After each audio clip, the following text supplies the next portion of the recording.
Welcome to Audiobook Library. You can support us with YouTube channel memberships and super thanks. Subscribing and leaving a comment helps this channel more than you know, so please feel free to offer suggestion for future audiobooks or to just say hi. Thank you for listening. We hope you have an excellent. I despised running, at least as much as an angel could dislike things. I preferred to fly, but I couldn't do that easily while following wolf shifters who were following a troubling sensation through the forest. In general, angels' emotions were one-dimensional, though we sometimes felt a slight increase in sensation that could be described as what I assumed were feelings. Our large group didn't help when it came to remaining undetected. With 10 silver wolf shifters in animal form, plus their alpha, Sterling, their acting alpha and her twin brother, Cyrus, their mates, one of whom was the alpha of Shadow City, 2 Shadow Ridge Pack members, including their alpha, the Vampire King and Queen, and myself, staying silent was impossible. If any supernaturals from Shadow Ridge stumbled upon us this far out and it got back to us, Balogh, one of the Angel Council representatives, I'd be thrown in jail. Angels weren't allowed past Shadow Ridge's borders. I was a bit of a rule bender when it came to doing the right thing, and this group was destined to usher in change for the better. I'd felt it when I met Sterling, and her actions had never contradicted my reading. Her essence was one of the purest I'd ever sensed, even more so than my mother's. The breeze had an extra jolt of something today, but I couldn't place it. Maybe this was what Annie had been sensing all along. Are you sure this worrying sensation you're experiencing isn't related to your pregnancy? I asked Annie. Maybe you're imagining things. I'd been contemplating how to ask this question for the past few minutes. Other supernatural races and humans tended to prevaricate. If you were too honest, they called you rude, which I still struggled to understand. Although it was tiring, I had to be careful how I worded things when dealing with them. Sierra's head snapped in my direction, her long, dark blonde ponytail whipping in the wind. She was walking between Griffin and me with Sterling, Annie, and Cyrus in front of us. She narrowed her gray eyes, and I realized I was somehow still being rude. What the hell? I downplayed what I wanted to say. My first instinct had been to ask Annie if she was sure she was feeling something strange and if her disquiet wasn't due to her mourning the death of Eliza, her adoptive mother, who'd been stabbed fatally seconds before getting sucked into a portal to hell. Not only that, but Annie's biological father, who tried to give Annie to a demon and was the reason Eliza had been stabbed and sucked into said portal, had died within minutes of Eliza after months of hunting Annie down and attacking our group. Add on the pregnancy and Annie getting to know her birth mother, and I wouldn't be surprised if her agitation was due to stress, constipation, something other than an actual threat. Given the circumstances, I thought I'd worded the question well. What? My mouthy friend threw her hands up as she walked past a large oak tree bearing the orange leaves of November. What have I told you about being so blunt? I was asking a question, not accusing her of anything. I wished Sierra had shifted instead of staying in human form. She could be honest, but when she did things, it was usually for attention. She cared about us, but she liked being what she considered witty. Her quips were all about shock value, and it grated on me at times. The 10 silver wolves in wolf form tensed. They didn't want us talking. Cyrus had demanded that most of the silver wolves come as backup because his mate was pregnant. He hovered next to Annie in human form like he expected an enemy to pop out at any second. He'd always been protective of her, but since they'd learned about the baby, he'd been a little over the top. His dark silver hair, proof he was the child of a silver wolf alpha, reflected the midday sunlight as his eyes turned slate gray. He towered over his mate by more than a foot, his tense body showing bulging muscles, revealing his stress from Annie being out here.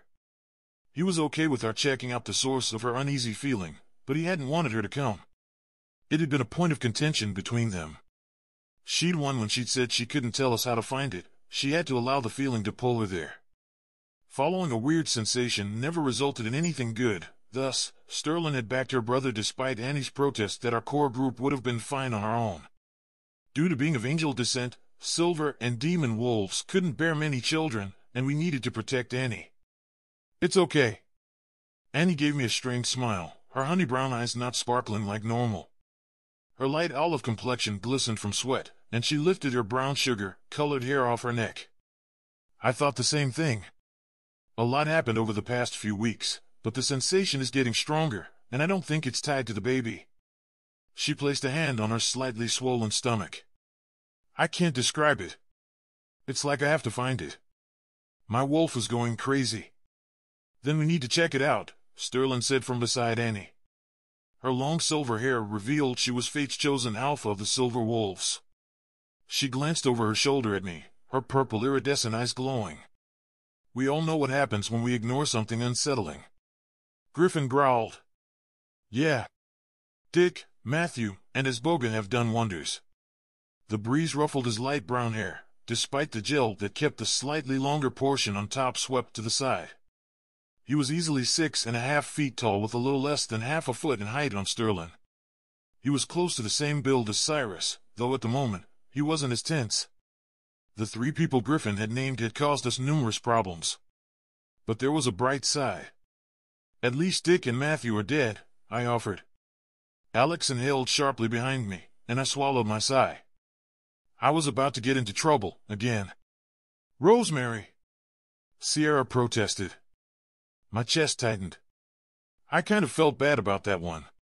Matthew had been the vampire king and Alex's older brother. But he'd been corrupt, and Alex hadn't known for a long time. They'd been close for most of Alex's life. I loved my parents and my friends, and despite being an only child, I could imagine that I'd highly value kinship with a sibling as well. It would bother me if something happened to any of them.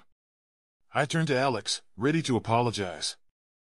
I was certain that was the appropriate thing to do, despite not meaning to cause harm. Ronnie, his wife, mashed her lips into a line as her emerald eyes darkened. Her copper hair swung over one shoulder as she took her mate's hand. You don't need to apologize. We know you didn't mean it like that. I still wanted to. How odd. She's right, Alex said in his slight, not quite British accent. His light blue eyes glistened, making me very uncomfortable. He straightened his shoulders and ran his fingers through his sun-kissed brown hair. Even at 300 years old, the vampire was still younger than me by about 700 years, though I'd never admit it after seeing how often Sierra bothered him about his age. No need to feel bad, he continued. I wanted to drop the subject. Just seeing his eyes turn watery made me want to take flight again. Killian, the Shadow Ridge Alpha, murmured behind Alex, Guys, can we be quiet? If there's a threat, it might be best if we at least tried to stay undetected. He arched his brows as his deep chocolate brown eyes focused on me. His dark brown hair was a little longer than usual. He was slightly smaller than Cyrus and Griffin, but Killian had an athletic body that I admired from time to time. For a shifter, he was attractive, if you were into that sort of thing. At one time, I hadn't gotten along with Killian and Griffin. That was pre-Sterling, when they'd been immature and self-absorbed, but since she'd come into their lives, they'd changed for the better. The 2 men I could barely tolerate had become my friends, and Killian had saved my ass more times than I wanted to think about. Darryl huffed next to me in his animal form, and I didn't need to be a wolf shifter with a pack link to know what that meant. He was supporting Killian and telling us to be quiet. A few squirrels scurried past me, running faster than I thought possible. One even fell in its desperate attempt to escape. Guys? Sierra whispered. What's going on? Before anyone could answer her, something charged the air around us. The sensation was cold and vile, and it activated my angel magic. Demons. My wings exploded from my back, slipping through the slits built into my shirt, and I spread them wide. I shot toward the sky to find the source. A small lump formed in my throat as I flew between 2 large trees, their branches scraping my fair skin. The faint pain cleared my head as I rose. Under normal circumstances, I'd take a moment to enjoy the beautiful sky and the cool breeze. Being outside was freeing. For most of my 1,000 years, I'd been cooped up in the elusive Shadow City, a place constructed to resemble the heaven the angels had left behind, which I found ironic. Why leave heaven only to construct a city in its image? But I knew the real reason. In heaven, they couldn't be in control, but on earth, the angels thought they could be kings. Holding my breath, I scanned for signs that someone was near. At first, I couldn't see much. We were drawing close to Sterling's childhood neighborhood, a remote settlement where she'd lived all her life until her pack had been slaughtered. The closer I got, the more the air buzzed with negative energy. Pure evil radiated negativity, and that was the crux of all the problems in the world. No angel wanted to admit it, but we found something alluring about evil, and that petrified us. I understood how an angel could fall. The temptation to not be a protector of the entire world and instead become a part of it, with no rules or boundaries, had corrupted many. I'd never become that weak because I chose to remain a warrior. Everyone was born with the power of choice. As I reached the former pack neighborhood, I scanned the standard wolf pack houses. All were simple, one-story structures built from the same blueprint and fashioned to be low maintenance. Why did everything lead back here? A shadow form appeared beside me, and I was shocked that a demon had sneaked up on me like that. Then Ronnie's overly sweet floral smell filled my nose. I was still acclimating to her demon abilities improving. A little warning would have been nice. Next time, I'll yell. She rolled her eyes. She had me there. I followed the energy away from the neighborhood and back into the woods with Ronnie by my side. The negative energy was so thick that my skin felt slimy. That was when my attention landed on 10 demons hovering in the woods below. My stomach nodded. I shouldn't have doubted Annie. She was a demon wolf and the rightful demon wolf alpha, though that pack had been dismantled. 3 young demon wolf boys had gone with their mothers to their home packs, eliminating the pack for now. The demon wolves had been created to protect demons like the silver wolves had been created to protect everyone else. Of course Annie would sense demons if they were close by. Everything in me screamed to fight them, but training kicked in. Confidence in my fighting abilities alone was one thing, arrogance was another. It was smarter to wait until the others arrived before attacking. Each one of them was a good fighter, even Sierra. She'd been working her butt off to catch up with everyone else. Ronnie gestured for me to follow her back to the neighborhood. I obliged because the demons could look up and see us. Strangely, they were just hanging out down there. They had to be waiting for something or someone. My hands clenched. Something tugged me toward the demons, stealing my breath. I'd never felt anything like it before, but my wings suspended me in place. Ronnie turned around and murmured, "What's wrong?" Even though I couldn't make out her expression in her shadow form, I knew what I would have seen, clear confusion. The same thing that ran through me. "Angel!" a demon yelled from below. My eyes closed as my cheeks warmed. I'd never made such a miscalculation before, but my damn body had betrayed me. I'd been reckless and gotten caught before we were ready to fight. "Damn it, Rosemary," Ronnie said with surprise. "The others are on their way." Her presence was a blessing. If it had been only me, I wouldn't have been able to communicate with our group without leading the demons right to them. Ronnie had used her soulmate connection with Alex to alert him to our situation telepathically. I turned to face the demons again, and part of me was relieved that I wasn't leaving. I wasn't usually bloodthirsty, though I enjoyed kicking ass. But the sensation I felt was unfamiliar, like I was a magnet being pulled toward something. The demons flew toward us, their red eyes bright in the sunlight. The one in the front chuckled darkly. "If we kill this angel and bring this demon home as a traitor, we might move up the ranks. This would be fun." I loved proving the cocky ones wrong. Even though instinct urged me to attack, I needed to keep a clear head and not let my emotions rule me. That was what got people into trouble. "They're scared," another demon chuckled, thinking he could influence me. My resolve fractured, and I gritted my teeth. The only thing more infuriating than my confounding actions was that I was letting these demons rile me up. I wasn't sure which was worse, being talked down to or letting them anger me. Pounding paws drew closer, and my resolve snapped. The cavalry was here, so I wouldn't be reckless if I attacked now. I flew toward them, adjusting my feathers into spikes. The only way to kill demons was to behead them. Once they lost their humanity, their heart didn't sustain them, so injuring the organ didn't kill them. A loud howl warned the demons that we weren't alone. They paused like they were reconsidering their attack. Too bad. There was no saving them. But as I approached the first one, something inside me jerked, and I looked away from my target. A cackle warned me that my strange distraction had cost me, and before I could refocus, something sharp stabbed me. Pain coursed through me as the metallic scent of my blood hit my nose. I clenched my hands. I couldn't believe I'd been distracted. I knew better than that, and I deserved the injury for my inattentiveness. Thank the gods no other angels were around to see my horrible mistake.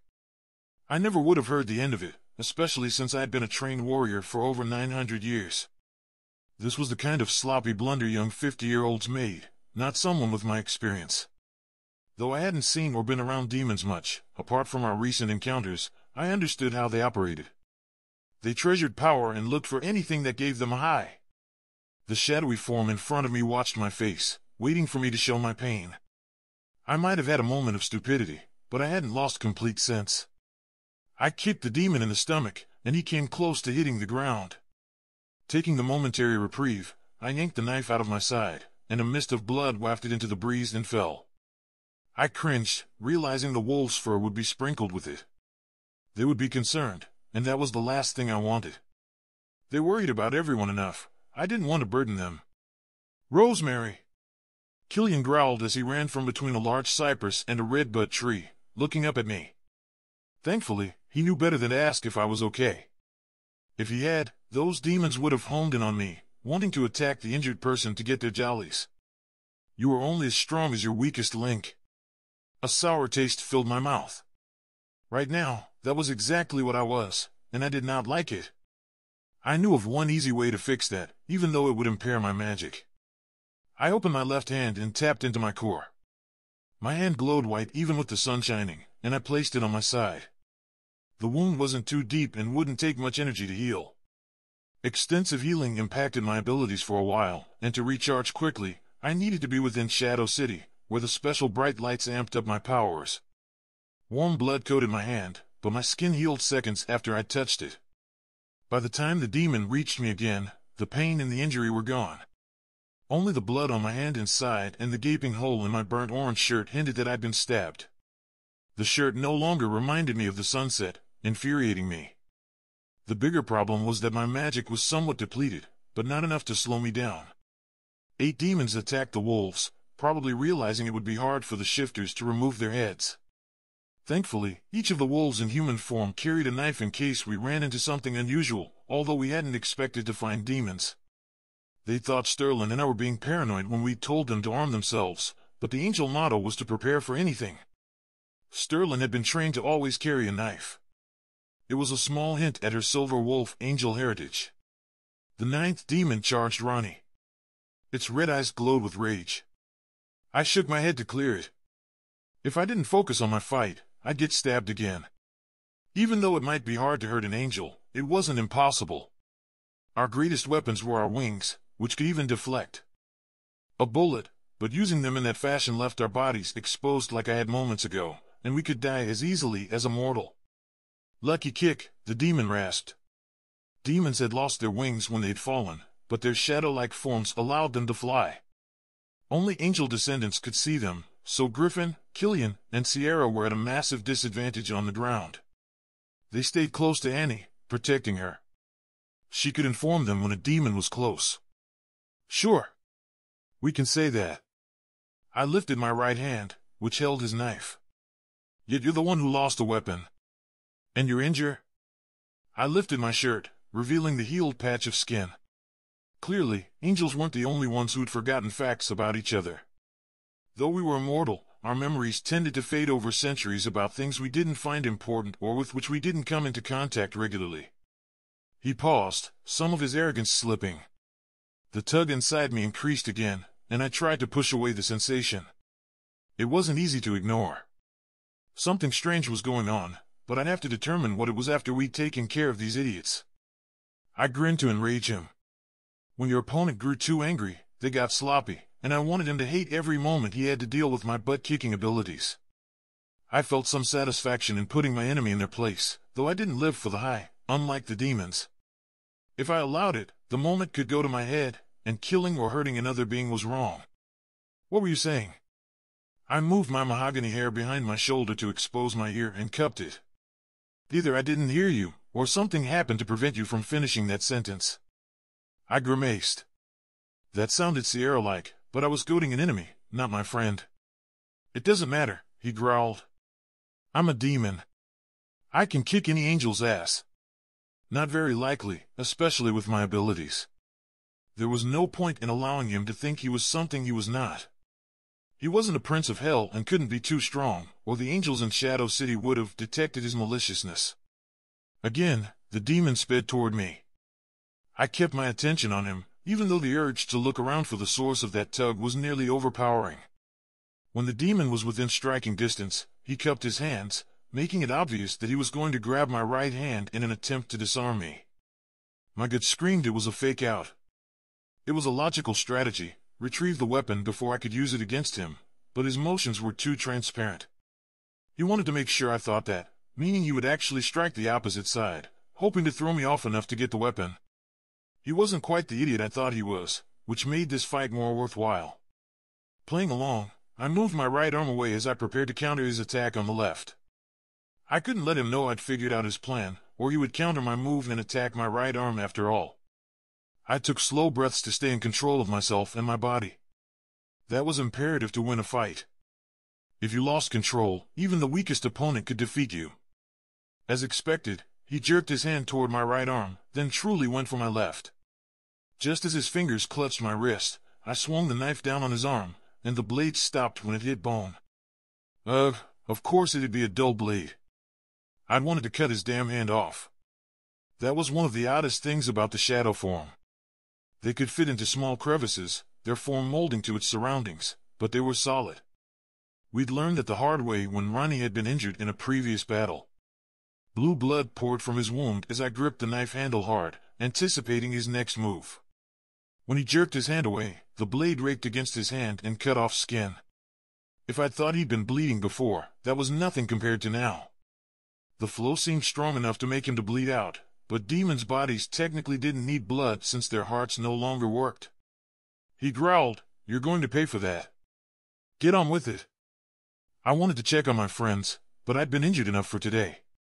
I refused to let this arrogant prick leave another mark on my body, even if it would be temporary. The demon charged me, cradling his left hand against his stomach. Desperate to get the weapon away from me, he went for the knife. I spun, flipping my wings around so they became sharp. His red eyes widened as I sliced through his neck, beheading him. His blood coated my charcoal wings, and my stomach revolted. Though I might be a war strategist, I'd still rather not get blood on me. Flying with blood-coated feathers was more difficult, and the blood would be dry and crusted in my wings by the time I got home to clean them. I had to let it go. This had happened every time I'd gone into battle here, which had occurred with alarming regularity since I'd become friends with this bunch. Strangely, I wouldn't change a thing, despite it making me feel quite uncomfortable at times. Ronnie was holding her own against a demon. Her demon dagger had materialized in her fist, proof that her grandfather was Wrath, one of the princes of hell. He was renowned for having his battle weapons always at hand. My attention shifted to the wolves below. The weird pull kept growing stronger, drawing me toward the outskirts of the battle. I chose to ignore it. Sterling and Cyrus had split up across the field, helping the silver wolves fight the demons. 2 demons lay dead on the ground, while the other 6 continued to attack. A demon floated away separately, its attention locked on Annie and my friends. It wafted toward them as the others battled the remaining 5. Now that I was free, I flew after it. My wings felt icky as the blood dried on my feathers, but I kept my eyes locked on my destination. My wings could be restored, but my friends' lives could not. When I landed in front of Killian, he exhaled. "I'm damn glad you're here. Annie keeps saying another demon is coming, and all I can see is a beautiful day with silver wolves attacking the wind." The corners of my lips tipped upward at the entertaining visual. That was one thing about mortals, they had a unique way of looking at things, their imaginations plentiful, whereas we angels had seen it all, and most things had lost their luster. Sometimes, I wished I could be like the mortals, but just being around them made me see things differently. And blue paint splattering all over them, Sierra added, unable to be outwitted. When the demon got within 10 feet of us, he lifted his knife, and since it wasn't a demon knife, my friends noticed it aiming at them. "I'm assuming that's a demon," Griffin said as he stepped beside me. "It's freaky as hell seeing a knife hovering all by itself." "At least we aren't completely blind as long as they use non-demonic weapons," Killian muttered, ready to fight. The demon continued to hover, perhaps considering his best plan of attack. In a way, them seeing the knife was potentially worse. They couldn't read the shadow's intent, and the demon could make a calculated move and lure them into a trap. "Just stay back here with Annie." I needed to be careful about how I explained things. If an alpha wolf thought I was impugning their leadership, they would try to prove me wrong. It was asinine to think that 6 months ago, I would have said what I meant without considering their feelings, and now I almost catered to them. This could be a trap. I need you to stay back and protect her.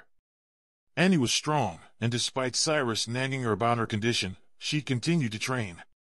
She would be a formidable warrior, her wolf in tune with danger despite having been suppressed for 19 years and syncing with her human side only a month and a half ago. But Killian started. I flew toward the demon, not bothering to listen to him. It would only wind up with me having to say what I thought, ending in hurt feelings, and Killian was a good guy. I didn't want to make him feel inferior, because he wasn't. He just couldn't see the demons, and I didn't want another liability on my hands. "You killed my brother," the demon shouted. If he thought that would get a reaction out of me, he'd learn differently. "You shouldn't have attacked us." He scoffed and lifted the knife above his head. "You deserve this fate." I rolled my eyes, not caring how I made this idiot feel. He was more dramatic than Sierra. Instead of humoring him, I spit at him. He swung the knife downward. I wasn't sure what he was aiming for. It wasn't like that dull blade would cut me in half. The clang of the blades meeting resonated, and he lost his grip on the knife. It dropped from his hand, and I attempted to slice his neck, but my knife stopped when it hit the bone. This knife was worthless. I chucked it to the ground and flipped my feathers around. "I'm sorry," the demon rasped, clutching his neck with his hands as if that would prevent me from finishing the job. "We'll leave and not bother you." I killed him before he could finish the sentence. Demons could never be trusted. They had an overly sweet sulfuric stench that covered their lies. They were masters of manipulation, and that was why vampires were also good at it. Demons had created vampires, but at a cost. Their strong bloodlust was required to counteract the magic inside them. This demon had probably planned to return to hell and come right back out to wreak havoc. Ugh. I couldn't wait to go home and clean up, then rest in my room in complete silence. Sterling and Cyrus had taken down 3 more demons, while Ronnie worked on her second kill. 1 demon remained. When I locked eyes with the demon, he spun around and headed deeper into the woods. I hated cowards. As I flew after him, a man stepped from behind a tree, blocking me. He had half a foot on me, coming in around Griffin's height. I halted, and something coursed through me, flowing toward him. The sensation was so strong that it stole my breath. I'd never understood what people meant when they said that until this moment. I blinked, taking in his short espresso brown hair and the hint of chestnut scruff. His mocha-colored eyes made my stomach flutter. These strong sensations weren't normal. Then his sweet peony smell knocked sense into me, giving him away. I'd officially lost my mind. There was no way I could be feeling something like that for a demon. I needed to kill him. Everything in my body screamed at me to not injure him, pissing me off even more. A witch must have been nearby, casting some spell to toy with me. I'd never felt this much, and I wasn't sure how to maintain control. Determined to prove I could overcome this strange draw, I channeled the odd sensations into something I recognized. Rage. I slammed into him and suddenly felt my skin superheating as if it would burn me alive. The heat didn't hurt in a bad way. In fact, I enjoyed the sensation and didn't want it to end. He inhaled sharply and stumbled back several steps, confusing me. He should have known I wouldn't just stand there. He was preventing me from following the demon for a reason, and I had to ascertain why. A silver wolf inched toward me, attempting to help me but still engrossed in his own battle. Taking advantage of the demon's distraction, I lifted myself higher off the ground. He could switch to his shadow form to catch me, but I'd have a few seconds lead on him. Something wrapped around my ankle, pulling me back to earth. What the? I flapped my wings harder, the searing heat around my ankle informing me of who had a hold of me. His grip was like an anchor, keeping me from going higher. That was fine. I could counter that move. I dropped, catching him off guard. He released his hold before he toppled over, obviously trained to fight. The other demons would have fallen as I'd hoped, but not this one. My feet touched the ground, and I spun around and kicked him in the stomach. He stumbled back a few feet but caught his balance. Damn it! He was a good adversary. As if confirming my suspicion, he charged at me, eyes tightening and nostrils flaring, and threw a punch. I ducked, but when I didn't hear his fist whistle over my head, I crouched and looked up. His nose wrinkled as he looked at his offending hand. My head jerked back. Had he pulled his punch? Whatever. It wasn't my problem. Besides, this could be an act to make me lower my guard. I kicked up my leg, aiming for his ankles. An instant before my foot could reach him, he jumped, and I hit air. He twisted and placed his hands on my shoulders, using me for balance. Then he flipped over me, his fingers digging into my arms and lifting me. No, I couldn't land on my back. Countering his movement, I expanded my wings and flapped them, throwing off his balance. Instead of landing on his feet, he fell on his ass, which propelled him onto his back. But he didn't release his hold. My body slammed into his, and I wound up on top of him. A powerful sensation of warmth and pressure that I didn't want to understand inflamed my core. I'd been hanging around the shifters too long, because I wanted to rub all over him. I'd never been sick before, but that had to be what was going on. My head and body were messed up. Despite every cell inside me protesting, I jumped to my feet. He blew out a breath, sounding relieved, and I wondered if it was because I was too heavy. I was all muscle, training daily for an inevitable war that had yet to come. The only time I wasn't training was when I was on missions with my friends, and really, this was training, too, because I always wound up engaged in some kind of battle. Sterling, Cyrus, and the other silver wolves ran toward us. I needed to distract him while they circled. They must have eliminated all the demons except for the one that had gotten away. "Is that all you've got?" I asked as I stood again. I spread my wings and lifted my fisted hands. The span of an angel's wings matched their height, so my wings were close to 6 feet wide. I fluffed my feathers, wanting to look as large as possible. He needed to understand what he was up against.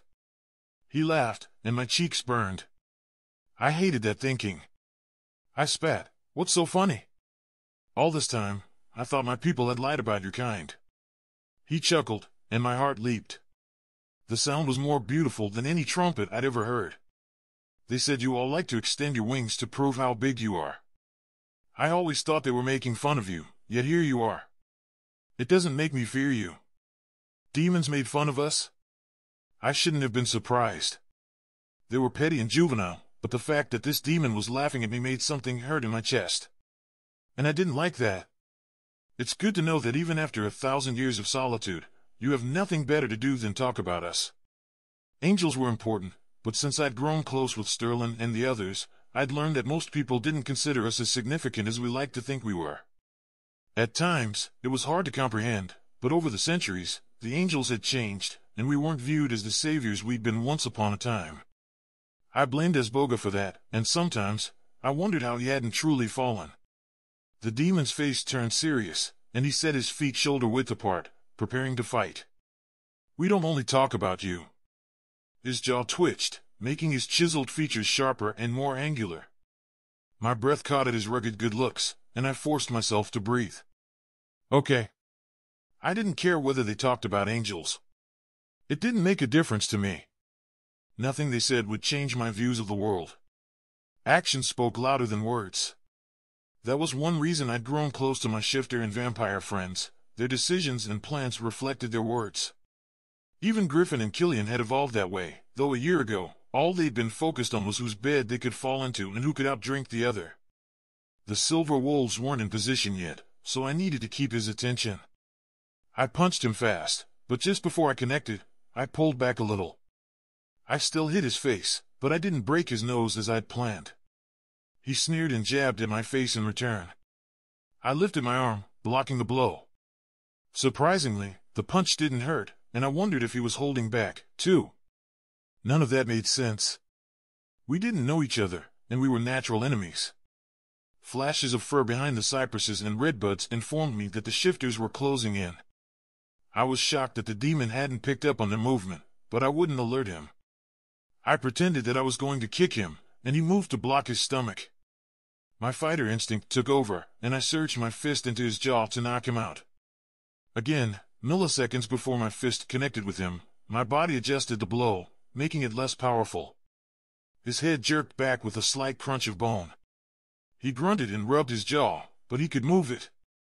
The fact that my punch hadn't shattered the bone had my nails cutting into my palms.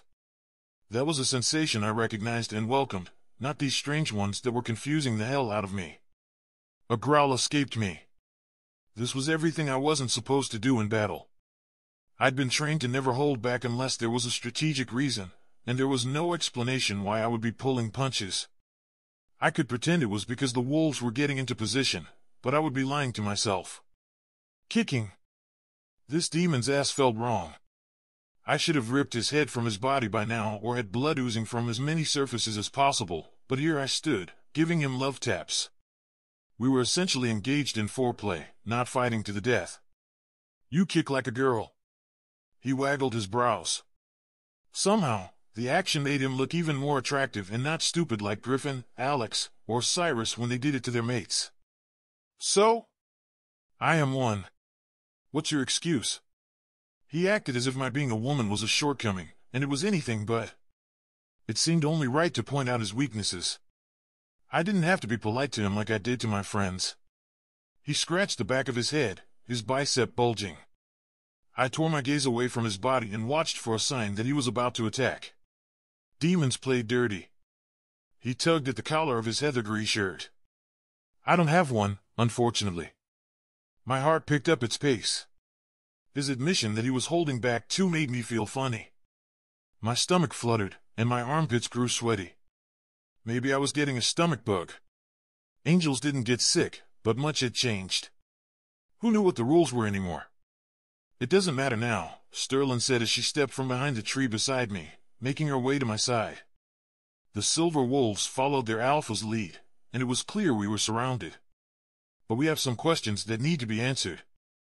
Though my magic was slightly drained, I used a little more, pushing it up to search for signs of more demons close by. He could have been distracting us while he set up a trap.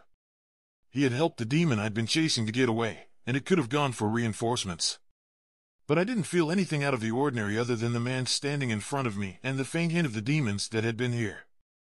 Cyrus stepped up beside me, the two silver wolves staring the man down. Sterling and Cyrus were twins born only a few minutes apart, but they'd grown up separately and in completely different circumstances. Since Cyrus was the boy, some enemies had assumed he'd be the future alpha of the Silver Wolves and had forced a witch to spell him to seem dead to his parents so they could kidnap him. The plan had been to raise Cyrus to be loyal to his kidnappers and then kill his father so Cyrus could take over the Silver Wolf Pack and force the Silver Wolves to submit to the kidnappers' will. There had also been a sick-side plan to mate Sterling with one of their awful allies and create more Silver Wolves under their command. But Sterling was the actual alpha heir, and she'd been raised by their parents. The night of her pack's slaughter, Destiny had stepped in to steer everyone's fate. Forced to flee, Sterling had found her fated mate and her twin brother while forging a new pack that was stronger than ever. Out of everyone here, Annie would know best if demons were close by because she was the alpha demon wolf and the only one of her kind in the area. I turned so the demon couldn't see me and looked at Sterling, then flicked my eyes toward Annie, hoping she got my message. I'll be right back. This was one of the few times I found it inconvenient that I couldn't communicate telepathically with any of them. Why? The demon's brows furrowed. That's none of your business. Sterling nodded. As usual, she understood. Turning on my heel, I marched toward Annie. I could feel the demon's gaze on my back as I walked away. My feet came dangerously close to dragging and slowing my progress. Healing myself might have taken more out of me than I'd realized. The demon's feet shuffled behind me, and I heard Cyrus take a step and the sound of shoving. You better stay still and start talking, Cyrus threatened. The demon laughed. I won't talk with you. I wanted to turn around to see if I'd been right and he was coming after me, but that was ridiculous. It shouldn't matter to me either way. He could have been trying to behead me or stab me, and he probably didn't expect my friends to have my back. Supernatural races tended to keep to themselves. My guess was that the demon was banking on them allowing him to kill me. Are you okay? Killian asked as I got close. His dark chocolate eyes skinned me, and he touched my arm. A low hiss sounded from behind me, and I glanced over my shoulder to see the demon frowning and trying to follow me. How odd. Cyrus shoved the demon in the chest again. Silver fur sprouted on his arms as he bellowed, half-shifted. I said, stay fucking still. I felt strange having Killian touching me, which was weird. Unnecessary touches weren't common among angels, but this group was touchy-feely, and I was getting better about it, though not all the way comfortable. Killian and I had a strange relationship I couldn't put my finger on, but I'd never felt like I was doing something wrong by letting him touch me. It didn't help when Sierra arched an eyebrow like she was taking a mental picture of the misinterpreted moment between Killian and me. "I'm fine." I stepped away from him, forcing his hand to drop. Stepping into the center of the circle, I lowered my voice so only Annie, Griffin, Killian, and Sierra could hear. "Do you sense anything else near us?" "I do, but it's not as strong." Annie bit her bottom lip, her honey-brown eyes appearing golden in the sun. That didn't help me much. "Meaning?" She lifted her hands. "I'm not sure. It could be that I sensed the demons and that the one in human form is still standing there, making an impression." "And why is he in human form?" Griffin rubbed his chin, staring at the demon. He hadn't taken his eyes off him since Sterling had gotten close. "Excellent question. I'd like to know the same thing." I wanted to say more, but now wasn't the time or place. We were in an open environment, and that other demon had run off. "I will say this." Annie leaned forward. "I don't feel an immediate threat like I did when we first got here or when we were outside the demon portal when Eliza." She cut herself off, but she didn't need to say anything further. That was enough for me. I marched back to the demon and took my spot between Cyrus and Sterling. This abomination needed to start talking. "Why are you here?" "Because it's a beautiful day, and I felt like stretching my legs." The demon's eyes twinkled as he looked into mine. His scowl had been replaced by arrogant humor. Yeah, I wasn't amused, and he was playing a game. He was useless. My stomach roiled as I flipped my feathers to make them razor-sharp. "Then we have nothing left to discuss." As I moved to behead him, something sharp pierced my chest near my heart. His eyes widened. "Wait." For some reason, I did. "Why should I?" "I want to make a deal." He lifted his hands in surrender. Making a deal with a demon was never smart, but something inside me screamed at me to listen. The meaning was clear, and there was only one option: he had to die. As I prepared to sever his head, the pain in my chest became excruciating. My heart squeezed, and my stomach churned. Something was definitely wrong, but I doubted angels were susceptible to heart attacks, unless the entire world was changing. "You'll want to hear what I have to say," the demon said desperately. This time, I wouldn't allow myself to hesitate. His head was mine. "Whoa," Sterling said as she snatched my arm, pulling me toward her. "Let's humor him." I tucked my wings in fast, warning, "Don't touch me like that when I'm about to use my feathers to kill someone. I could have cut off your arm, and that's something even I can't heal." Regenerating appendages was beyond my abilities. And the demon already thinks he's funny. Why would we want to inflate his ego more than it already is? He's an idiot and a liability. Sierra snorted. "Tell us what you really think, Rosemary." Sometimes, I didn't understand these people. They told me I shouldn't be blunt, and now I wasn't being blunt enough. I couldn't win with them. I thought I had. I huffed and spun around, not wanting my back to the enemy. He won't tell us anything, and he should be eliminated before he can pose additional risk. The only thing he's got going for him is his looks. He's arrogant and thinks he's smarter than he truly. Her gray eyes lit up, while Sterling released my arm. Ronnie interjected as she moved close to her sister. She was being sarcastic. "Rosemary, you made it clear the first time what you think of him." Times like these were when I felt like I didn't fit in. Sometimes, their humor didn't make sense to me. Then why did she say that? "It's just an expression, Rosie," the demon jeered. "It must be hard to acclimate to the outside world after being holed up in Shadow City for all those centuries." Something burned through my body, and the overwhelming urge to punch his sexy face almost overtook my control. "My name isn't Rosie." He shrugged and shifted his weight on his heels. "Your face is pretty pink." "I'd say it's a fitting nickname. Our names were set. Our families didn't call us anything different. The only exception was our parents, who might use nicknames for us due to our rare bond. I don't care what you find fitting. My name is Rosemary." "He's goading you," Alex said, shaking his head from where he stood next to Ronnie and Annie. The more you feed into it, the worse he'll get. He's apparently a male version of Sierra. Hey! Sierra's mouth dropped. I'm one of a kind. Alex murmured, You're one of something, all right. I don't know, Sterling. Cyrus tapped his fingers on his jeans. I'm thinking Rosemary should behead him. We have plenty of other things we need to handle, and he's trying to unsettle us. At least Cyrus and I were on the same page. Killian strolled over to stand beside Cyrus. He stared the demon down and nodded. He'd be talking if he knew something we'd find useful. He's stalling either for backup or to slip away. Like a coward. Griffin chuckled as he replaced Killian in the spot next to Annie. He seems like the cowardly type. I think we miscalculated and should cut our losses. Why had they stopped me, then? Sometimes, their fickleness drove me up the wall. It was one thing to be empathetic, but another to let your heart sway logic. Mortals tended to do the latter. I agree.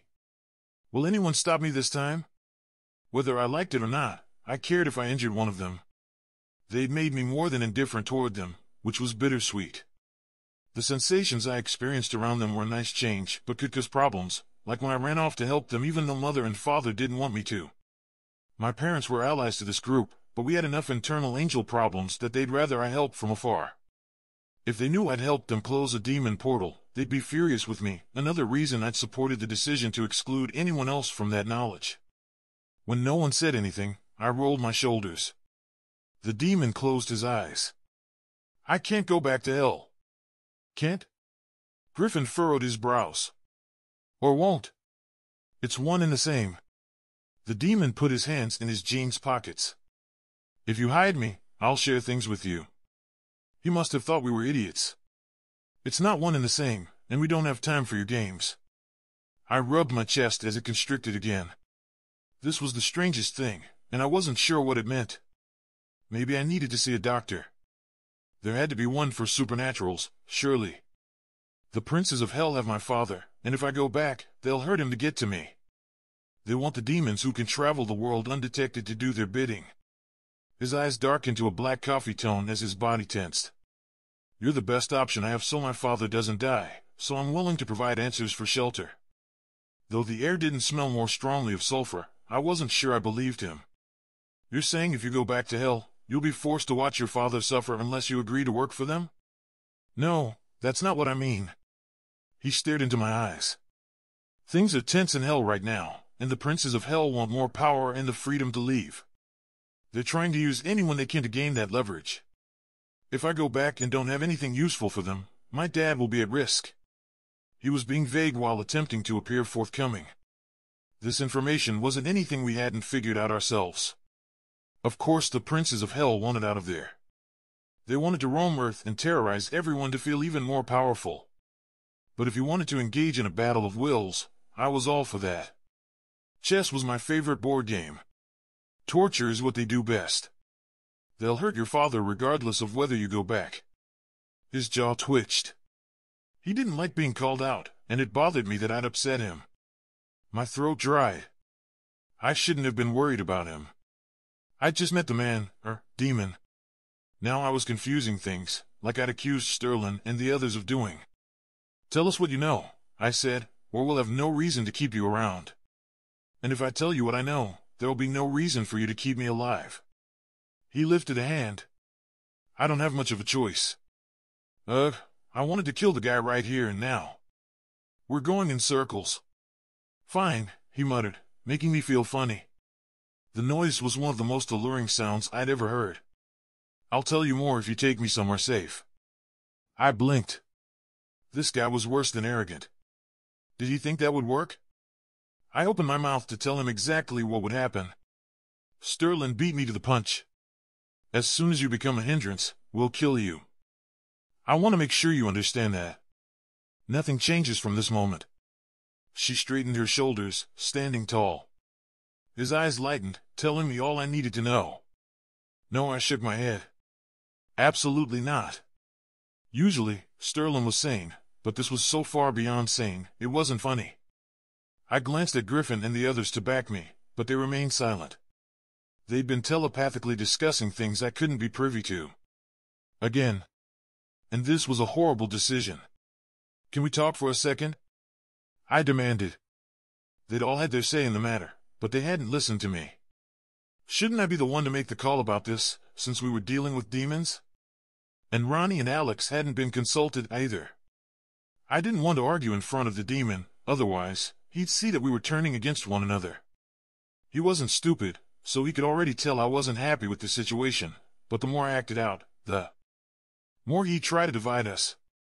I couldn't let emotion cloud my judgment. Sure. Sterling glanced at Cyrus. One wrong move, and you have my permission to kill him. Cyrus smirked. I won't think twice. Sterling and I marched away from the others, back in the direction from which we'd come. Ronnie, Annie, and Alex followed us, wanting to be part of the conversation as well. I was perfectly fine with that because we needed to agree on the strategy. I stopped 50 yards away and turned to them, then kept my voice low so those who had stayed behind couldn't hear. This isn't smart. I agree, Alex whispered. That demon is up to something. Of course he's up to something. Sterling lifted her hands. I promise you, I'm aware. However, Annie's feeling things she doesn't understand, and those demons got here somehow. Something is off. Obviously, they're using a portal. Taking the demon back with us may be our best strategy to get answers without risking more of our numbers until we figure out another way. Ronnie pinched the bridge of her nose. That demon helped the one Rosemary was chasing escape. He stopped her. I watched it happen. There has to be a reason they came here. At least she and Alex were on my side. That's what I'm getting at, I said. You can't take him back to the Pack neighborhood.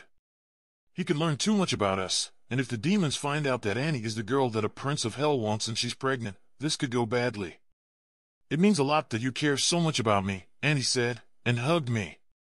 I tensed, not sure what to do, but I didn't pull away. I'd gotten slightly more comfortable with affection, and I patted her arm, hoping I didn't come off as awkward as I felt.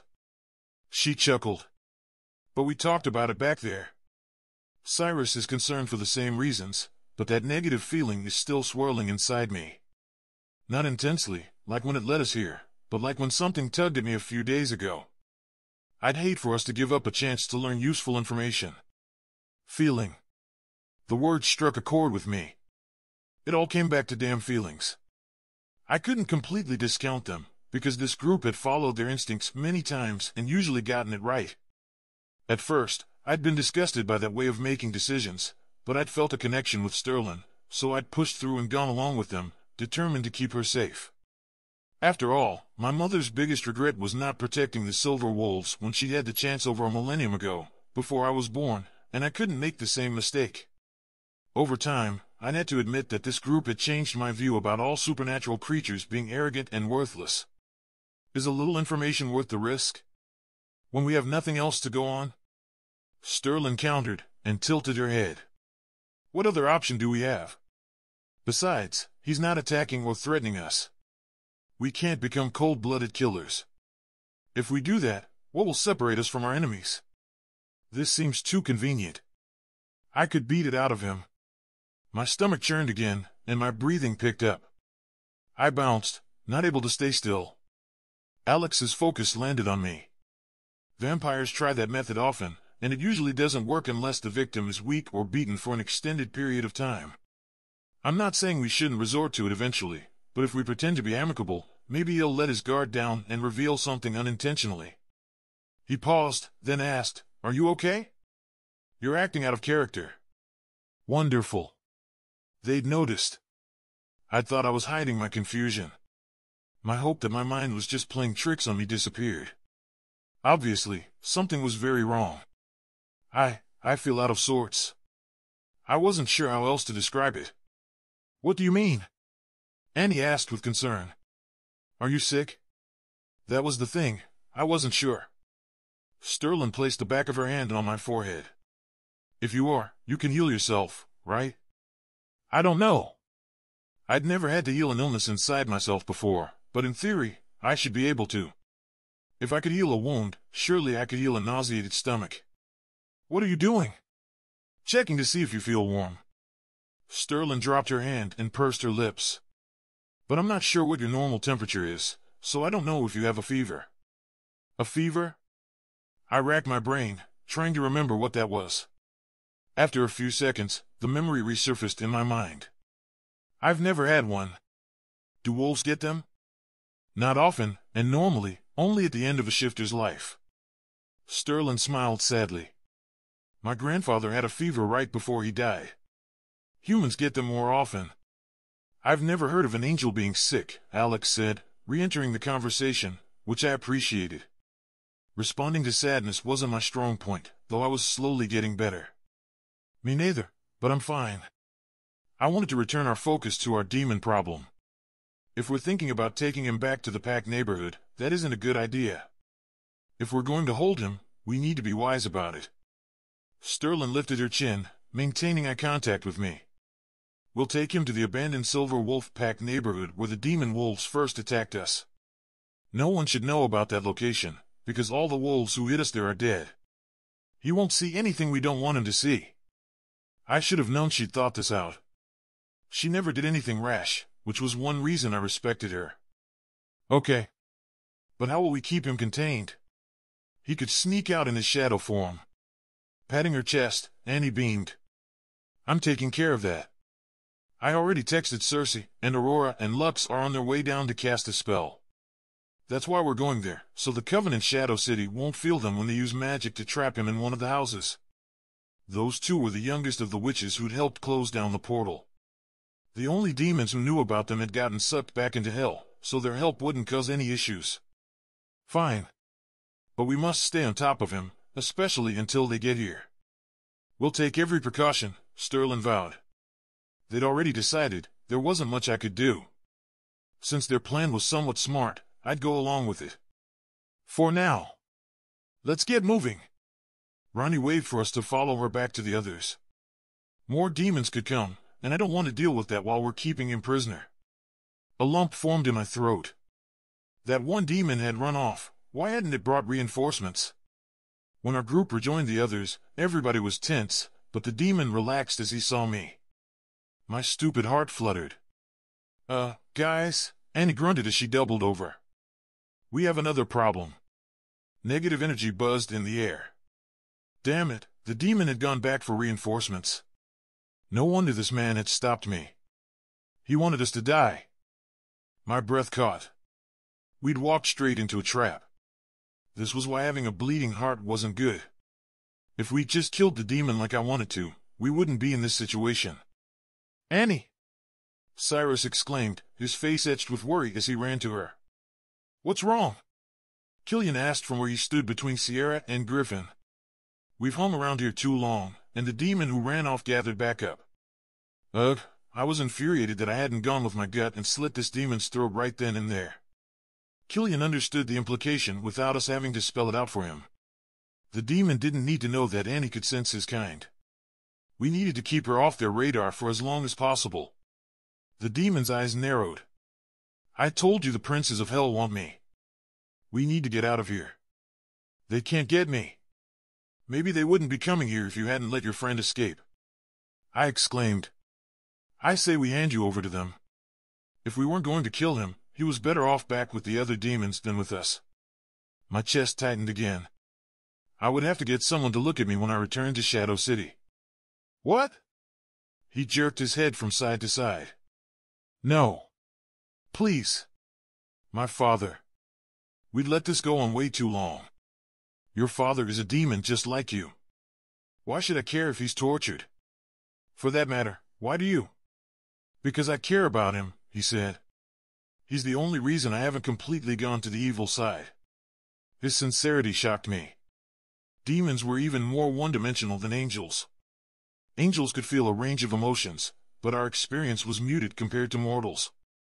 Vampires, shifters, and witches were much closer to mortals emotionally, having human roots, though vampires could lose their humanity if they drank too much blood from the source. Ronnie had been 3/4 human and 1/4 demon before she'd been turned into a vampire, so she was closely tied to her humanity. None of that matters right now. Alex's jaw twitched. The demons are appearing here, and we can't let them go. We'd be here even if this nuisance weren't in our custody. Levi, The demon grumbled. My name is Levi. How is that relevant? I snapped. Knowing your name doesn't give us any advantage. I hated how his voice and name tugged at something inside me. It was the same damn tug that had gotten me injured earlier. I needed him to stop talking and die. He opened his mouth to respond, but I had to focus on the threat. I flapped my wings, rising from the ground. Restrain him and take him to the packed neighborhood, and I'll meet you there when I'm done. You think we're going to leave you alone to fight? Ronnie pivoted to me, placing her hands on her hips. I get that you're a big bad angel, but we don't know their numbers. My chest expanded with warmth at her concern, and I rubbed it to ease the sensation I was still growing accustomed to. I'd learned that was what it felt like to have friends. Their concern sometimes made me feel mildly uncomfortable. You can't leave him with the wolves who can't see him. If he turns into his shadow form, they can't detain or kill him. We need people who can rival him. Sierra coughed, but the corners of her eyes crinkled like she was laughing. She was an odd individual, and out of everyone here, I understood her the least. Her brain worked on a different wavelength. Griffin and Killian frowned, and Alex crossed his arms, staring down at his mate. I can see him, Cyrus said. He marched over to Levi and grabbed his arm. If he so much as looks somewhere I don't want him to, I'll kick his ass. We didn't have time to argue. The demons were getting closer, their power affecting mine. Cyrus wouldn't leave any side, and I didn't blame him. Both of them could see the demon, no matter his form, so maybe that was the best call. That works. Sterling nodded. Griffin, Killian, Sierra, and Alex, why don't you go with them, and if the demons catch up with you, let us know. That plan didn't sit well with me, either. Cyrus would do anything to keep Annie and their unborn child safe.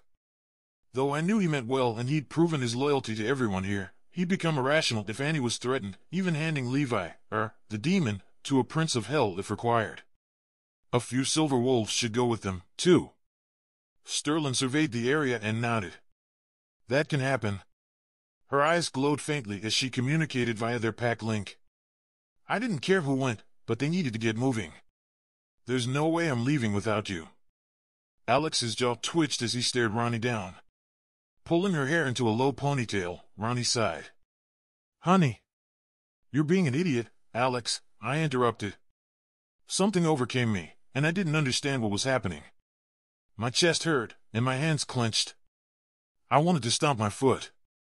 All the turmoil had tested my patience, and I didn't have any self-control to spare, so I defaulted to my blunt nature. You can't see a demon in shadow form. You'd be more of a liability than an asset. You could get Ronnie hurt. His face twisted. You enjoy pointing out that we can't see them, don't you? That's like the 10th time. Why was he upset over facts? I wish you could.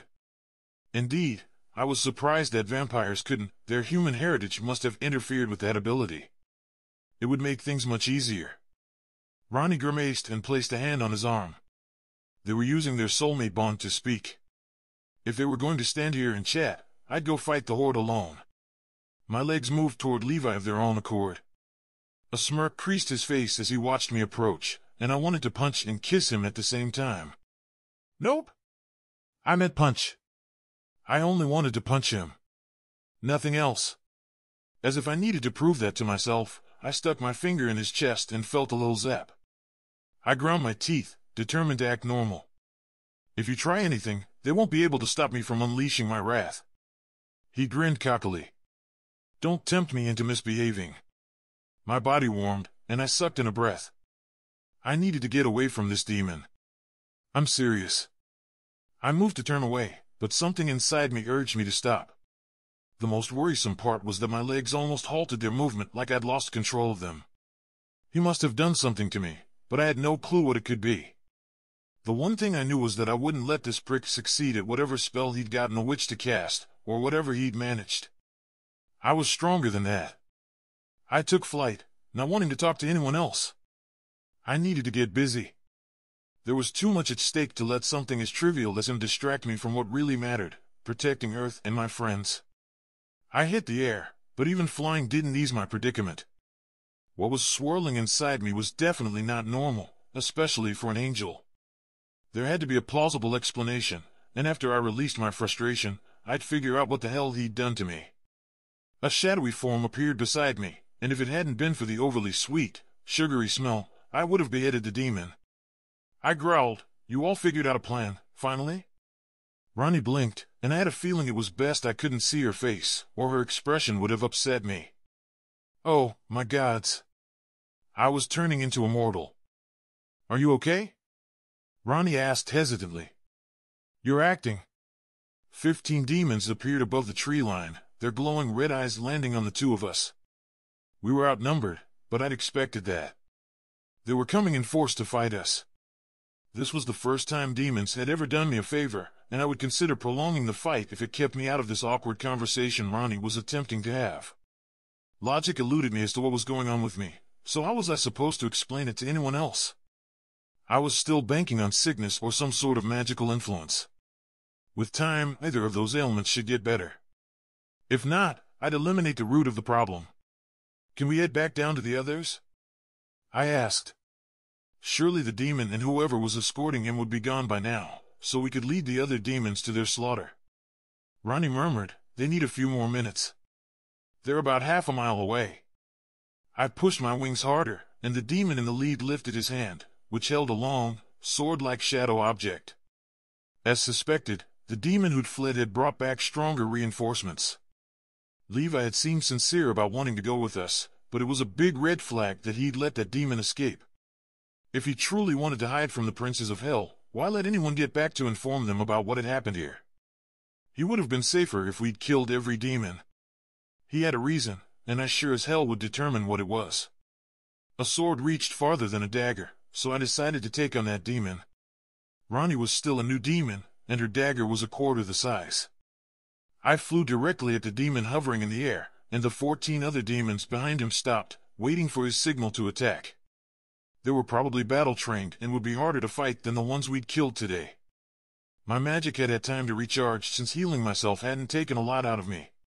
Had it been a more serious wound, I wouldn't have been up for the fight just now, so I counted that as a blessing. As I approached the demon, I spun, wrapping my wings around me.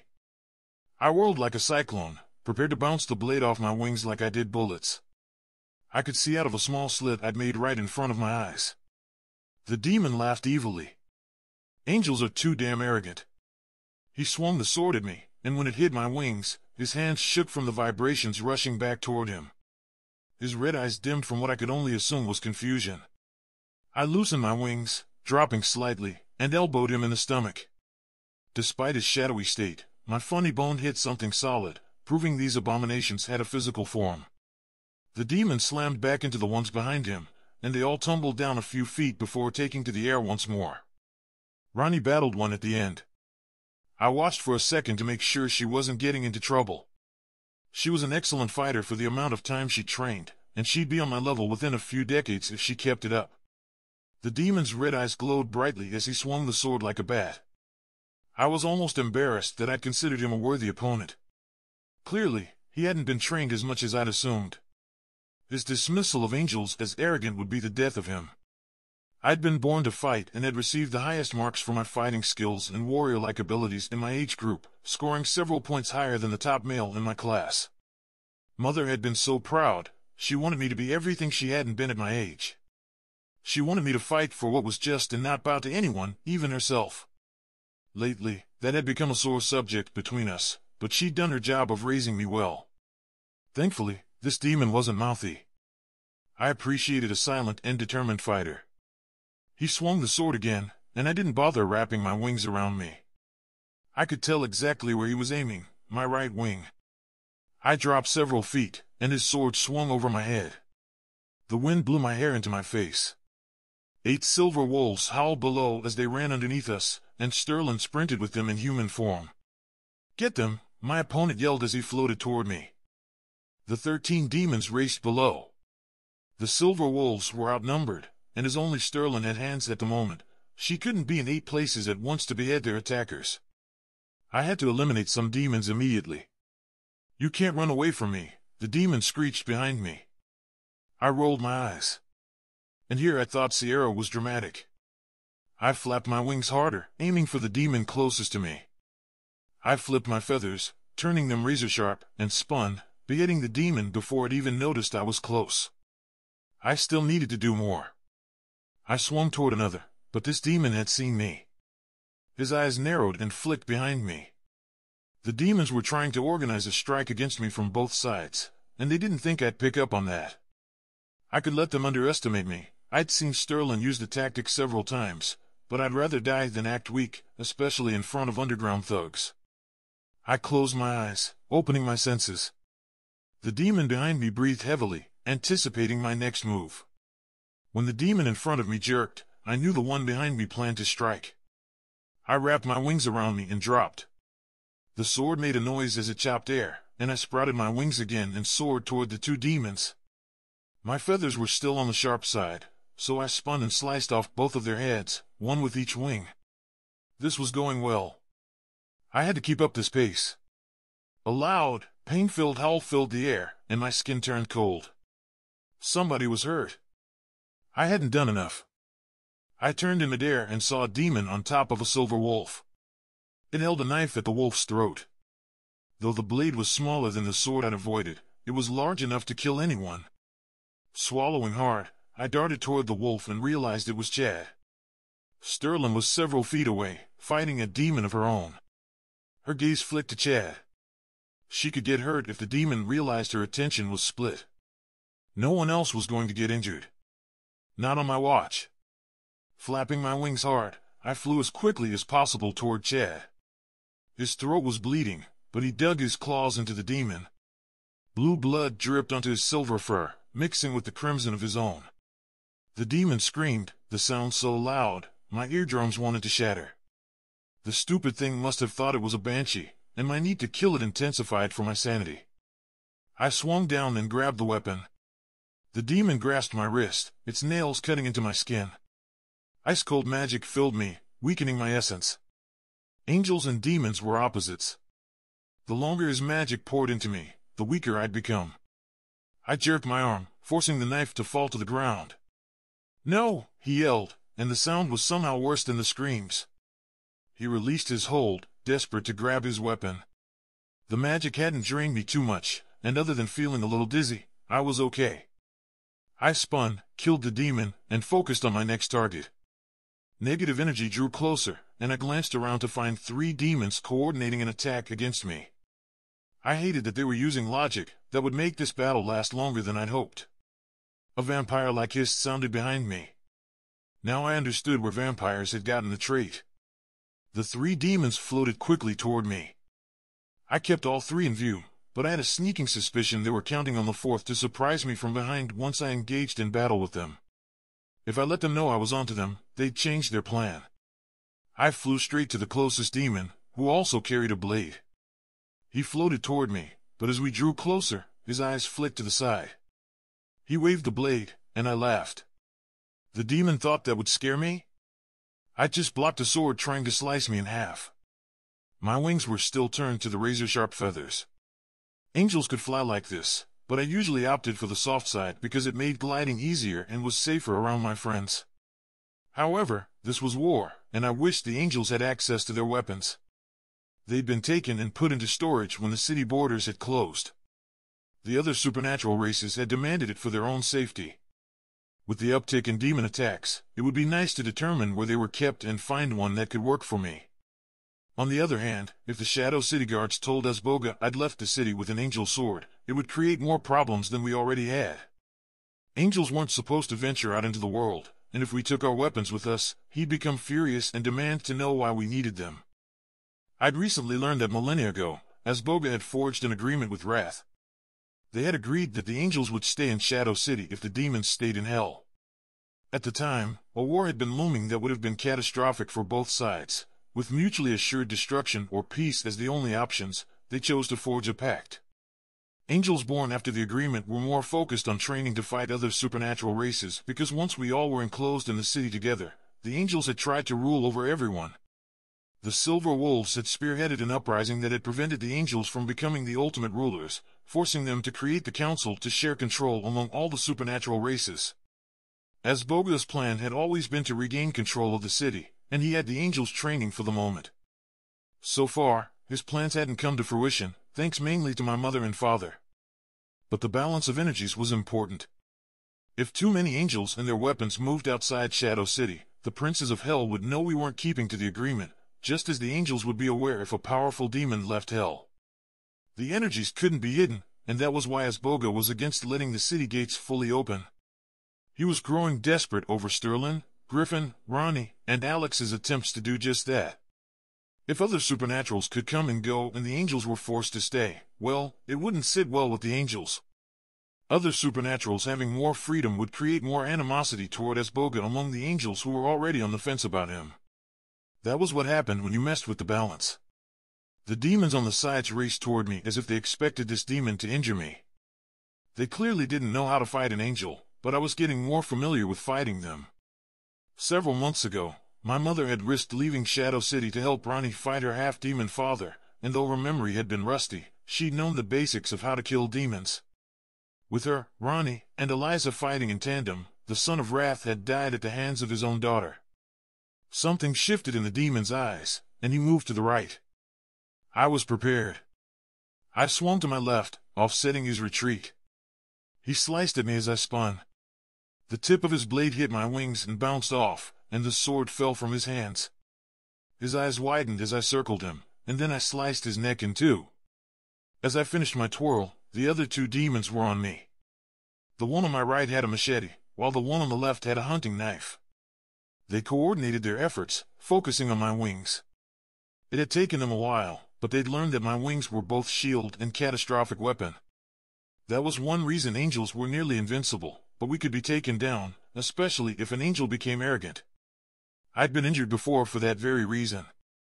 Even though I was more than 1,000 years old, I'd been around demons only a couple of times, the same as my friends.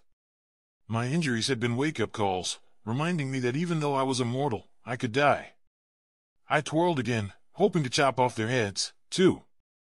They'd obviously seen that tactic because they jumped back, and my wings missed their necks by mere inches. Normally, I'd have admired their savviness. A true warrior took notes and changed their combat strategy to defeat their enemy. But I had friends at risk and a demon I needed to watch. They were inconveniencing me, and I didn't like that. Heart racing, I shook my head and flew upward to face them again. I pushed the weird sensations aside to think rationally. That was an advantage I always had, and I couldn't let it change now. The demons followed me, seeming more confident since I'd missed the mark. That was fine. I wouldn't make the same mistake twice. Their confidence would be their downfall, I'd make sure of it. I spun toward them and fluffed my feathers. The sunlight illuminated the razor tips, and I'd positioned myself directly in front of the sun, wanting them to fear me. I could only imagine the number of people they'd petrified before, since these demons could roam Earth undetected. It was their turn to see how terror felt. One paused, affected by my visual. However, the one with the machete hurtled toward me, confirming he would be the first one I eliminated. I smiled, wanting him to know he wasn't frightening me. Every cell in my body wanted me to wrap my wings around me, but I forced them to stay out. This was the moment in the fight when I had to be stronger than my instincts. As expected, his eyes locked on his target, my heart. I readied myself, waiting for the right moment to attack. The lift of his arm was my signal. Instead of twirling like he expected, I rushed to one side. He hit the air where I'd been a moment before, and the tip of my wing sliced through him. Without pausing, I focused on the second demon.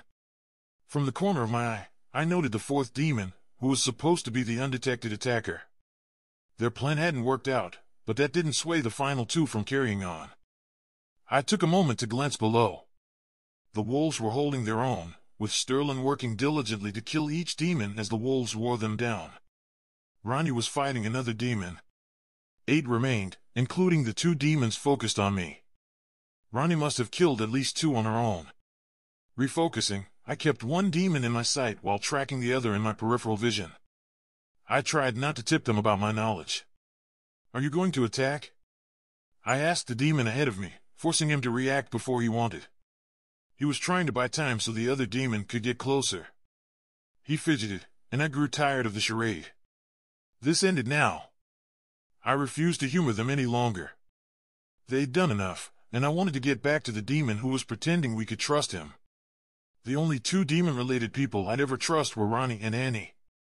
They had been raised as humans with no evil influences, proving that anyone raised in a nurturing environment could choose good. But these demons were from hell, the worst environment anyone could live in. They hadn't had a chance to choose good, which might be unfair for them, but that wasn't my problem. The demon lifted his hunting knife, trying to grandstand. He was more scared than I'd realized. Good. Their deaths deserved to feel as terrible as those of all the people they tortured. I rushed him, not bothering to use my wings for cover. When he swung the knife at my chest, I caught his wrist and curved my wing, removing his head. I waited for a second, letting the demon planning to attack me from behind come closer. I didn't want to drag this out. I released the wrist and let the rest of the demon's shadowy form fall to the ground. Maliciousness slammed into me, informing me that the demon was close. I didn't understand how it thought it could reach me undetected. I spun, flapping once to maintain my placement, and then my wings instinctively slashed at the demon behind me. I missed his neck by an inch and sliced the top of his chest. Blood poured like a brilliant blue waterfall, and he jerked back as if that would save him from his inevitable fate. I finished the job and didn't bother to watch him tumble. 4 demons were left now. Ronnie fought one, and I watched as Sterling killed another, which 2 wolves had pinned. Chad was lying on the ground, but I could hear his heart beating. His blood loss must have been getting to him. I could heal him, but I needed to help the others before I depleted my magic. His wound would be more difficult to heal than my superficial injury from earlier. Sterling ran toward the demon closest to her, so I decided to help the wolves farther away. The wind blew through my hair and feathers as I sped toward them. The largest silver wolf, Daryl, had a demon held down as the other 2 wolves flanked the enemy. The wolf on the right went to rip out the demon's throat, but moments before its teeth could connect, the demon threw Daryl off and swung his dagger into the chest of the other silver wolf, whose name I did not know. A pain-stricken whimper left the wolf, and I reached him as the wolf stumbled back. The demon chuckled maliciously, and I jerked to the side, killing him way too quickly. He deserved to die painfully and slowly. Blood poured from the silver wolf's mouth as he crumpled. I landed beside him, channeling my magic. That process, normally so simple, was still hindered by my prior exertion, but I pushed through the discomfort. My hands glowed as the wolf's heart stopped beating. No! This couldn't happen. I couldn't allow another silver wolf to die. I couldn't fail my mother again. I yanked the dagger out of his chest and dropped it quickly, the cold flames affecting my magic again. I rolled the wolf over as Daryl and another silver wolf I didn't know ran to his side. I placed my hands on his chest, hoping to the gods I wasn't too late. My magic flowed into him, but his heart didn't start. I kept pushing, and something warm and wet slid down my cheek. Ignoring the strange occurrence, I focused everything on the wolf I was determined to save. I funneled more magic into the wolf's body, but after a few seconds, I exhaled slowly. Normally, when I healed a supernatural being, I felt their magic mix with mine, but I didn't feel any reciprocation this time. I pushed a little more, thinking he just needed a boost, but nothing happened. I was too late. His heart was too damaged, and he'd died before I reached him. I wanted to keep pushing, hoping for a miracle, but I had to keep my head on straight. One benefit of being an angel was sensing when you might become irrational and forcing yourself to calm down. There was someone I could still help, Chad. His blood loss was serious, so I needed to hurry. He would die if I continued trying to revive someone beyond saving. This wolf's soul had already left his body. He had no magical essence to which I could connect. Confirming my suspicion, Daryl threw his head back and howled. The other wolves followed suit, mourning the loss of their brother. This wolf's pack link had gone cold. Footsteps hurried toward me, and when Sterling reached my side, she touched my arm and murmured, "He's gone." I know. I withdrew my magic as I lifted my hands from the silver wolf's body. I didn't know this pack member, but that didn't matter. He was my family, a descendant of my uncle Othniel, the father of the silver wolves, the race I'd sworn to protect in his name. The discomfort of losing someone swirled inside me, and I took a moment to wipe my cheek. Moisture covered my finger, and I looked skyward, expecting to see rain. However, the sun was still out, and the sky was cloudless. How peculiar. It must have been sweat, though I didn't feel particularly overheated. As I stood, Sterling's hand dropped from my shoulder. She followed me to Chad. His heartbeat was faint, and his breathing had slowed. The demon must have cut deeper than I'd realized, and if I didn't heal him soon, we would have 2 silver wolves to mourn. Can you save him? Her voice cracked with emotion. Her question was a slap to my ego, but after I'd failed to save their packmate, it was legitimate. Yes. The other wolf was dead before I reached him, I explained as I kneeled beside Chad. His heart is still beating. His eyes fluttered, but he wasn't aware enough to keep them open. I had to move quickly. I tapped into my magic and realized it was over halfway drained. Healing Chad would be difficult, but I should be able to stabilize him enough that he could walk. My hands glowed as I touched the slash on his neck. His warm blood squished under my fingers, and the metallic scent assaulted my nose. Though I'd rather not touch the wound, it would heal more rapidly and with less magic if I did, and I needed every bit of help I could get. I closed my eyes and pushed my essence into him. My magic recognized Chad's, its warmth trickling with his familiar but different essence as his magic recognized mine in return. My warmth fused with his, and they danced in unison. His wolf side surged through and began to heal as well. Something akin to a faint howl echoed in my head. The skin closed underneath my hands, and dizziness overcame me. Being nearly drained of my power was physically and mentally exhausting. 2 things would help recharge me: rest and being under the heaven-like lights that only the Shadow City Dome generated here on Earth. Rest alone could do it, but the lights provided an extra boost. Determination fueled me, and I forced my eyes open. They wanted to close from my heavy fatigue, but I needed Chad to rouse before I stopped. That was the only way I'd know that I'd done enough for him to stand on his own. My head grew heavy as I continued to push my rapidly depleting magic into him. The warmth that usually centered me was lukewarm at best. "Rosemary," Sterling said with alarm, "are you okay?" "It's taking longer than normal." It was taking longer because I tried so hard to heal the first wolf. "I'll be fine once I recharge," was what I wanted to say, but my mouth couldn't form the words. A pack link or telepathic bond would have come in handy. Chad's breathing strengthened, and he groaned. It sounded like music to my ears because I couldn't have gone on much longer. If his throat had still been cut, the noise wouldn't have been as clear. My magic stopped flowing of its own accord. The only other time I'd felt this close to depleted was when we'd rescued Annie, Cyrus, Mila, Chad, Theo, and Rudy from the demon-packed neighborhood. 2 of the younger witches from Eliza's coven had gone with us, and though they were powerful, their magic had drained quickly. We'd figured out that I could heal their magic while they used it, letting them siphon my essence from me. Because of that, we'd escaped, but freedom had come at a heavy price. I could barely walk or fly for an entire night, which was close to how I felt now. At least we were no longer under attack, though more demons could come at any second. My body listed to the side, and Sterling wrapped an arm around me. "Rosemary," she exclaimed. "SHH," I hissed. "Demons." Tired.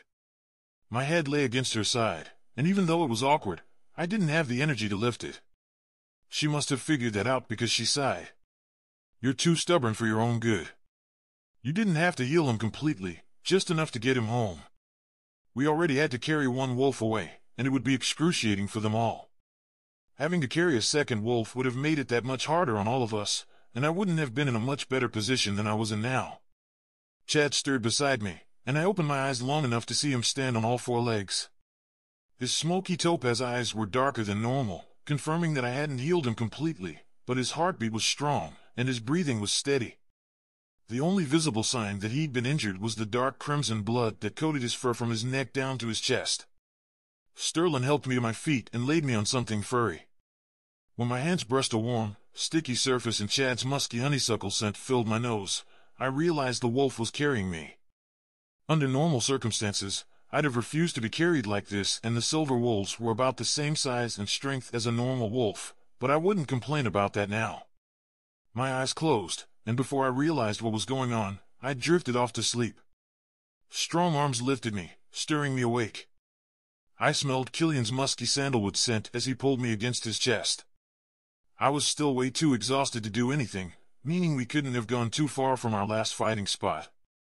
We must have reached the others, but I thought they'd be farther by now. I opened my eyes to find Levi standing in front of Killian and me. A scowl marred his face as he held out his hands and said, "You look like you're struggling. Maybe someone else should carry her." My heart pounded. He was a demon. I shouldn't want to be anywhere near him. I didn't want to be anywhere near him. Failing to save the silver wolf and then healing Chad had turned me illogical. "Hell, no," Killian spat. "If you're implying you can carry her, that's not happening. You're not getting anywhere near her." An arrogant chuckle escaped Levi. "I hate to inform you, Mutt, but I'm pretty damn close to her as we speak." "Then you'd better back the fuck away," Killian growled, his chest vibrating. "Oh, my gods," Sierra whispered loudly, only pretending to want to be unheard. "I feel like we're watching a show." Annie nodded. "It's like a paranormal TV show, but I'm surprised you feel that way since you grew up with all this."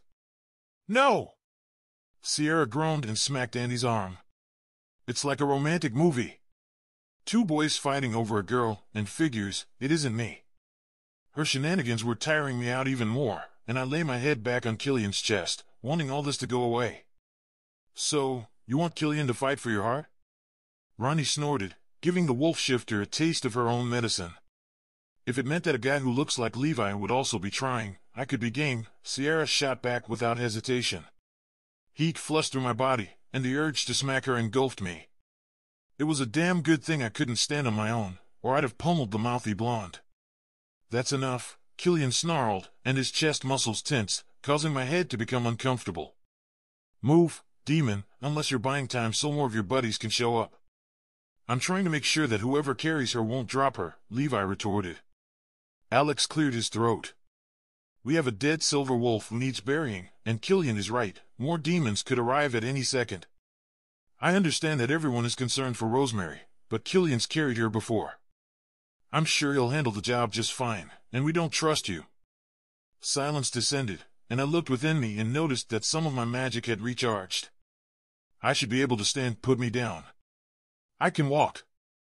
I didn't want any more drama, and I definitely didn't want Sierra to start talking again. Walking was the best way to eliminate all those things.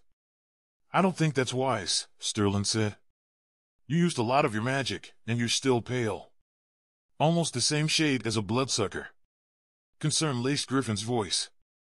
"They wouldn't stop mothering me, so the best I could do was suck it up. If I insisted on walking, Killian would drive me crazy every few steps, asking if I was okay. Even though my magic was lukewarm again, my energy was still depleted. Anything could zap the sliver of strength away from me at any second." Someone sighed loudly, and I wasn't sure who it was until Levi said, "Fine. Let's just go." Killian began moving again. We all wanted to get out of these woods. Being with the entire group had me feeling safe, more so than when I was with my own kind. Angels were narcissistic. Yes, we wanted to do things for the greater good, but in a way that benefited us and brought attention to ourselves. This group was nothing like that, and for once, I was surrounded by people who would support and protect me no matter the cost. Levi's sweet peony smell surrounded me, informing me that he was nearby. That should have bothered me, but his scent was the final thing I needed to let down my guard and drift back to sleep. I woke in a place I didn't recognize.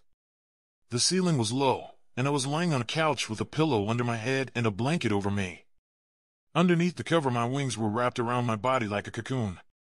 I sat up quickly and found Sierra on a love seat next to me. She chuckled.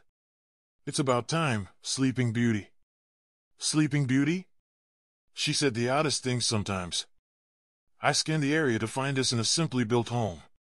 The walls were painted a generic beige, and I could see the kitchen from my resting spot. Natural wood cabinetry hung on the walls over complementary gray stone countertops. We must have been at the Silver Wolf's previous living quarters. I'd been here only once, when we'd come to save Cyrus and his kidnapped pack members. I'd never been inside the houses. Sierra arched her brows. The fairy tale about the princess who pricked her finger on a spindle and fell asleep? Was she on Wolfsbane? Because that clarified nothing for me. I'm no princess. I'm a warrior, and I didn't prick my finger, so that's impossible. Sierra hung her head and waved a hand. You know what? Forget it. Done. I was more than happy to oblige. Where's everyone? I kicked off the blanket and threw my legs over the side of the couch. My magic wasn't fully back to normal, but I was at half power. I could fly and walk. Sierra crossed her arms and glared at me. It wouldn't kill you to be more chill. You wore yourself out again, and you had us all concerned. This was one of those times I had to be careful about what I said. If I said the wrong thing, I'd hurt her feelings.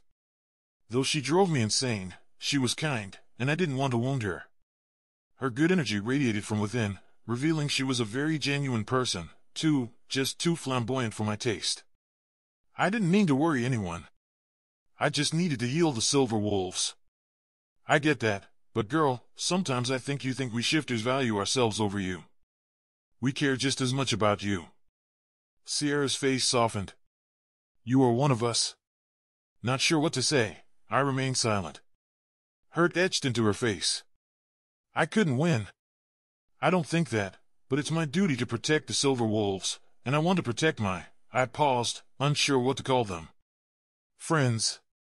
If any of your lives are at stake, I will do my very best to save you. Her face morphed into an expression I didn't understand until her eyes glistened, and I regretted saying what I had. I got super awkward when emotions were involved. She placed a hand on her chest. I think that's the nicest thing I've ever heard you.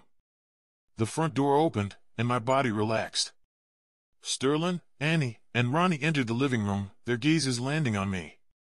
Sterling hurried over and hugged me. I'm glad you're okay. What do you guys need me to do? I wanted to help them get settled. Do I need to guard the demon until the witches get here or help bury the wolf? 2 more girls entered behind Sterling and Ronnie. Aurora smiled as she pushed her long, dark bronze hair over her shoulder. Her chestnut eyes focused on me. The witches have been here for a little while. And we have the demon locked in a house. Lux's arctic blue eyes sparkled, contrasting with her wine-red hair. They seemed happy to be here. Most of the coven stayed close to home, kept hidden by a cloaking spell, so maybe they were excited to get away. I wondered if they felt trapped, like many people living in Shadow City. How long did I sleep? Not long. Annie walked to the love seat and sat next to Sierra. 3 hours at most. It's approaching 6 now. Aurora and Lux got here about 30 minutes ago, and most of the silver wolves went to the graveyard to bury their packmate. For the past 1,000 years, the silver wolves had buried near the former pack neighborhood so they could pay that respect to their fallen member. It was risky, but I understood the need for tradition. It kept us grounded in times of turmoil. Are they okay? I don't think any of us are. One of our own has died, but the best way to honor the memory of our fallen is to continue on so their sacrifice isn't in vain. Sterling paused as her shoulders sagged. She was heartbroken, as any alpha would be. Some headed back to Shadow Ridge already, but half stayed to keep guard until Aurora and Lux arrived. Now that they're here, we'll just need a handful of wolves close by. There was no question that I would remain. I had to ensure the demons stayed put. If Asboga found out about the portal issue and that more demons were getting close to Shadow City, he would have a fit. I had to resolve this issue on my own, and that required me here. Sterling's eyes glowed as she spoke through her pack link. She frowned. Something was wrong. Did the demon escape already? I asked, and hurried to the door. Of course the demon would find a way to get out of here. He wanted to know our location and numbers, that was why he'd played along. Thank the gods we hadn't taken him to Shadow Ridge. No, he hasn't escaped, Sterling replied as my hand touched the doorknob. Her tone of voice wasn't as confident as usual. I paused and turned back to the room. I couldn't march over there without knowing the facts. Otherwise, I'd be playing into the demon's hands. Then what's going on? Annie grimaced, informing me that Cyrus was likely talking to both of them through their pack link. My lips pressed together as I tried to calm myself. If they didn't start talking, I'd take matters into my own hands and find out by other means. Are you going to share with the group? Aurora shifted her weight to one leg. Because not all of us have people we can telepathically connect with. For once, I was glad I wasn't stating the obvious. Apart from Aurora and Lux, every single person in this group could link with others except for me. It didn't bother me until moments like this when everyone but me knew what was going on. Ronnie grimaced. Yeah, sorry. It's just, we're not sure if Rosemary is up for it. I tensed. Up for what? Levi is refusing to talk to anyone but you. Sterling sighed and examined me. We're just not sure if you're... I straightened my shoulders. Times like these, when I realized they had no clue how much training I'd received, were humbling. I had limitations, we all did, but I could handle him. I'm fine. Where is he? The three of them glanced at each other, and I nearly allowed the urge to find him myself to take over.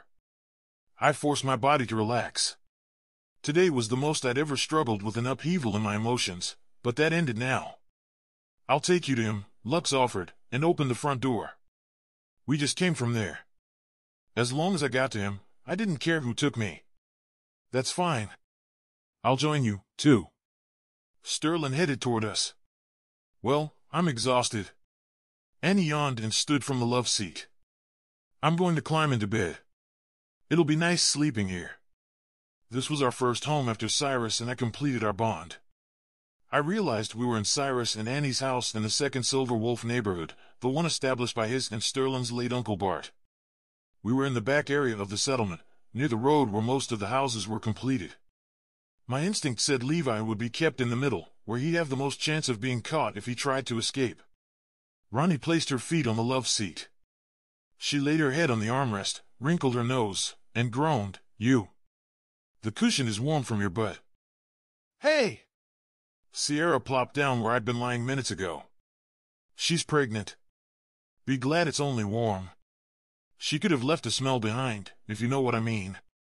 I was clueless, but I knew better than to ask. Information I'd rather not know would be sure to follow because that was how Sierra worked. Annie's mouth dropped. I did not fart. Besides, we're all supernaturals. Everyone would have heard.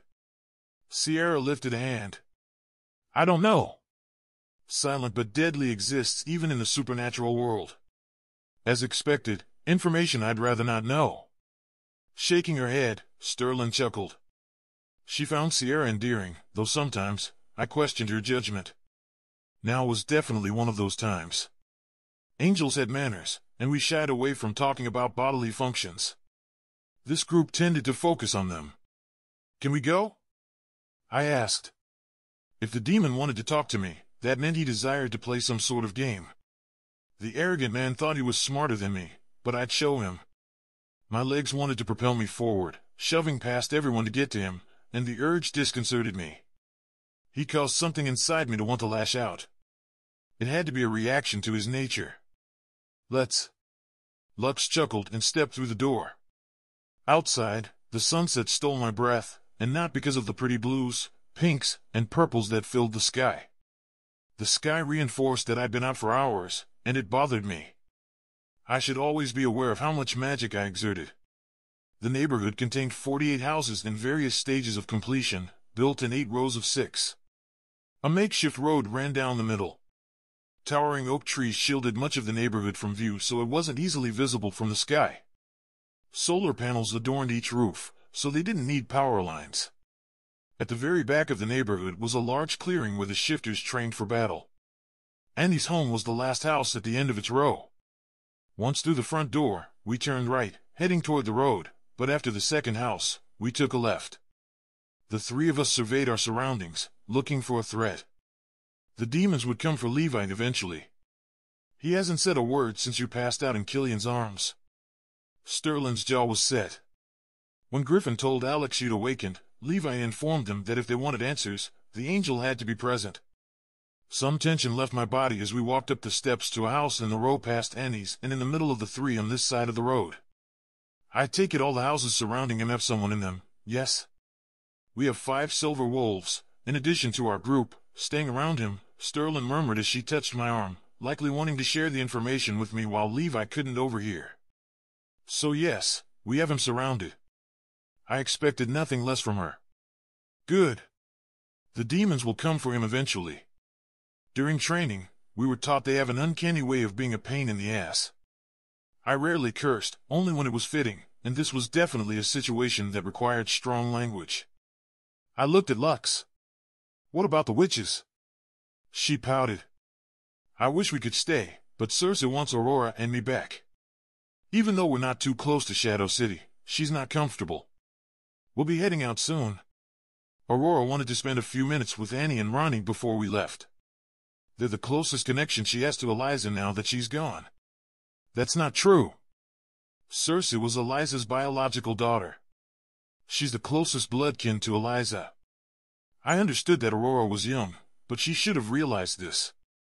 Wrapping an arm around my shoulders, Sterling gave me a side hug and explained, she didn't mean blood relative, she meant the two people who were closest to Eliza right before her death. I think that when she kidnapped my brother to save Aurora, Eliza changed fundamentally, and the Coven was only beginning to realize her struggle with that decision. Ronnie and Annie grew up with the person Eliza had become. Mortals made things more complicated than they needed to be. She was likely the same person, just desperate for redemption. That's true. Sterling dropped her arm and squeezed my hand. But Annie and Ronnie knew her interests and her life developments from the past 19 years. Circe wasn't privy to that. Understanding washed over me. Sterling had a way of seeing things that guided me to others' perspectives. I'd never experienced that before, and I was grateful for it. Angels didn't inherently think that way. 20 years was nothing to us, so we didn't dwell on spending that much time apart. This group had made me aware that mortals followed a sort of logic even when it appeared illogical. Every time I realized I'd judged them too quickly and they showed me the error of my ways, my stomach felt strange, and a lump formed at the back of my throat like it had now. Things aren't quite the same for angels. I wanted them to understand why I'd said what I had. I know. You don't need to explain, she said kindly. I was just hoping I could make you see things in a light. I scratched the back of my neck and averted my gaze. I do. Lux smiled, making me fidget. Needing a distraction, I hurried into the house. The tugging sensation that had been troubling me subsided, but that didn't lessen my concern about it. The living room in this house was the same as the one in Annie and Cyrus's home, even down to the couch and love seat. As usual, Killian was standing. In tense situations, he rarely sat. Instead, he hovered either in front of a window or close to a wall. Now, he was leaning against the wall beside the couch, near the hallway leading to the bedrooms and a guest bathroom. Blood stained his shirt, and my chest tightened. It had come from carrying me, and it was Chad's blood, not mine. Levi was sprawled on the love seat, looking at ease, but he couldn't fool me. His foot bounced by the edge of the couch, and his body had sagged to the point of seeming comical instead of relaxed. Pushing off the wall, Killian shook his head. You should be resting. Oh, yes, Rosie. Levi chuckled arrogantly. The wolf shifter knows how angels work, and it's clear you can't make decisions for yourself. My ears pounded, and my chest heaved. Who did this demon think he was? Alex sat on one end of the couch, rubbing his temples. Dear gods. That's not what I meant, Killian gritted out. Levi beamed and waved an arm. Then please, enlighten us. Taking a deep, cleansing breath, I centered myself. This demon wanted to upset us. It would give him some control over the situation, and I refused to allow this plan to succeed. A low growl came from Griffin, who sat on the opposite end of the couch from Alex. You know she can leave as quickly as she came. They were acting as if I weren't in the room, which was intolerable. No one makes decisions for me. I'm my own person and capable of knowing what's best. These are my friends, who care, and I know exactly what they mean. My gaze settled on the sexy man. I needed him to hear the sincerity of my next words. And I didn't come because you asked. I'm here because you're our enemy, and we need answers. I may have needed to recharge, but that is not a common occurrence, and I can kick your ass right now if you don't cooperate. Lux wiggled her fingers in front of her face. Let me know if you need my help to make him sing. How about making him walk around like a monkey? Killian sneered. It seems more fitting, and we wouldn't have our eardrums shattered. Monkeys are very intelligent, which, dare I say, is fitting. Levi winked at me as he buffed his fingernails against his chest. His attention went back to Killian. I've heard that they occasionally throw their shit at people, and frankly, that sounds appealing right about now. He refocused on me. Don't worry, love. I won't throw any at you. That traitorous heat flushed through my body again. It still made no sense, especially given the conversation, given him being a demon. "You're a jackass," Killian snarled as dark fur sprouted on his arms. Levi grinned. Sterling touched my arm and said, "Killian, can I talk to you outside for a minute?" "What?" His head snapped in her direction. "Now?" "It's really important." Her focus landed on Griffin, but she didn't speak out loud. Griffin stood and smacked his best friend on the back. "Come on, man.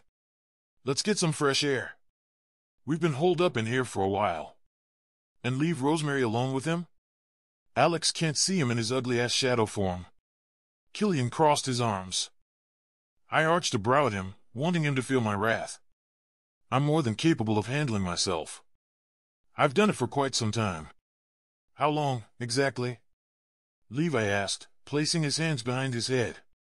The urge to kill him spiked inside me again. "That is none of your business."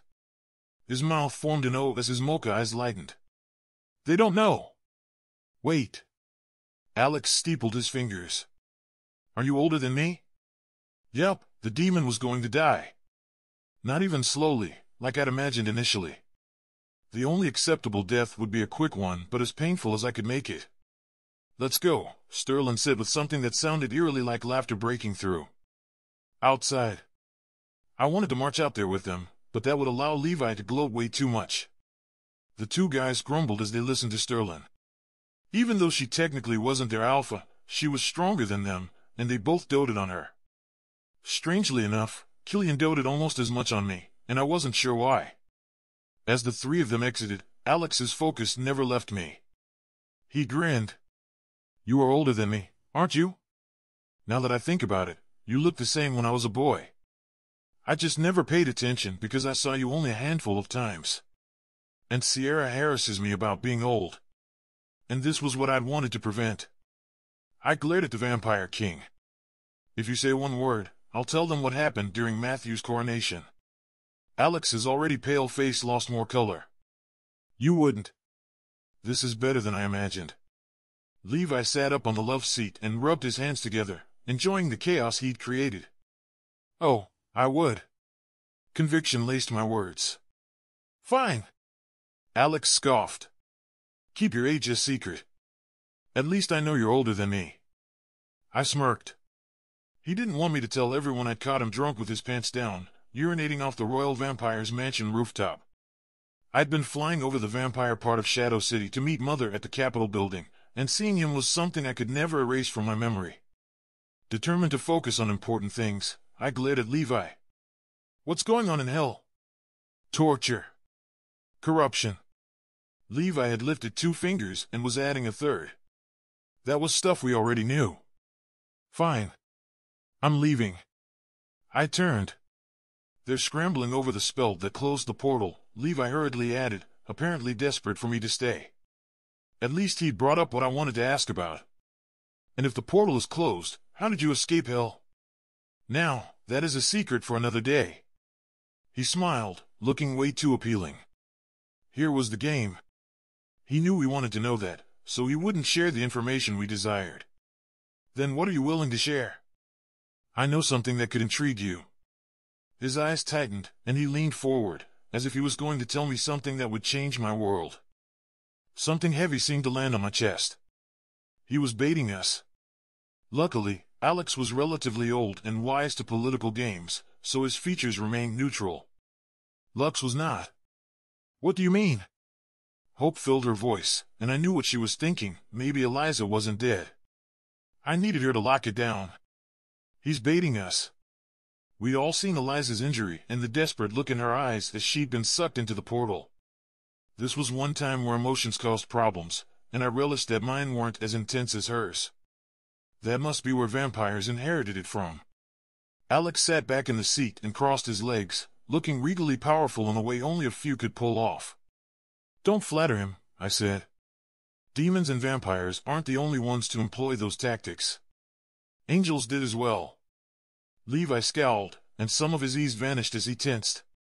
"I do know several things you would love to know. You know that, or I wouldn't be here right now. Or we're humoring you." A yank inside my chest urged me to get closer to him, but I kept my feet firmly planted. I would not allow some strange ailment to influence my decisions. Common sense would keep me centered. I forced attention from my body, except for my feet. They weren't allowed to relax, or I'd be walking over to the enemy. Using you as bait. His jaw twitched. I think it's a little of both. In fairness, it was, so I couldn't rebut it.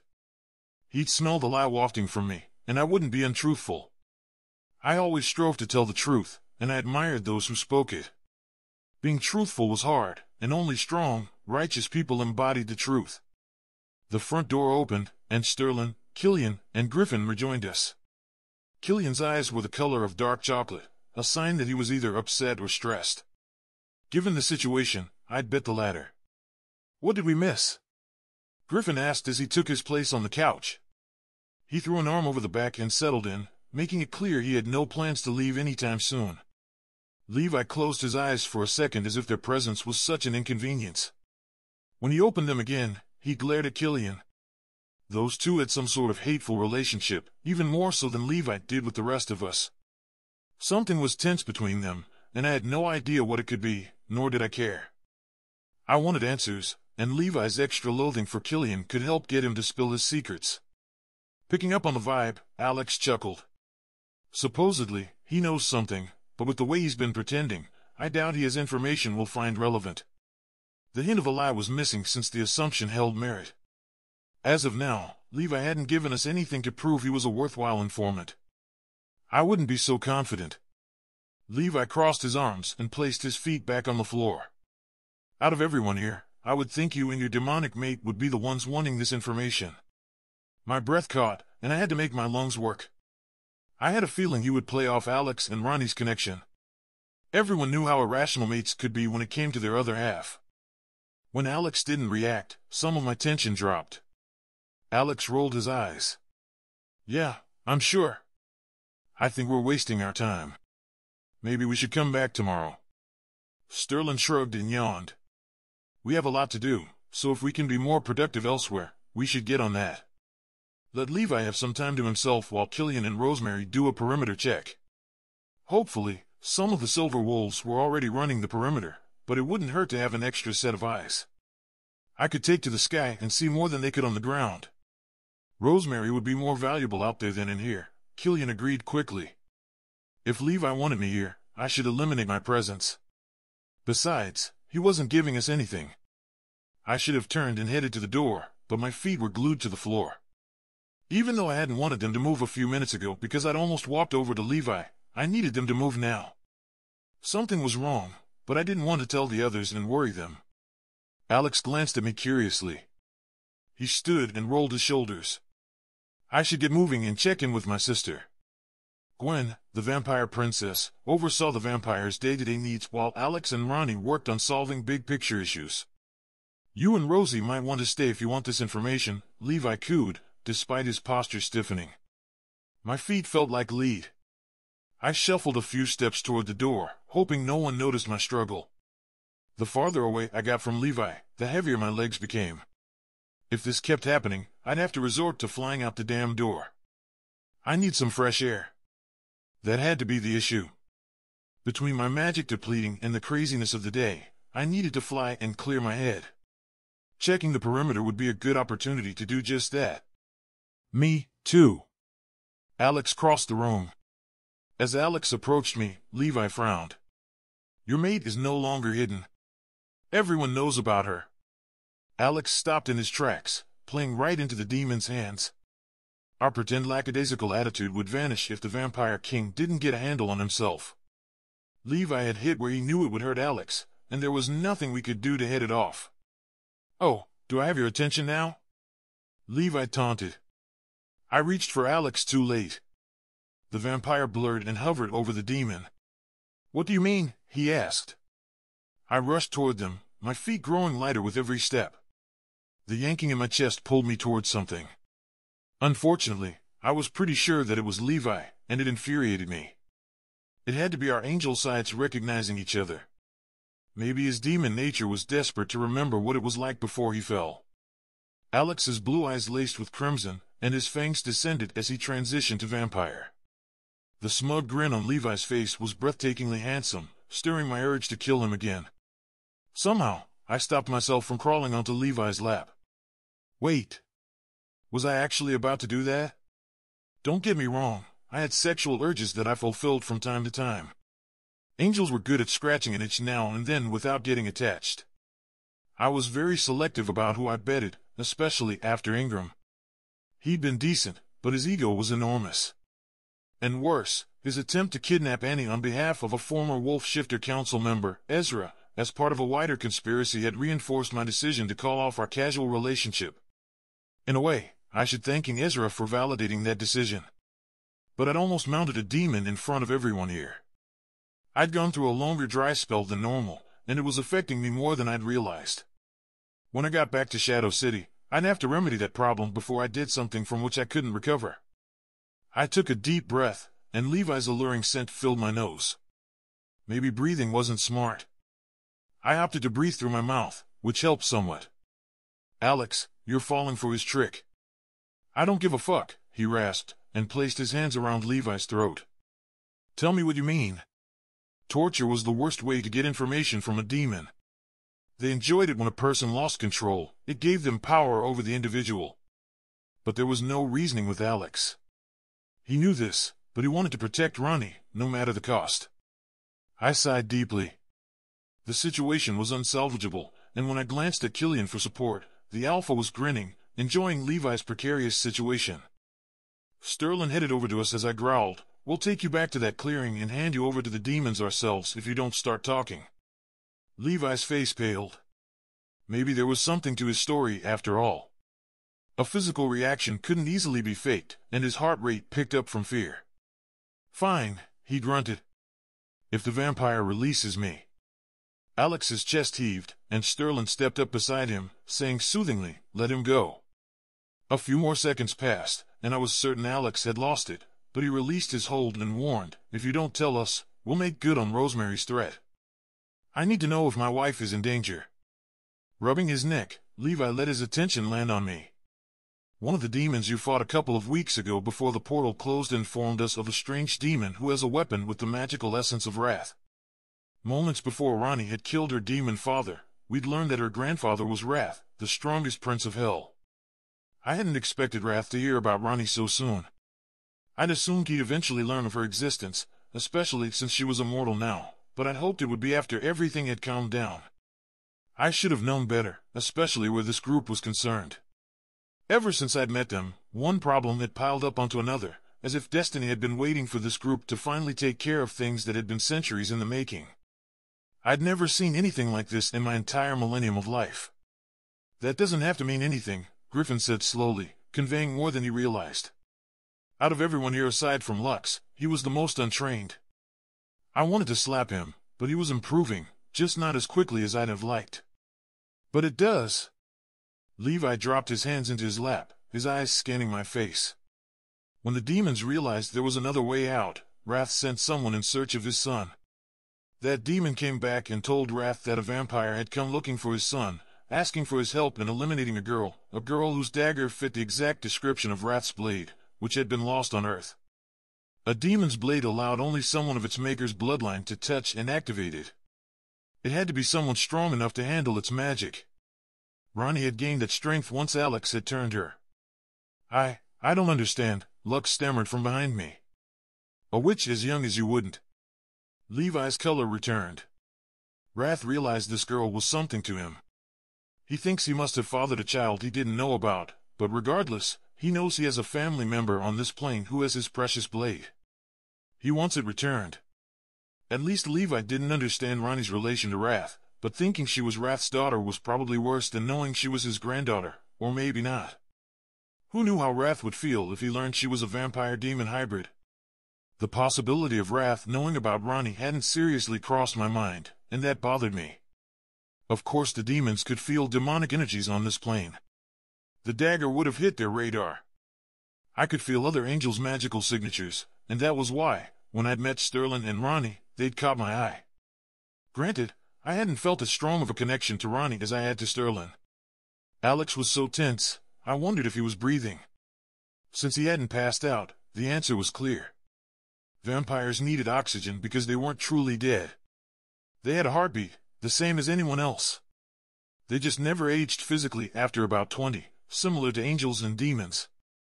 If someone was turned, their aging process stopped unless they were under 20, and then their biology progressed similar to a born vampires, thank the gods. We didn't need bloodthirsty small people running around. Maybe you aren't completely worthless, Killian grumbled. Thanks, Levi said, ignoring the jab. I aim to please in all ways. My traitorous body warmed, making me squirm.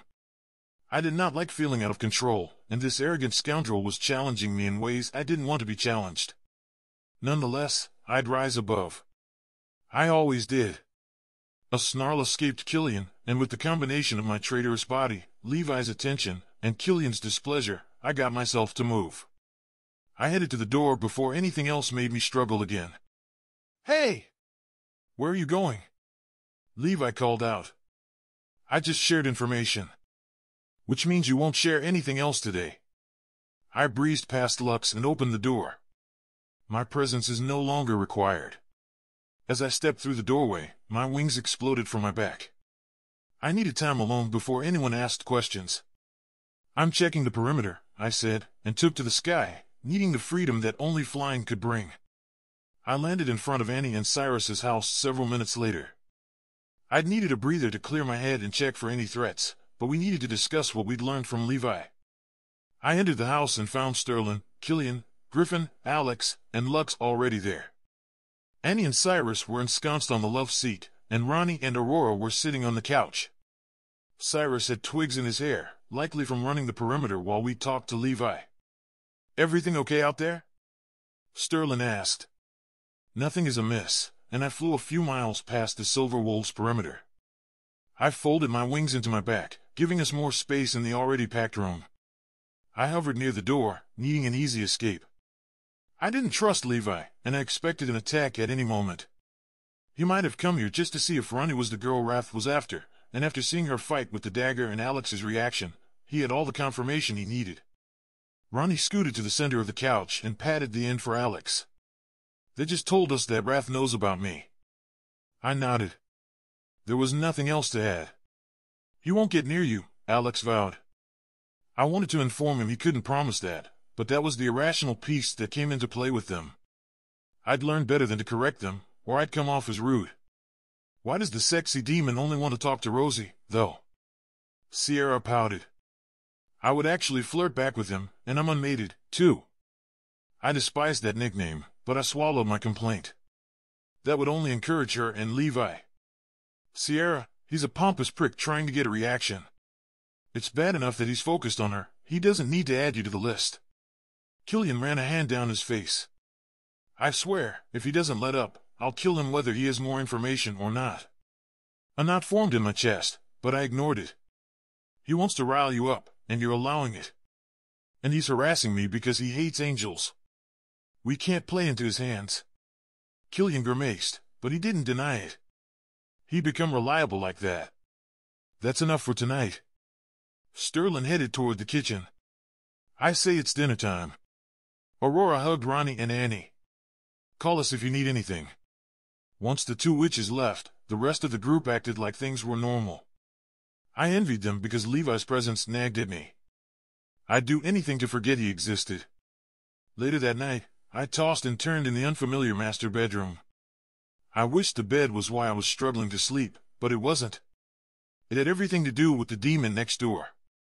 The tug in my chest increased in pressure, and before I comprehended what I was doing, I tossed off the covers and sat on the edge of the bed. I hadn't stayed with the others at Annie and Cyrus's, wanting to be closer to the demon in case he tried anything. From this room, I had a view of the house where he was being held. A breeze floated through the open window, carrying the cool, crisp scent of the fall night air.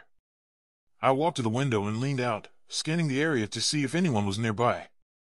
As expected, no one was out, and with the moon descending in the sky, I estimated it was close to 2 in the morning. I slipped out the window, unable to stop myself. The urge to get closer to Levi overpowered me. I'd never experienced a loss of control like this before, and my blood ran cold. Nothing had ever prepared me for this. It had to be the urge to ensure the demon wasn't up to something. He couldn't be trusted. I was being prudent, that was all. I moved slowly, not wanting to wake anyone. Shifters had excellent hearing, so even a slight misstep could alert someone. I'd rather they not be aware I was out here, although it wasn't as if I was doing anything wrong. I tiptoed to the front door. Something within me urged me to open the door and go inside. My hand was reaching for the doorknob when Levi's deep voice called out, "Rosie?" "I knew you'd come." My hand paused mere inches from the handle as alarm broke through my brain fog. How had he known I was here? I held my breath, preventing even my lungs from making noise. "I know you're there, Rosie." Levi sighed, and something soft hit the other side of the door. It was likely his forehead or forearms. I closed my eyes and centered myself. He was calling me that nickname to get a reaction from me, and sneaking over here in the middle of the night had informed him that he was on my mind. I wanted to pretend that I'd come for a safety check, but we both knew it went beyond that.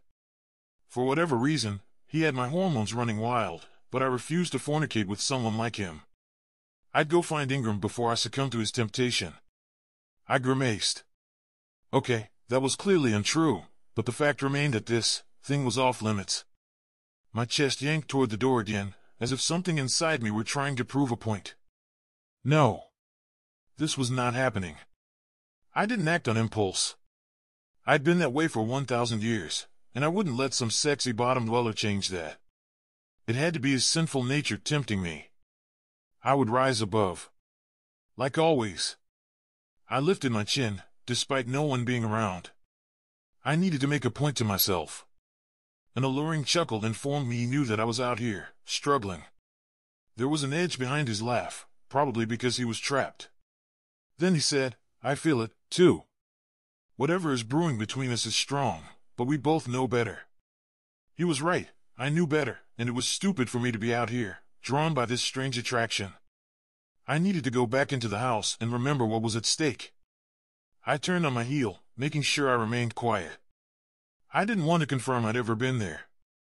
With each step I took, the tug grew stronger, but I'd already let the strange sensation influence me more than it ever should have. This charade ended now. "Good night, Rosie," Levi rasped, an odd tone in his voice.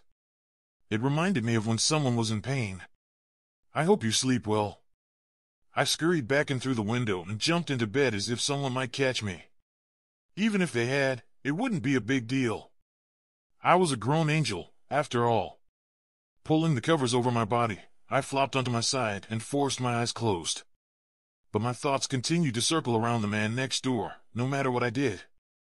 2 days later, around midnight, I winged my way back from my second flight watch. I'd had to fly again because the urge to see Levi was becoming unbearable. My restlessness was getting worse, and I'd barely slept, no matter how hard I tried. Even though I'd broken down and stayed in one of Annie and Cyrus's extra beds, the pull had grown stronger. In some ways, putting more distance between Levi and me had made things worse, yet being close caused other problems. His presence taunted me and set me on edge. I'd been flying more each day, forcing myself to stay away from him. I wasn't in the mood to deal with his games. When I'd seen him the next day after we arrived, he'd played more games instead of telling us anything worthwhile, so I'd cut my losses. He needed to learn that giving us answers was the only thing that would make me show up. I wouldn't succumb to whatever was brewing between us. Ever. That didn't keep him from my mind, though, and the only reprieve I had was the sky. As soon as my feet touched the ground, the strange urge to see him would overwhelm me.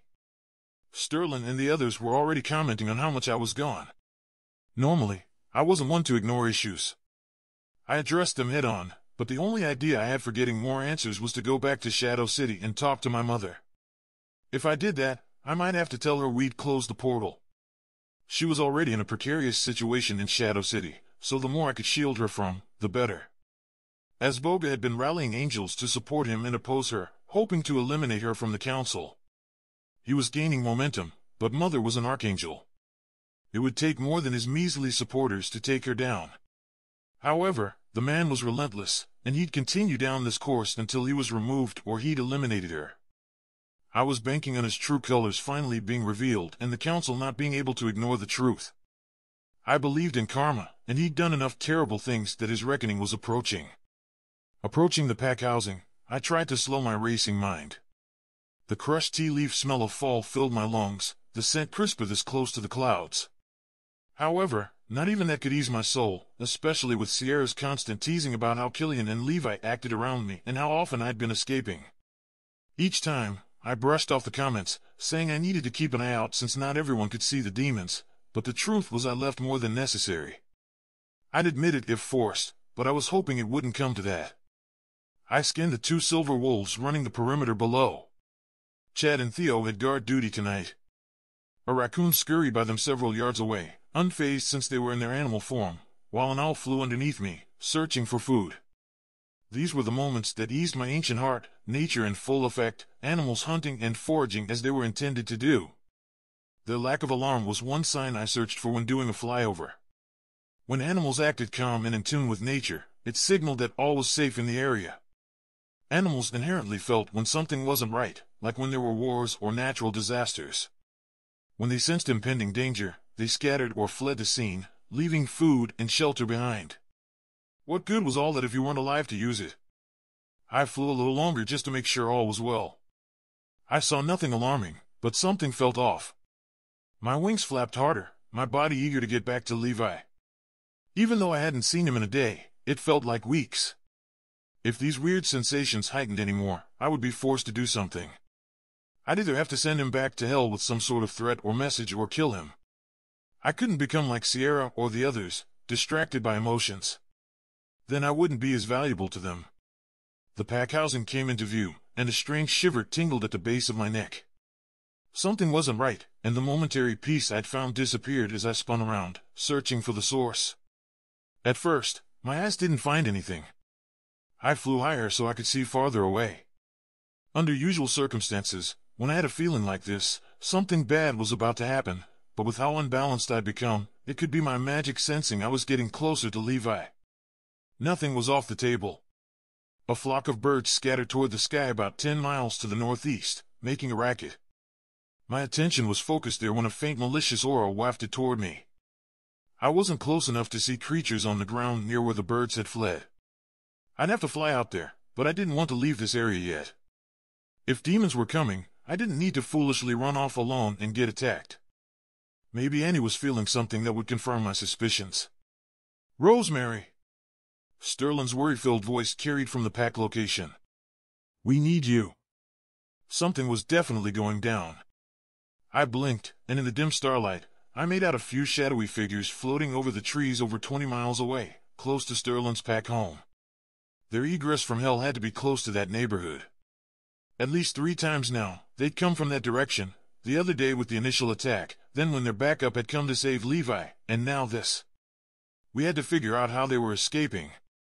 I flew towards Sterling, eager to discuss logistics. I landed in the pack settlement, and everyone, including Annie, was standing in front of the house Levi was trapped in. All the silver wolves except Sterling and Cyrus were in wolf form. Annie, Killian, Sierra, and Griffin were in human form, too. Our group would want to talk the strategy through. Cyrus had his arm wrapped around Annie, and Ronnie stood protectively on her foster sister's other side. "Did you see anything?"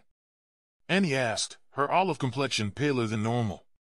"I'm assuming that's why you were flying." Addressing her assumption would highlight that when I'd left, I hadn't felt anything off.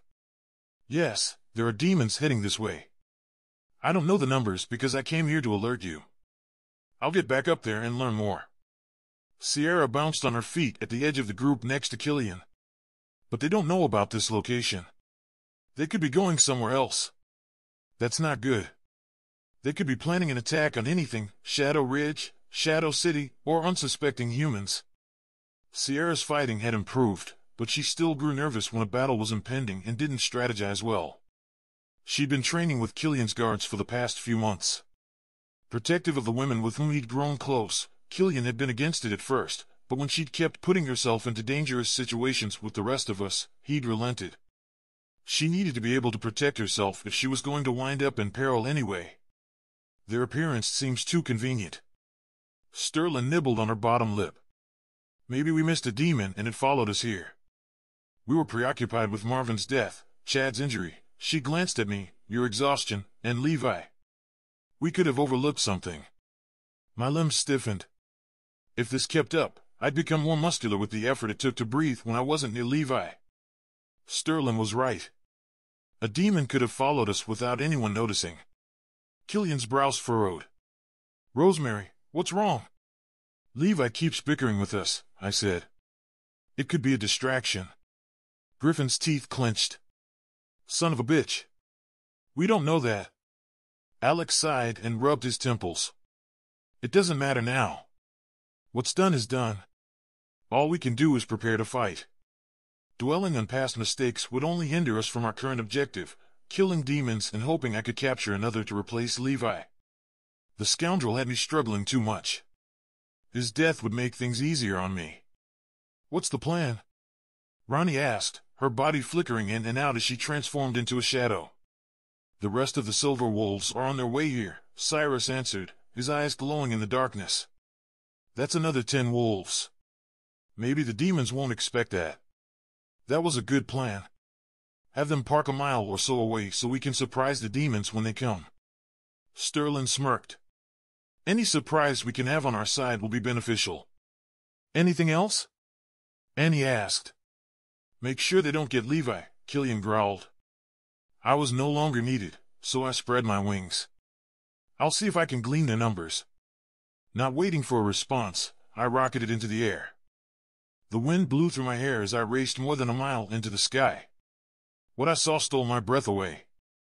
10 demons were closing in, but their attention wasn't on the neighborhood, it was on the 2 silver wolves racing toward us. There was no way the wolves could reach us before the demons caught them, so I hurtled toward them.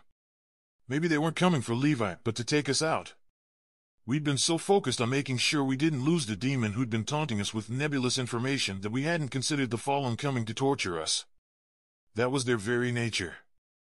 I flew over Chad and Theo and landed in front of them just as the demons appeared. I wanted to make it clear that the wolves were under my protection, not that the demons would care.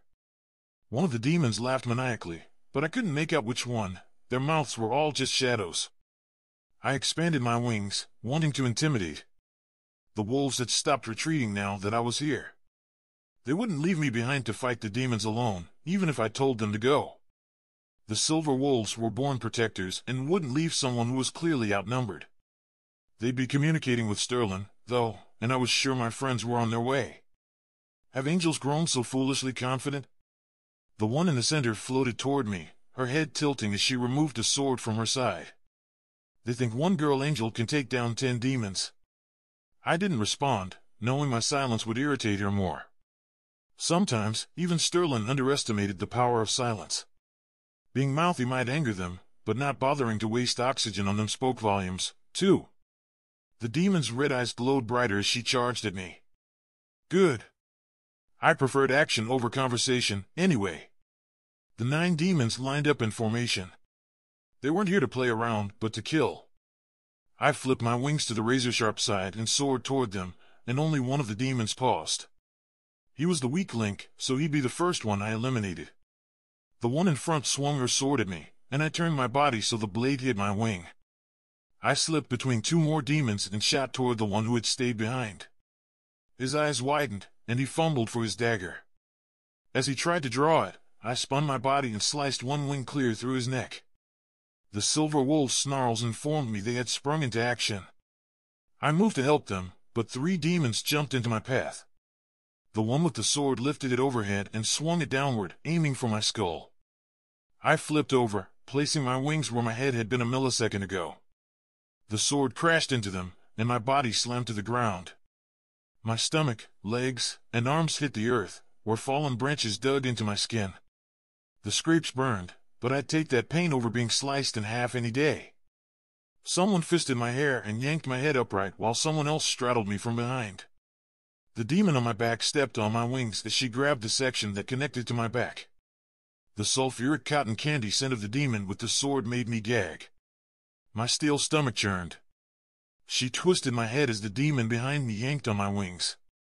Pain like I'd never felt before racked my body. I swallowed, refusing to show weakness. My hands were numb, and I couldn't move them from the force of impact. I'd never been so vulnerable in my life, but I couldn't get her off my back. She placed the sword at my throat and chuckled. First, we're going to rip the wings from your body. Then I'm going to behead you like you did our brother there." She watched my face for a reaction. My eyes blurred and burned. It had to be from the pain coursing through my body.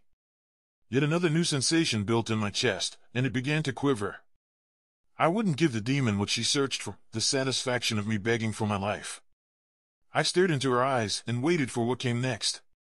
There was no one here to save me. My stomach clenched as I waited for pain and, ultimately, death. I prayed it would be quick despite the demon's desire to dominate me. If the wolves hadn't been close by, they would have slowly tortured me. However, they didn't have the luxury of time on their hands. The blade bit into my skin, and something dripped from my eyes and rolled down my face. Tears? I didn't know I could cry, and I hated that demons had made me realize it was possible. They weren't worthy of teaching me anything. I supposed it was fitting for death. If I were going to feel emotions, it should be during the last moments of my life. The demon's glowing red eyes squinted as she smiled, and a sour taste filled my mouth. She was enjoying this. Ah. Angel tears. I'd almost forgotten what they smelled like. She inhaled deeply. Adrenaline pumped through my body, quelling some of the pain, and my hands stopped trembling. Determination to remove her smugness coursed through me. I decided to use one of Sterling's tactics. I didn't immediately strike, but instead let the demon gloat. Snarl sounded a few feet away as the silver wolves attacked. They were alive, and the only blood that filled the air was mine. I flexed my wings, making the sharp spikes stand more erect. Damn it, Ublin. Speed this up. Her feathers are cutting through the soles of my shoes, and the other wolves are getting close. The demon on my back complained as her feet slackened slightly on my wings. Ublin groaned as the red in her irises flared. How sad that we have to cut this short.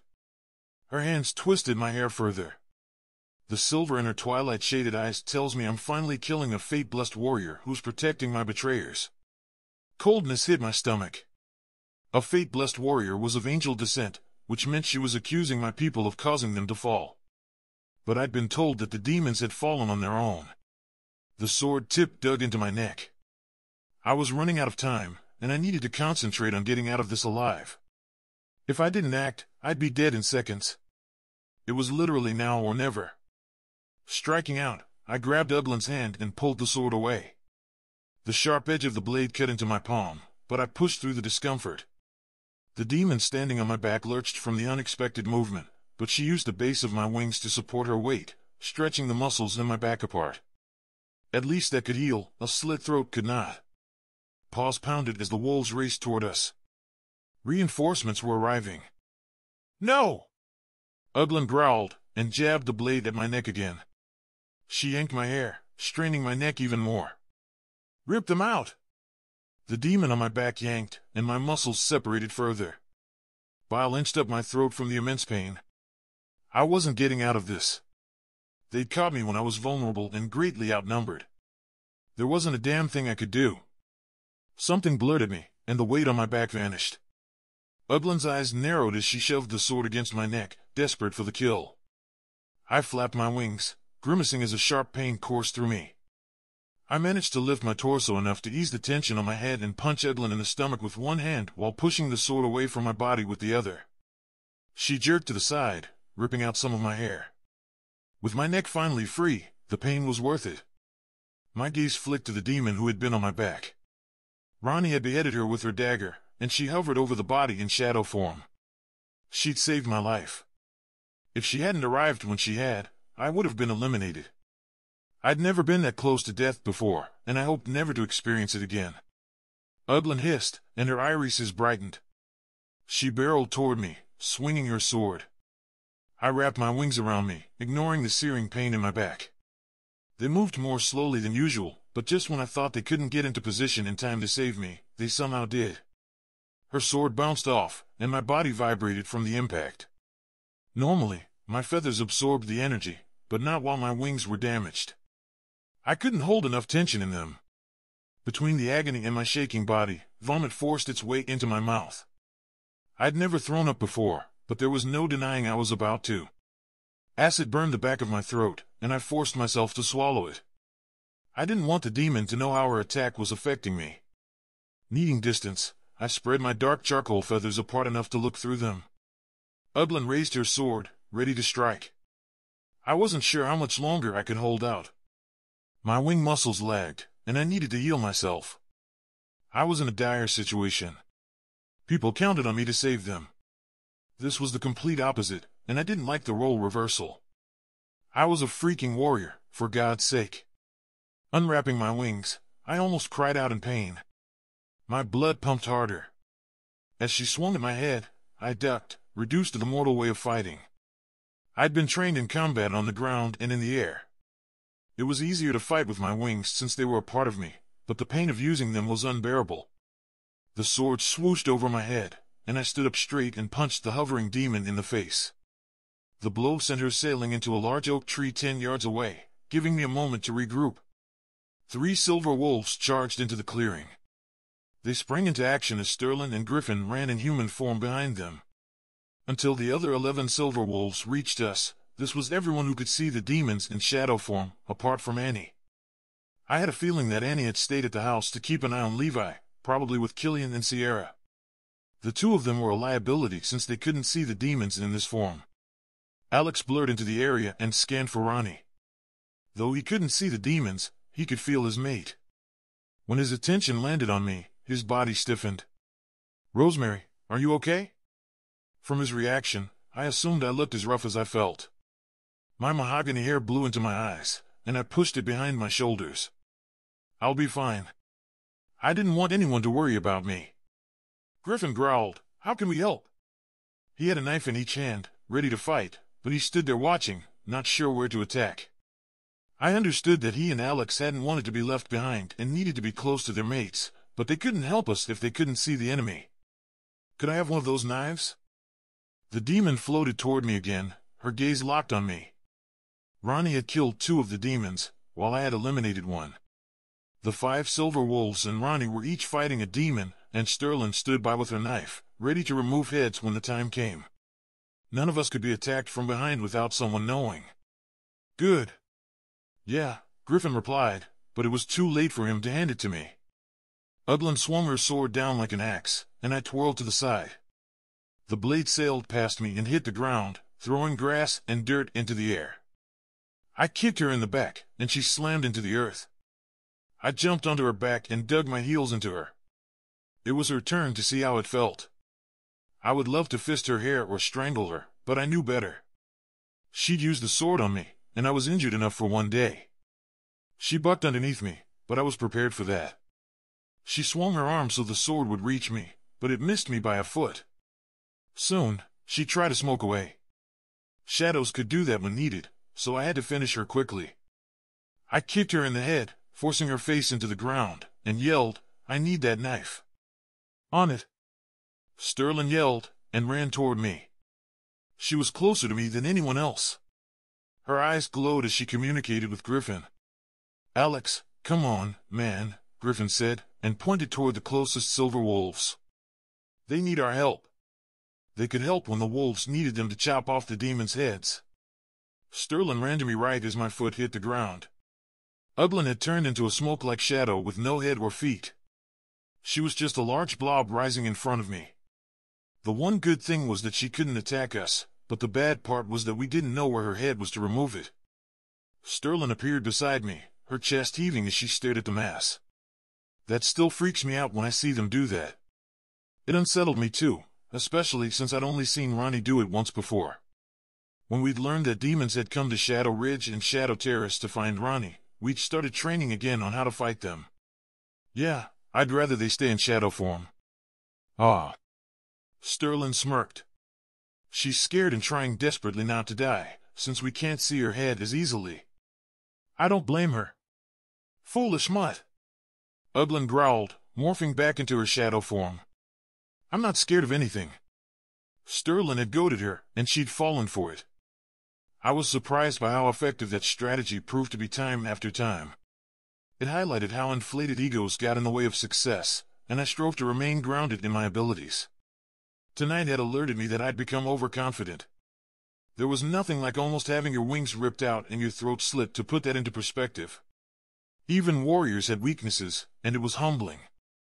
Ublin surged toward us, her target Sterling. Sterling lifted her trusty knife and spread her feet shoulder-width apart. She expected the demon to attack her. Then it dawned on me, she had made herself bait to protect me. Something strange shifted in my chest, a warmth I'd never experienced before. Sterling would protect anyone, but this was the first time she'd actively protected me. The angels I trained with would have my back, but they wouldn't purposely make themselves a target. No wonder we were so close. We'd all done this for one another. I tensed, ready to use my wings, the pain of my injured muscles stinging hot. We needed to end this and get back to Levi and the others. This could be the first wave with the second one following close behind. The others must have been safe, or some of the silver wolves would have been rushing back to Annie and Cyrus. I didn't feel any additional maliciousness. The demons here were the only negative energies I felt. As the demon used her sword to strike Sterling, I twisted, using my wings. My back felt like it was being ripped in half, but I powered through. I dodged Sterling's head and sliced the demon's throat. I had to push the feathers through the bone, which wasn't normal. Usually, they cut through easily, but I was too injured. My wing went halfway through before I couldn't push it any longer. In pain, the demon dropped her sword. She grabbed my feathers, despite them cutting into her hands, and shoved me away. Agony speared me from neck to waist. Though I didn't want to, I'd have to use energy to heal myself, or I would be useless. Sterling appeared beside the demon and finished the job. Ublin's head fell and rolled a few feet away.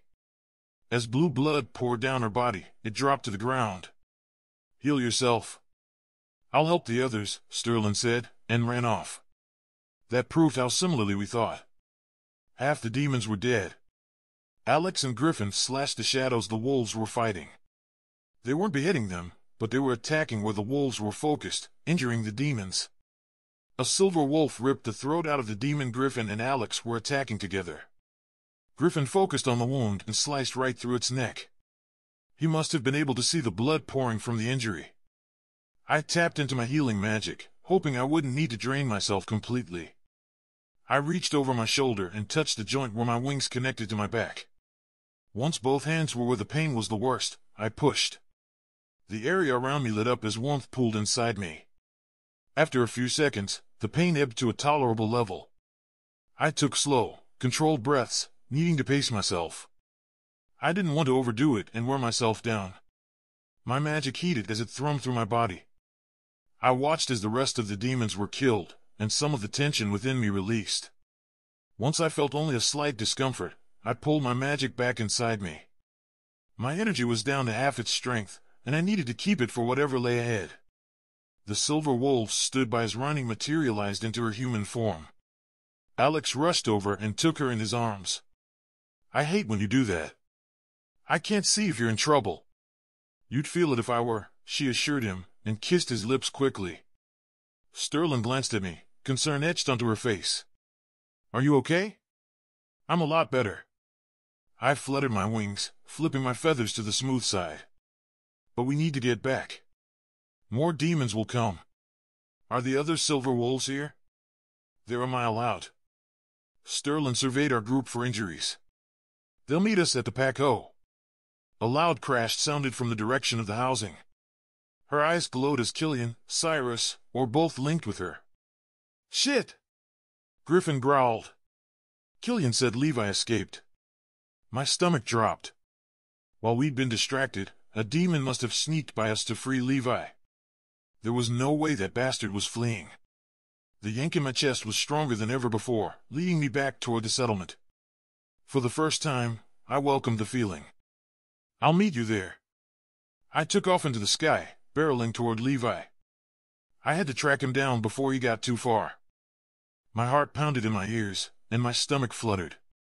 It had to be the result of my near-death experience and the demons having clearly outsmarted us. The thought sat hard on my tummy. I should have realized this attack was a distraction, but what could we have done, left Chad and Theo to die? That wouldn't have been acceptable either. If faced with a choice between Levi breaking free or the Silver Wolves dying, I would choose to protect them. They were family. Ronnie's scent hit my nose as she reached my side. With my head start, she shouldn't have been able to catch up. My hands clenched, and my rage added a little speed. Even the cool breeze didn't calm my blazing skin. I hadn't realized how affected I was about him being gone until now. "I don't see anything," I told her. If Levi and the rescue demon were heading back to wherever they'd come from, then logic stated they would have to pass us. The disturbing fact was that these recent demons had been better trained for battle. Had they sneaked by us undetected, again? The pack housing came into view, and I saw Cyrus and Annie running toward the tree line. My gaze followed, but I didn't see a thing. They must have been chasing Levi and the rescue demon, and the escapees were getting away. Although they'd lost their wings, demons could move quickly through the air. Despite her demon wolf currently being stronger than the Siler wolves due to the phase of the moon, Annie was struggling to keep up with her mate. I assumed it was due to her pregnancy, though she still kept pace with the others. Ronnie floated down to them ahead of me, and I didn't have pregnancy as an excuse. I'd allowed myself to be injured, and I had to face the consequences of not defeating my opponent. "Babe, are you okay?" Cyrus stopped and examined his mate. His brows furrowed like he was unsure whether to keep moving to hopefully catch the enemy or slow down so his pregnant mate didn't exert herself too much. Those pesky feelings were getting involved in his decision-making. This was why I was very thankful I could stay level-headed. "I'm fine," she sighed. Ronnie floated to them. "Rosemary and I will take it from here. Just stay with her and protect her and that baby." Cyrus's body sagged as he exhaled. "Thank the gods. A demon went that way." The statement was obvious, but I didn't bother to retort. That would either come off as rude, or catty like Sierra, and I definitely didn't want to chance the latter and draw comparisons to her. "I'd sure hope so," Ronnie chuckled. Not wanting to be left behind again, I blew past Ronnie, needing every second of a head start I could get. I flew higher into the sky. It was easier to fly over the trees instead of weaving through them. As I reached the top of the cypresses, I scanned the skyline for the demon. He had to be blending in with the darkness, using his smoke-like shadow form. "I see him," Ronnie murmured. Her eyes flicked to the right. Up in the sky, hovering close to a low-hanging cloud, was the demon. As I'd suspected, he was in his smoke form, blending in. He already had time to his advantage, but he was close enough to distinguish. Even as he pretended to be a cloud, he quickened his pace. He was desperate to get away. Despite Ronnie's speed, she couldn't catch up to him. I tried not to stare and alert him that we'd found him. He appeared to be alone, but I wasn't sure if it was Levi or whoever had broken him out. Either way, they'd split up and created another distraction. Something twinged inside me, and the urge to go back to the house where Levi was staying almost stole my breath. Maybe I could find a clue there. "I'm heading back to the pack housing unless you want me to stay," I told Ronnie. I didn't want to abandon her, but if she decided to follow the demon and try to find out where he was going, perhaps the portal, I couldn't keep up with her. She nodded but gracefully didn't confirm the thoughts I'd had. "Good idea. Something isn't right." She raised her voice. "I'll keep looking around." "Okay," I said at normal volume, then whispered, "Don't do anything stupid." "I won't." Ronnie shrugged. "Let's hope I get something useful." I scanned my surroundings. There was nothing else out here, and the animals were returning to their normal nighttime activities. The threat had passed, and it would be interesting to see if the demon headed back in the same direction he'd come from. "Fine, but let Alex know if you need me. Or just yell." I could hear her if she shouted loudly enough, but if she needed to be discreet, her mate bond was the way to go. "Will do." She hovered, watching the demon. The yank toward the house was more intense than ever. Even if I hadn't planned to go back, I couldn't have fought this sensation much longer. Not wasting another second, I turned and flew toward the housing. Like rubbing salt in a wound, Alex was already with Annie and Cyrus when I reached them again, with Sterling and the others breaking through the tree line into the clearing. I should have been back at the house before they reached this point. "Where are you going?" Sterling asked as I flew past them. To the house Levi was staying in to look for clues. Unable to slow down, I pushed past them. Every cell in my body tugged me toward that house, and I had to understand why. As I approached, I saw Killian and Sierra at the edge of the clearing, waiting for the silver wolves to come. But my attention homed in on the house Levi had escaped. At a glance, it appeared to be intact. The front door was open, likely from someone running inside to see if Levi was still there. However, the windows on one side were shattered. The glass breaking was what we heard. The demon had knocked down the perimeter spell holding Levi within it. But how could they have possibly known there was a spell and how to undo it? Just another thing I didn't understand. I growled under my breath.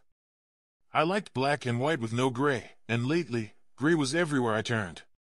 I landed near a broken window and glanced inside. My chest throbbed, and I rubbed it to ease the discomfort. It figured these strange feelings would come at a time like this. Pushing the discomfort away, I slipped in through the window.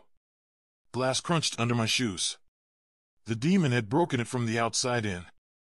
Levi's sweet peony smell assaulted me, and my eyes burned. It was as if he were still here. This entire situation was strange. Our connection and the way my mind always settled back on him was exhausting, so maybe his escape was a blessing, despite the fact we hadn't gotten as much information from him as I'd hoped. I exhaled, allowing myself a moment to get things together. "Ah, Rosie, don't worry." Levi chuckled from the doorway. I didn't leave. The pain in my chest ebbed as I yelped and spun toward him. "What are you doing here?" I fisted my hands, ready to fight. This had to be a trap, but all the silver wolves were here, and it would be harder for him to escape now. That could be the point, but it didn't add up. He leaned against the door frame and smirked sexily. "I told you. If I go back to hell, they'll torture my father." Every time he said that, I expected the stench of a lie to break through, but it never did. "I still don't understand why you care if they do. Don't you get off on torture?" His jaw twitched as his demeanor slipped. He wrinkled his nose. "Not all demons like torture." I laughed. What he'd said was preposterous. That's the first time I've understood a joke. I usually didn't pick up on jokes. I found them stupid and pointless, making all those rom-coms Sierra demanded we watch even more atrocious. I still didn't understand why mortals found bodily functions and sex so amusing. It was part of nature, and there was nothing funny about that. Laughing felt foreign to me. My stomach shook, but not in a hurtful way, and I smiled involuntarily. Normally, angels plastered polite smiles on our faces when society dictated it as necessary so we didn't come off as aloof or out of touch with the world, but this felt comfortable. "It's not a joke." Levi crossed his arms and scowled. "Not all demons are torture seekers, and some actually care about others." My chest shook harder, and a strange sound bubbled from my throat. I covered my mouth with my hands. Footsteps sounded outside the window, and Sierra asked with concern, "Rosemary? Are you okay?" "Lovely." I must have been louder than I realized. That was enough to end my laughter, and I turned just as she reached the window. She said, "Are you Chalk?" Her mouth dropped when she saw Levi. "Wait! You're supposed to be gone." "I'm having doubts about whether I should have stayed," he said, his tone oddly flat. Sierra lifted her hands in front of her. "I don't understand what's going on here." Rosemary sounded as if she was laughing, which I'm pretty sure is impossible, and you're here. How is any of this happening? Of course, Killian appeared behind her. His irises darkened to that rich, dark chocolate color. "I thought you checked the house and he wasn't here." "I did." Sierra turned to him and dropped her hands. He must have been in shadow form. For once, I was on the same page as her. This moment was surreal, and my chest felt light, which wasn't rational. I was definitely not in shadow form. Levi arched a brow as his arrogant demeanor slipped back into place. This was the Levi I'd come to understand in the limited time we'd spent together. Sierra placed her hands on her hips. "Then how come I didn't see you?" "Because I was in the bathroom." Levi drooped his hands back to his sides. She mashed her lips together and tapped her lip. "Yeah, okay. I didn't check there." "Why wouldn't you?" I had to remind myself she was still learning. She was a lot better than she used to be, but I still wanted to treat her like an angel. When an angel messed up, we were punished. Killian didn't work that way with his bleeding heart and all. "It's a room I always refuse to check at home." She grimaced. "I've seen things that can't be unseen when it comes to my brothers." I had no clue what she meant, and I didn't want to ask. It probably came back to bodily functions. I heard Sterling and the others approaching from outside. Well, surprise, I'm here. Levi wiggled his fingers. Which brought up a good point. Why are you here? I demanded. The front door opened, and the group filed inside. Alex and Ronnie appeared first, with Sterling, Griffin, Cyrus, and Annie behind them. They all stood in the entry hall. Chad and Theo must have been meeting with the other silver wolves outside. Pushing off the door frame, Levi placed his back to a wall where he could see everyone. Anyone would do that when surrounded by the enemy. I noted it and continued observing his actions. I thought you'd be happy that I'm still here. Levi shoved his hands into his jeans pockets. I'm upset that you're complaining. I'm with Rosemary. It makes no sense. Killian narrowed his eyes at the demon. Levi shrugged. I told her why, but she doesn't believe me. Your father? I had to give him credit for sticking to his story. Please. You probably would enjoy inflicting pain on him yourself. He blew out a breath. There's no point in continuing this conversation. I don't want my father hurt, and I'm sorry if that contradicts your view of all demons. My stomach roiled, and I wasn't sure why. The strange feelings had marginally improved over the last day, but now they were getting worse again. They magnified around him, and I didn't like it one bit. Though I agree with Rosemary, we have a more pressing matter at hand. Sterling sighed. Our location has been compromised. We need to move before more demons come back for retaliation. She was right, but I hated that he hadn't given us more information. He was hiding something. We could continue down this road, but we wouldn't get far. Why did the demon leave without you? He gave me an opportunity to escape because they want me back in hell, but I chose not to take it.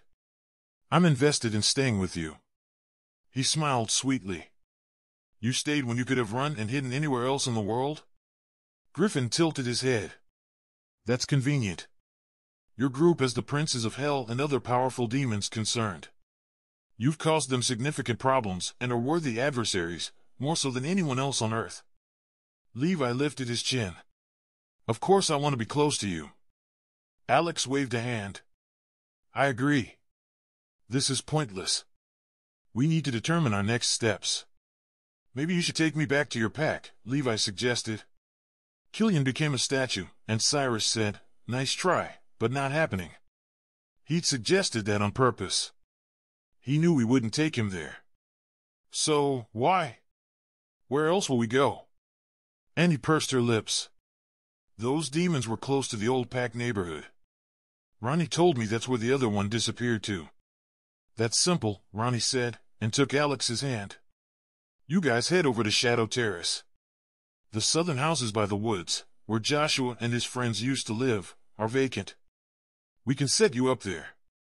Joshua was one of Ronnie and Alex's trusted men. He'd helped Ronnie shortly after she transitioned into a vampire, and he'd been there the first time she changed into her demon form. Upset that Josh had helped her, rogue vampires who'd wanted Ronnie dead had set Josh's home on fire. Won't that cause problems? Sierra asked. For the longest time, vampires hadn't allowed other supernatural races into Shadow Terrace. No, because we've made it clear our allegiances lie with our family and friends. Alex waved his hand at this group. Then that settles it. Sterling nodded. We'll just need to furnish the houses and get the witches to spell whichever house Levi is in. I wasn't sure if this was the best plan, but without a better alternative, I kept my mouth shut. The houses are already furnished, but they haven't been occupied in forever. Let me call and get them cleaned up. It might take an hour, but we should be okay. Alex pulled out his phone and blurred away. We'll go pack, then, Annie said, and hesitated. But I can stay here on watch. No, you all go. I crossed my arms and glared at the demon. I'll stay here. After tonight, I wouldn't be leaving the scoundrel's side. Me, too. Sierra raised her hand. I'll even check the pot if necessary this time. The pot? Levi's brows furrowed. For once, I wasn't alone in my confusion, although Alex occasionally joined me, too. Yeah, the bathroom. Sierra rolled her eyes. and I thought rosemary was bad. Whatever. We need to get moving. Killian stared at me. Are you okay with that? He wanted to make sure I'd watch both Sierra and Levi. Great, I was turning into a warden. If I said no, I'd never hear the end of it from Sierra. It's fine, as long as Sierra keeps her mouth shut. Her jaw dropped. Rude. That was rude. Sometimes, the truth hurts. Ronnie chuckled. Don't hate her for stating the obvious. Sierra followed them, complaining, but I was focused on the demon, tired of his confounding attitude. Oh, Rosie. You're trying to get me alone. He placed a hand over his heart and batted his eyelashes. I knew it was only a matter of time before you confessed your love to me. My chest warmed, and not from anger. No, this ended here, once and for all. I was done playing his game. I scowled at Levi, channeling every negative sensation I'd ever felt into my eyes. Though the emotions were muted, they were still there, and I needed to use every ounce of them since I often lost reason when I was near him. That would never happen. He winked as he leaned back against the door frame. Ogling me, he said, I love the thrill of the chase. This man, no, demon, was incorrigible, and worse, I didn't find it revolting. That realization had my blood pumping harder. He was attempting to distract me, and I wouldn't fall for it. I'd always prided myself on never losing focus, and I wouldn't let him change that. I'm curious how the demon knew he needed to shatter the window to allow you to escape. Straight to the point, love. I enjoy a woman who knows what she wants. He bit his bottom lip. My heart skipped a beat, and a grin spread across his face. He heard my physical reaction. I had to tamp it down, but I wasn't sure how, other than by controlling my breathing. That did calm my physical reactions, but it wouldn't eliminate them completely, especially if the other person was watching for them. And this demon was. I straightened my back, standing as tall as possible. I don't care what you enjoy. I want you to stop deflecting and give us answers. He rolled his eyes. You're no fun, but at least you're gorgeous to look at. See? Deflecting. I inhaled sharply to keep my mind clear. You said if we kept you around, you'd give us information. You've been here 3 days now, and you've only told us that the demons know about Ronnie. I'd say you aren't holding up your end of the deal. He pushed off the door frame and strolled toward me. Glass crunched under his shoes until he stood directly in front of me. His irises darkened as they landed on my lips. I licked them, wondering if he tasted sweet, like his scent. There are witches, he murmured. My brain fogged over, and I struggled to understand what he was saying. I know there are witches. We brought 2 here to spell you inside the house. I met in hell. He chuckled as he leaned closer, his scent making me dizzy. We have the ones whose souls were tainted. The swift change in conversation had my brain spinning.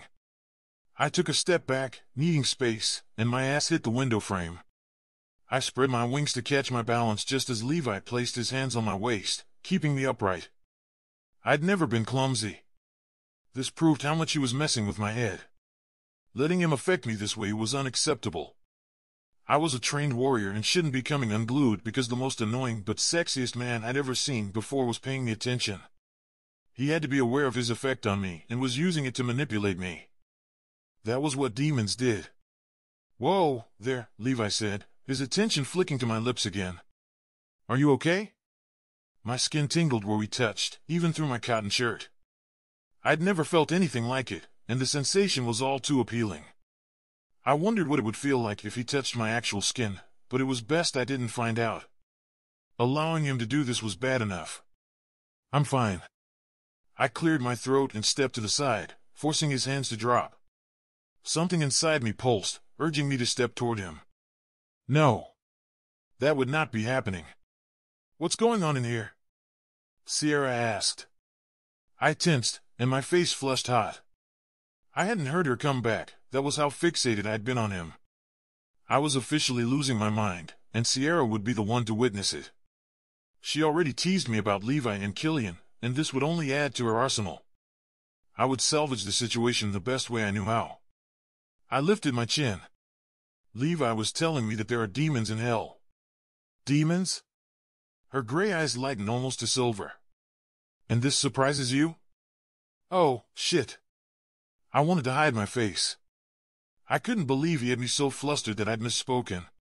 This would result in her teasing me continuously. At this point, I wanted to tell her my true age so she'd focus on ridiculing me for that instead of this. Levi smirked and mouthed, "I got you." He didn't need to get me. He'd been getting me enough. I needed him gone. Turning to face Sierra, he grinned charismatically, and something burned in my chest. How dare you look at her like that? I rubbed my temples and tried to calm my breathing. For the first time ever, I understood what it felt like when two sides of myself fought each other. I'd never understood that expression before and thought mortals were just being melodramatic. But it was actually something that occurred, and I didn't like it. Even with my emotions muted, they still overwhelmed me. And they were getting stronger. How was that possible? This demon must have broken me. And I refused to be broken. I was about to explain the hierarchy of hell, Levi explained. That not all demons are the same. Yeah, right. He either believed his lies or had been spelled to hide them before he got here. My heart sank. I hadn't considered that possibility until now. Of course there would be witches in hell. Witches who practiced the magic of the damned would wind up there. Magic never vanished, so they must have figured out a way to channel it in that dimension. Could everything he told me be a lie? A shrill ring interrupted us, and it took me a second to realize it was my phone. My stomach sank.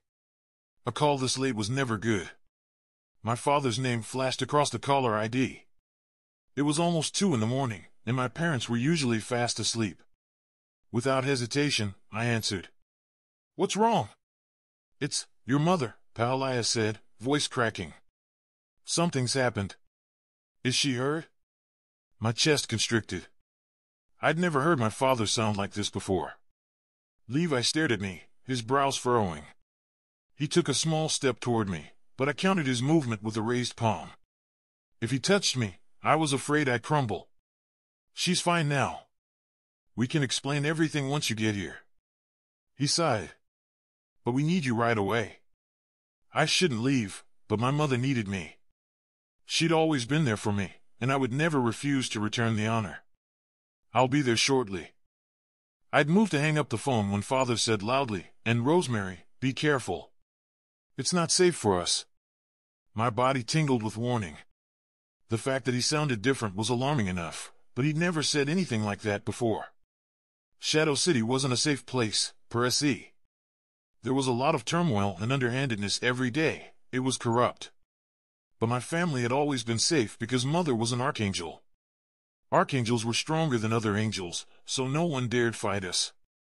My mother was one of the few archangels remaining on Earth, even though only a few people knew, and most of the ones who did were angels.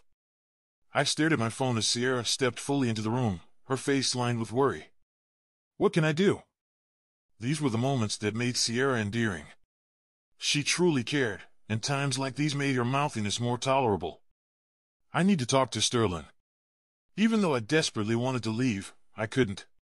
Not like this. If Levi morphed into his shadow form, Sierra wouldn't be able to see him, and the spell was down. He could leave. "She's on her way," Sierra said as she placed a hand on my arm. "I linked with Killian as soon as I heard your dad say something happened to your mom." Hearing my parents referred to as mom and dad sounded strange. Angels were formal when it came to names and relationships. I always thought of them as my mother and father or by their names. However, I didn't correct her. She was a shifter, and that was how they spoke about their families. "Thanks. Should I go with you?" Levi suggested, his body tensing slightly. I might be upset, but that doesn't mean I'm stupid. The mere suggestion was absurd, and if I flew into the city with him, it would cause panic. Demons weren't allowed in Shadow City or the surrounding areas, just as angels weren't supposed to leave. There was only one exception that I was aware of, and that was when Alex's brother, Matthew, the former vampire king, had brought Ronnie's father to Shadow Terrace to kill her. He shrugged. "What can I say? You look exhausted. I'd hate for you to go anywhere alone while you're upset." "I'm fine." There was no way I'd take him there. His staying at the edge of Shadow Terrace was bad enough. The front door opened, and Sterling strolled in with Griffin right behind. Her eyes met mine, and she said, "Go on. I'm here now." That was all I needed. "Call me if you need me." I flew out the window as fast as I could with my magic depleted. Part of me was desperate to get to Shadow City and find out what had happened to my mother, but another part didn't want to leave. That strange warring sensation came over me again, though I had no choice. I always came through for those in my heart. As I flew over Shadow Ridge toward Shadow City, I noted the surroundings. The whimsical town had a 2-lane road that ran through its center, lined with brick shops and restaurants that flowed for several miles. Over the years, Killian's ancestors had adopted the role of protectors on this side of the river and had built up the town to make it blend with the rest of the modern world. These bordering towns had to work with humans and other outsiders to bring food and other essentials into Shadow City. Despite shifters operating the town, humans visited regularly. Fall was the most popular tourist season and accounted for over 50% of the annual intake, something I knew from all the Shadow City Council meetings I'd sat in on. At this late hour, only a few people were on the streets. Most were college students out to party with their friends. I flew high enough in the sky that they likely wouldn't notice me, and if they did, they'd think I was a large bird. Supernaturals were required to keep our existence secret. Though we were stronger than humans, they had sheer numbers on us, and even angels couldn't survive a nuclear blast. As the large bridge that connected Shadow Ridge to Shadow City came into view, I began to fly closer to the ground. Once I reached the beginning of the bridge, humans would no longer be able to see me. The witches of Shadow City had created a cloaking spell to prevent any humans from seeing the bridge or the large, domed city in the middle of the river. They'd even created an illusion that the Tennessee River wasn't nearly as wide as it was, and a spell prevented boats from getting too close to the city, making any humans that approached not want to get anywhere near the towns or island to keep the illusion of size. The bridge was gigantic. Sterling likened it to a famous bridge in California, with its immense towers that jetted high into the sky. Even I appreciated the graceful design. The massive city walls came into view, standing well over 100 stories high. The city's emblem, which my mother had created, was carved on the outer wall over and over again. It was a picture of the city's skyline with a huge paw print hovering between the 2 tallest skyscrapers. Mother had insisted on the paw print in honor of her brother, who had died, and the silver wolves who had escaped that brutal fate.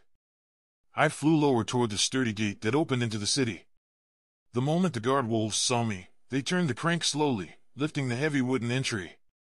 The guards knew me, but even if they hadn't, all angels lived inside the city, so there was no question of whether I should be admitted, it was rather who should be let out. Though Sterling and Griffin were fighting to fully open the doors to Shadow City, so far, only a handful of people were approved to come and go, those with direct connections to the council, and students attending nearby Shadow Ridge University to learn about the modern world. Every angel who left knew they weren't allowed to go farther than Shadow Ridge and were expected to return to Shadow City every night. When the gate was open high enough, I slipped inside. There was no point in making them raise it all the way like they had to when people arrived in cars. As I stepped into the city, the beautiful colors of the air swirled around me. Mother had informed me that this was how heaven looked, and that the angels had brought a piece of home with them when they'd come to earth. My magic had already begun to replenish itself, something that the sparkling colors, as part of the magical heavenly atmosphere, made happen much more quickly. A few night owls were out and about here, too. However, most bars and restaurants were closing up and sending everyone home, except for the vampire establishments. It was hard to imagine that this city was over 1,000 years old. The buildings looked modern and fresh. In the center of the skyline was one of my favorite structures, a large stucco-coated building with a huge dome of purple glass. The only thing that would have made me like the building more was if the purple had been burnt orange, but purple meant royal, which was what the angels aspired to be. Able to move more quickly as my magic surged within me, I pushed ahead toward the backside of the city.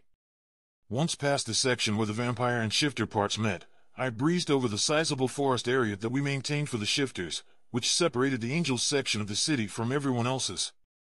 Soon, the large glass-covered condominiums that the angels called home came into view. The construction was similar to Griffin and Sterling's condo building in the city.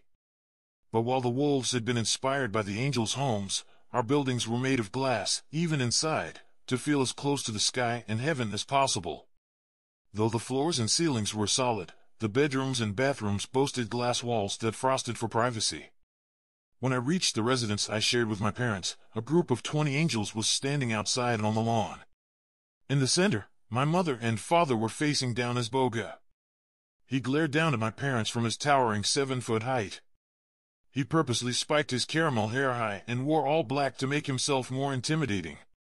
His midnight wings were fluffed out to appear as big as possible, and his soulless winter-gray eyes stared daggers at my mother. As usual, my mother looked regal, despite displaying a weariness I'd never seen before. The blood-red lipstick on her full lips wasn't even smudged. Her amber hair was pulled back into a neat bun, and her forest green eyes, surrounded by long black eyelashes, gleamed with life. Her soul glowed with pure goodness, sticking out starkly among the others. That was how good she was. She didn't bother fluffing her dark feathers, not needing to give the illusion of control. She had it. Father stood close to her, and he contrasted starkly with his balogh. His white feathers looked radiant even in the darkness, and his butterscotch blonde hair could almost pass for white at times. His piercing sky-blue eyes focused on me, and his shoulders relaxed. What was most troubling was that lines had been clearly drawn. 8 angels stood behind my parents, while 9 stood behind his balogh. The closest angel behind his balogh turned to me, his familiar moss-green eyes widening. His ivory skin was almost the same shade as father's wings, and his usual self-absorbed aura was firmly in place. Ingram. The angel who tried to kidnap Annie. The female angel behind him was Eleanor. Her long, dark golden hair hid her lower back, and her dark blue eyes filled with hate as they locked with mine. She placed a hand on Ingram's shoulder almost possessively. She despised me, mainly because Mother had raised her. That was, until Mother had become pregnant with me, and then she'd found another family to take Eleanor in. She's finally here, as balogh, Ingram said smugly. I wonder where she's been. And this will further prove my point. As balogh addressed the angels standing behind my parents. He turned to me and asked, "Where, precisely, have you been?" I wanted to turn and fly away, since I was unsure of what had happened or what I should avoid saying. He had me exactly where he wanted me, and Father hadn't prepared me at all. I didn't know what to say, but I had to say something. I took a deep breath, hoping I didn't make things worse. Going with my gut, I defaulted to what I thought everyone should do, tell the truth. Even when it was hard, I believed everyone should be accountable for their actions, including me. I was with my friends. Even though I was telling the truth, I didn't have to have loose lips. If they were to ask, say, "Are you harboring a demon?" then I would be honest. I just hoped they didn't ask. "Friends," Ingram sneered, and fluttered his tawny brown feathers. As balogh turned and glared at the angel. "I'm the one leading the questioning, not you." "Questioning?" Mother asked while remaining aloof. I didn't realize I was on trial. "If so, you're handling this inappropriately. If this is an inquisition at which a judgment will be formed, either all the angels or the Shadow City Council should be in attendance. We aren't a dictatorship anymore, don't you remember?" I mashed my lips together to hide the smile that threatened to slip through. As balogh thought he was above everything, and every angel feared putting him in his place, except my mother. Rumor had it that at one time, even she had been hesitant, but after Othniel's death, everything changed. In heaven, as balogh had been the angel of judgment, but when the sector of angels had come to earth, we'd left our heavenly roles behind. But change wasn't easy for anyone, especially angels who had lived for longer than humans could comprehend. When mortals said they were stuck in their ways, it always gave angels pause. Humans were clueless about what being truly inflexible was. Case in point, this situation. A vein in his balogh's neck bulged. "Are you saying you should be tried, Yeliah?" Father scared. That wasn't what she was saying. I was unsure of what had occurred to cause this confrontation, especially in the middle of the night. The one constant was that as balogh used every opportunity to make my parents look bad, especially my mother. She'd ended their relationship over a millennium ago after Othniel had died, having had enough of his rigid ways, and from what I'd been told, intense negative feelings had immediately replaced whatever positive emotions he might have had toward her. As balogh had an ego, and being discarded clearly hadn't sat well with him. Much like Ingram. I cringed, still ashamed I'd had a casual relationship with him. It had meant more to him than me, But that was because he wanted to be affiliated in any capacity with an archangel. Angels didn't feel love in the same way other races did, so I knew he wasn't suffering from a broken heart but rather hurt pride. If we're questioning motives, I said, I find it very interesting that the angel who left Shadow City for the very first time to kidnap a demon wolf at the behest of a now convicted former council member is the one supporting you the most. Ingram scowled. I was let off for that mistake and learned the error of my ways. She does have an excellent point. Mother's irises lightened. Here you are, casting judgment on me for not wanting to persecute a misguided wolf shifter when you did the same thing with Ezra and Ingram. And Ezra's new home is prison. A misguided wolf shifter. My mind raced at the possibilities. Something had happened that involved a wolf shifter, and as Boga had probably orchestrated it to make Sterling and Griffin appear deficient as leaders and make Mother look like she protected the shifters more than her own people. I was disappointed that I hadn't assumed that from the start, as Boga was always doing something to discredit the wolf shifter council members and my mother. With Ezra's seat vacant, he was taking his attacks on their reputations up a notch, not wanting Griffin and Sterling to influence who took the open shifter seat. Sterling had been talking to Cyrus, stating that the Silver Wolves were rejoining society and that he should take the spot, but he was focused on his pregnant mate and didn't want to make her more of a target. He was also focused on integrating the Silver Wolf Pack into supernatural society. My choice was Killian. That was a suggestion I would broach with him soon. To me, it made sense that the alpha of the pack that had protected the city for centuries had a say in matters. As Boga jerked his head in my direction, he scowled, likely regretting my arrival. It would be better for you, little one, to stay out of this matter. Little one. Eleanor bared her teeth as if she were jealous. She shouldn't be. As Boga called me that on rare occasions, and I despised it. There had been times, especially when I was younger, that I'd noticed him watching me. Not in a sexually charged way, thank the gods, but with a strange, marked interest. When young angels graduated from warrior training, we held a ceremony that every angel attended. There were only a handful of graduates every century, so the ceremony was a huge deal. After mine, as Boga had made it a point to find me. He'd congratulated me and told me that he was proud. It was the strangest moment of my life, and I had no idea why he'd done so. He was the man who had killed my uncle and taken every opportunity to make Mother look unfit to lead. When I'd informed him that his kind words were not necessary and that he should say them to someone like Ingram, who relished praise, he'd seemed unhappy. However, I'd made it clear that I neither needed nor wanted his validation. I didn't want him to notice me at all. The fact that he hadn't fallen meant he truly thought he was doing something noble, but I wasn't sure what. Realizing he'd pulled me aside, Mother had hurried over, but I'd already handled it. She'd raised me to not need anyone to save me, and she'd been an excellent teacher. This is my home, and you're accusing my mother of something, though I'm not sure what, I said. I wouldn't cower to him. Maybe I should. Standing up to him had made us targets. However, I was tired of hiding. Maybe Sterling, Annie, and Ronnie had rubbed off on me more than I'd realized. I didn't want to appease him, but rather, I wanted to stand strong. Besides, you supported my presence. His head jerked back, nostrils flaring. Again, I wasn't pulling punches. A few months before my graduation ceremony, he'd started advocating for me to attend council meetings as the next in line to my mother and father, who each had a seat. As Boga didn't have any children, and when he'd gotten behind me, Mother had feared he was trying to sway me to his side. For better or worse, he was charismatic toward those he wanted as allies. But I knew where my allegiance stood, with the people of Earth. Angels had been created to protect the souls of the innocent.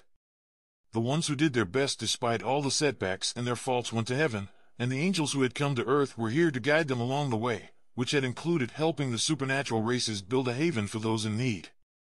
That had been the original intent for Shadow City, but as Boga had single-handedly changed its purpose shortly after the angels' arrival, which had prevented us from following the destiny fate had intended. He and Mother had been in a relationship for centuries, and despite not being an archangel, he'd been accepted, even by my mother, as the key decision-maker due to his experience with judgment. Under his guidance, Shadow City became a city for the strong instead of the intended haven with angels as the rulers. Then Ophanil had created the Silver Wolves with their pure, unbiased purpose, and they had helped the supernatural races rally together and stand up to Asboga and the angels. That had resulted in Asboga's revenge killing of Othniel for fathering the race that had taken down the angels' reign on earth. That was before I realized your mother had turned soft and that you would follow right in her wings. The dark angel's jaw twitched. You're as much of a liability as your parents are. I lifted my chin. For trying to do what's right? When did your right become what is best for them? He spat, gesturing to the shifter and vampire sides of the city, and not for us? Yes, Ingram made a mistake and worked with Ezra, but he didn't understand what was at stake, and he's learned what happens when you work with a wolf. First of all, the silver wolves are part angel, Mother snapped, trying to divert his attention to her. She'd always shielded me from him, and for the longest time, I'd let her, but something was different inside me. I couldn't remain the silent ally I'd always been. An angel behind Asboga chuckled and murmured, abominations. I scanned the group, and my gaze landed on Kale, one of the more attractive angels in Shadow City. His gunmetal blue irises contrasted with his dark brown skin. He and Asboga were best friends, so although I'd considered approaching him for a casual sexual encounter in the past, his alignment with the man who viewed my family as the enemy had stopped me. Unlike the Dark Angel, Kale dressed down by angel standards, similar to me. He wore dark slacks and a gray polo shirt. Out of everyone here, my style was the most casual, which included jeans and t-shirts, a recent change I'd made when I began attending Shadow Ridge University. Part of what they taught us was how to blend in with the average human, and wardrobing was one of the tactics. What you think of them is irrelevant. Mother scoffed and rocked back on her heels, appearing at ease, but something was off with her.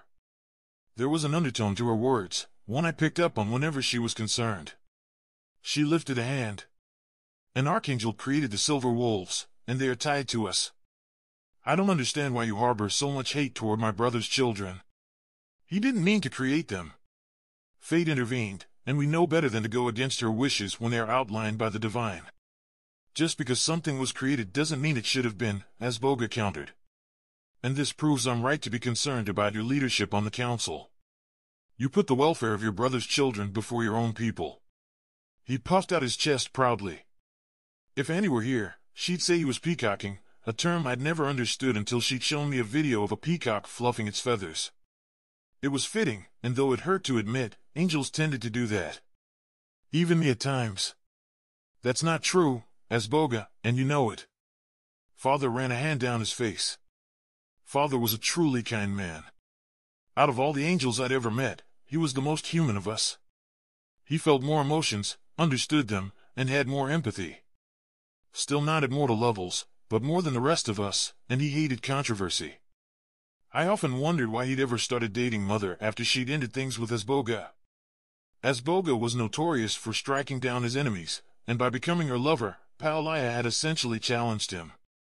Then he'd gone a step further by accepting a seat on the council. He was the only other archangel in Shadow City, but he didn't rule with an iron fist.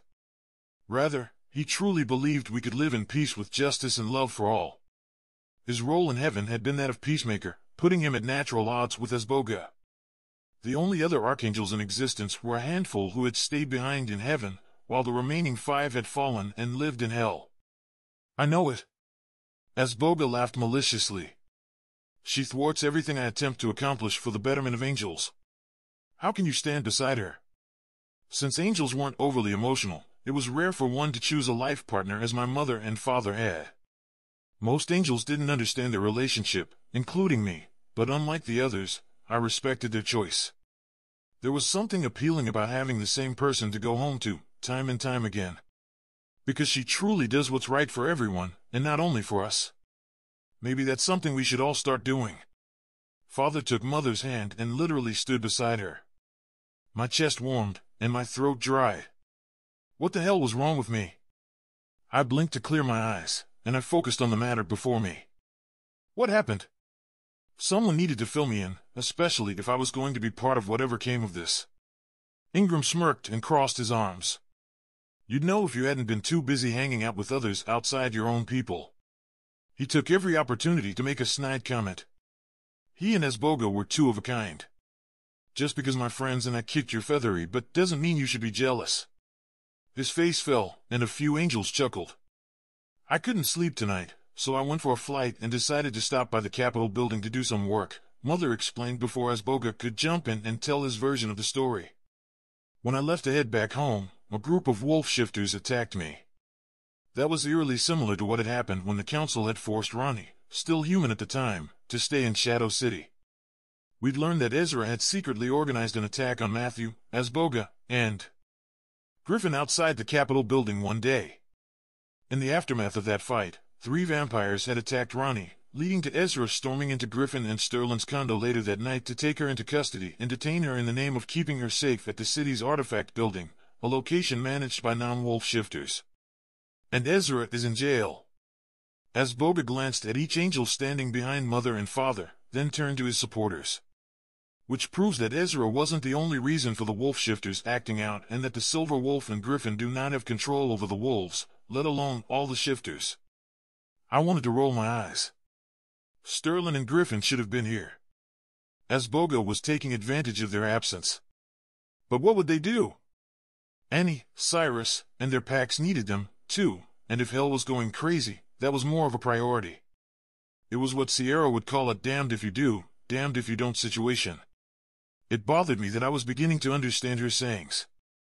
My entire existence had stopped making any sense. This isn't the council. Mother gritted her teeth. But we do need to leave now to meet with them. My phone buzzed, and I pulled it from my pocket, irritated by the interruption. When I saw the words, the world went dim. No. This couldn't be happening.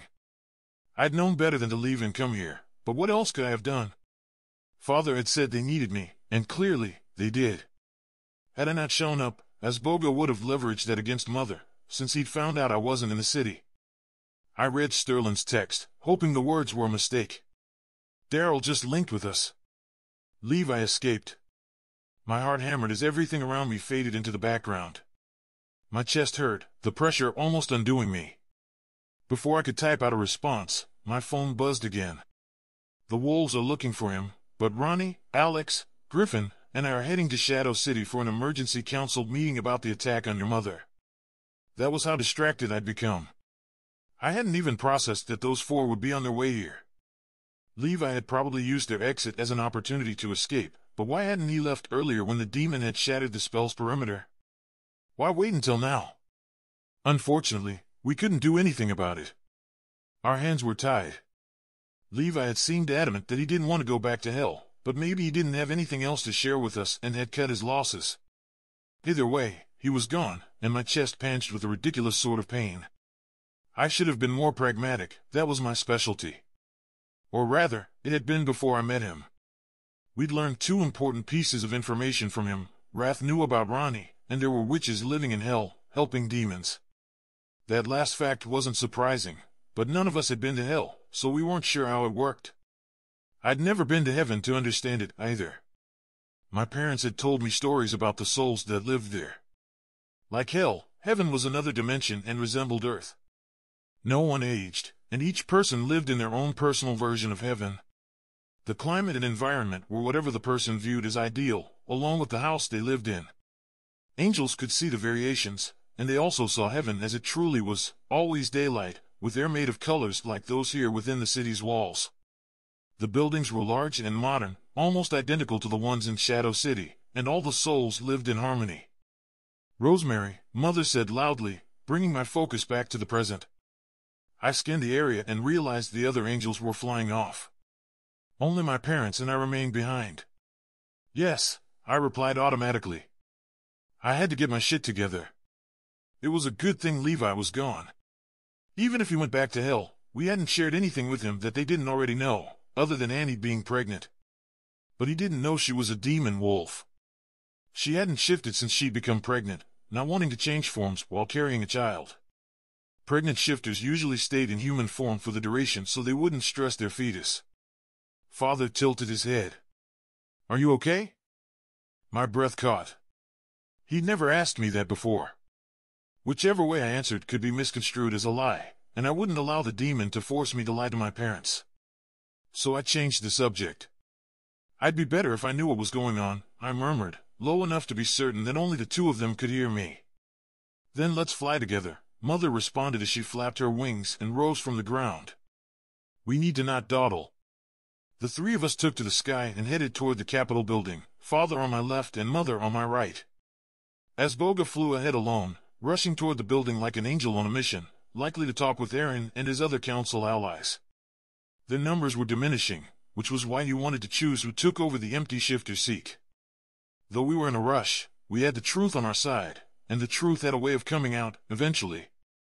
The wind blew through my hair, and the flickers of colorful light in the night sky had me almost fully recharged.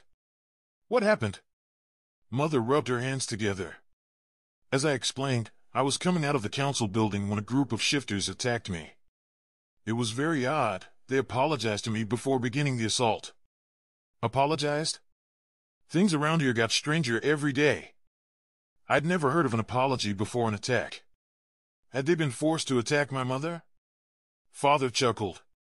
That's what I said. They said the attack was in retribution for the stolen artifacts. Mother pinched the bridge of her nose.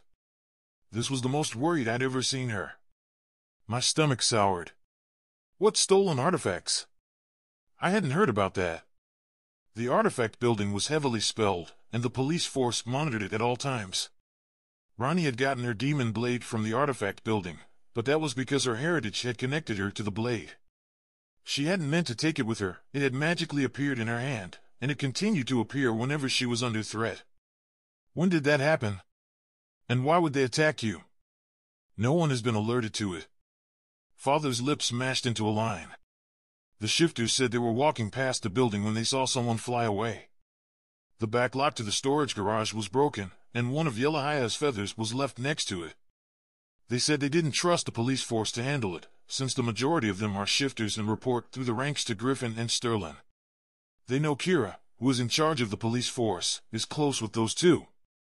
Between that and how close Griffin and Sterling are to Rosemary, they didn't trust things would be handled impartially, so they took matters into their own hands. My limbs grew heavy. Whoever coordinated the attacks wants the police force to take inventory of the artifacts in the building. This day kept getting worse and worse. If the attack coordinator wanted the building to be searched, that meant something was missing. As Balogh must have weaseled Aaron, the head of Shadow City's Witch Coven, into helping him remove some items. The Coven was responsible for setting the spells to prevent thievery. I laughed bitterly, the sound rubbing my throat raw. They'll find something missing. Then the police will inform the council. My thoughts precisely. Mother sighed as we flew over the oak trees of the lush makeshift forest below. There's no telling what's been taken, or if anything even has been. Dear, you know something is missing. Paolaya bit his bottom lip. Otherwise, the attack on you wouldn't have happened. The break-in and attack were rigged to get someone to look into the inventory with evidence planted that it was you. Rigged. That described the situation perfectly. As Balogh had something up his sleeve, and he was setting the stage for his next move. As we flew over downtown Shadow City, I saw the Shadow Ridge side of the gate opening. My friends were arriving, and Levi could be anywhere. Somehow, I felt even more weighed down. I wasn't sure what state I'd be in once the council meeting was over. Every meeting left me feeling drained. With the members trying to outmaneuver one another, it was a constant game of chess. The gigantic Capitol building came into view. Its rectangular shape covered the entire block, and it had an imposing, cathedral-like dome on top. The only public parking in the entire city sat beside it in case any council members were coming in from one of the bordering towns, as Sterling, Griffin, Alex, and Ronnie often did. As we approached the building, the three of us remained silent. We had to be careful of listening ears, especially with supernatural races that could hear things from miles away. We landed, and Father opened the tall, sturdy hunter green door and led the way inside. I followed Mother into the building, stepping onto the marble floor. The entryway was huge and mostly empty but for a small coffee stand in one corner, which was closed since the time was approaching 3 in the morning. Too bad. I would have appreciated several shots of caffeine right now. The yellow-stained walls were in desperate need of repainting. They'd been white once, but time had not been kind to them. As Balogh was under the impression that the aging coloration set the right tone for the council, devoted even over time. No one chose to fight him on that. A battle over giving the place a makeover wasn't worth having, especially when there were so many more important things to challenge him on. We strode to the hunter green doorway on the far side of the hall. When we stepped into the council meeting room, I wasn't surprised to find Aaron, Brina, and Diana already there with Asboga. Gwen, the vampire princess, was there as well, but she was sitting at the very end of the table on the left side. Her crossed legs had caused the skirt of her black mini-dress to inch up her thighs, and her long, shapely limbs were further emphasized by her black stilettos. Her shoulder-length ivory hair was styled in messy waves like normal, and her cranberry lips were perfectly done. Brown eyeliner around her chestnut eyes completed her fiercely fabulous look. The witches and Asboga stood against the far wall behind the U-shaped table at the center of the room, the opening of the U facing the doorway. Aaron trailed one long black fingernail down Asboga's chest, which looked comical given her almost 2-foot shorter frame. She leaned toward him, her scarlet-streaked black hair falling over her shoulders and accentuating her large bosom. She was always angling for the Dark Angel's attention, and he obliged her to keep her favor. "Desperation isn't a good look on anyone," I said. If she'd been a friend, I would have tried to word it more delicately, but none of my friends would ever act as pathetic. Maybe Aaron needed to hear how everyone perceived her, because for a woman who was supposed to be strong, she sure drooled over an angel who didn't care about her a lot. Diana's jaw dropped, and she gasped. "How dare you talk to our priestess like that?" She flipped her long maroon hair over her shoulder as her ebony eyes glared. The evilness of her soul almost rivaled Aaron's. I should have expected that reaction. Witches were mortal, after all, and even the ones who radiated evil didn't like hearing the truth. I was trying to be helpful. From beside Diana, Brina scoffed softly. Her coffee-shaded eyes darkened as the edges of her black-stained lips tipped upward. She had her waist-length, deep forest-brown hair pulled into a messy bun with pieces falling around her face. "They don't appreciate that." Diana wrinkled her nose and rasped, "I don't understand how you're even my sister at times." That was two of us. Brina radiated pureness, unlike Aaron and Diana. Aaron had raised the two girls after her sister, the coven's former priestess, had died many years ago. Her sister had wanted to change things, and following her untimely death, which had never been looked into, Aaron had claimed the girls as her own. Brina had managed to keep her mother's pure soul, whereas Aaron's baseness had tainted Diana. Now Diana and Aaron tried to squash Brina's goodness. Dropping her hand, Aaron straightened her shoulders. "We still have time to fix her." Fix her? Something was seriously wrong with these people. However, according to council rules, we weren't to get involved with other supernatural's affairs unless it threatened every race. In my mind, people with Aaron's essence shouldn't be allowed to lead. Asboga wasn't purely good, but he also wasn't as tainted as Aaron, a fact I was still trying to wrap my head around. That sure sounds like something my late brother would say. Gwen smiled sweetly, revealing her sharp teeth. We saw how things ended for him. Aaron's gaze settled on her as she ground out, "Are you threatening me?" What was it with people getting upset every time they heard something they didn't like? It had been like that for centuries, but just because people didn't like facts didn't mean they shouldn't be said. This ridiculous attitude was why I had a hard time connecting with most mortals. If you feel like I was, maybe you need to do some soul-searching. Gwen's irises lightened as if she'd told a joke. Again, I felt like I was missing something, which wasn't all that unusual. If Aaron did try to search for her soul, that could lead to other discussions I didn't want to be privy to. The back door opened, and Sterling, Griffin, Ronnie, and Alex entered. We'd been waiting on them, but seeing them put me more on edge. Their faces were grim, likely because Levi had vanished. I wanted to ask questions, but now wasn't the time. Sterling glanced at me, the purple irises of her eyes darker than normal.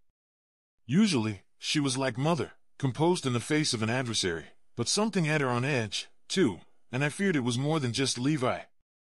"Ah, so the shifter representatives and their vampire groupies decided to join us," Asboga said as he took the third seat from the left in the middle of the U. "If by groupies, you mean Vampire King and Queen, you'd be correct," Alex said regally as he patted his sister on the shoulder and made his way to sit beside Asboga. "Remember that if you want to be disrespectful, we can answer in return. However, all sides will be able to name-call." "Why are we here, Asboga?" Sterling asked as she marched to the other seat beside him. "It's the middle of the night." "Oh, I'm sorry." Asboga placed a hand over his heart and leaned toward her. Is a shifter riot not important enough for an emergency council meeting to be called? Aaron chuckled. Maybe that's the problem. The leaders who are supposed to be controlling the shifters don't find their defiance all that important. Or maybe they coordinated the efforts. You two have to stop, Griffin said, standing beside me. We would never condone something like that, and Yellowhyatt is someone we respect and admire. Diana inhaled sharply. Oh, so if it was one of the witches here or Asboga being blamed for a potential security attack, that would be a different story. Don't blame us for your shortcomings, Ronnie murmured to me.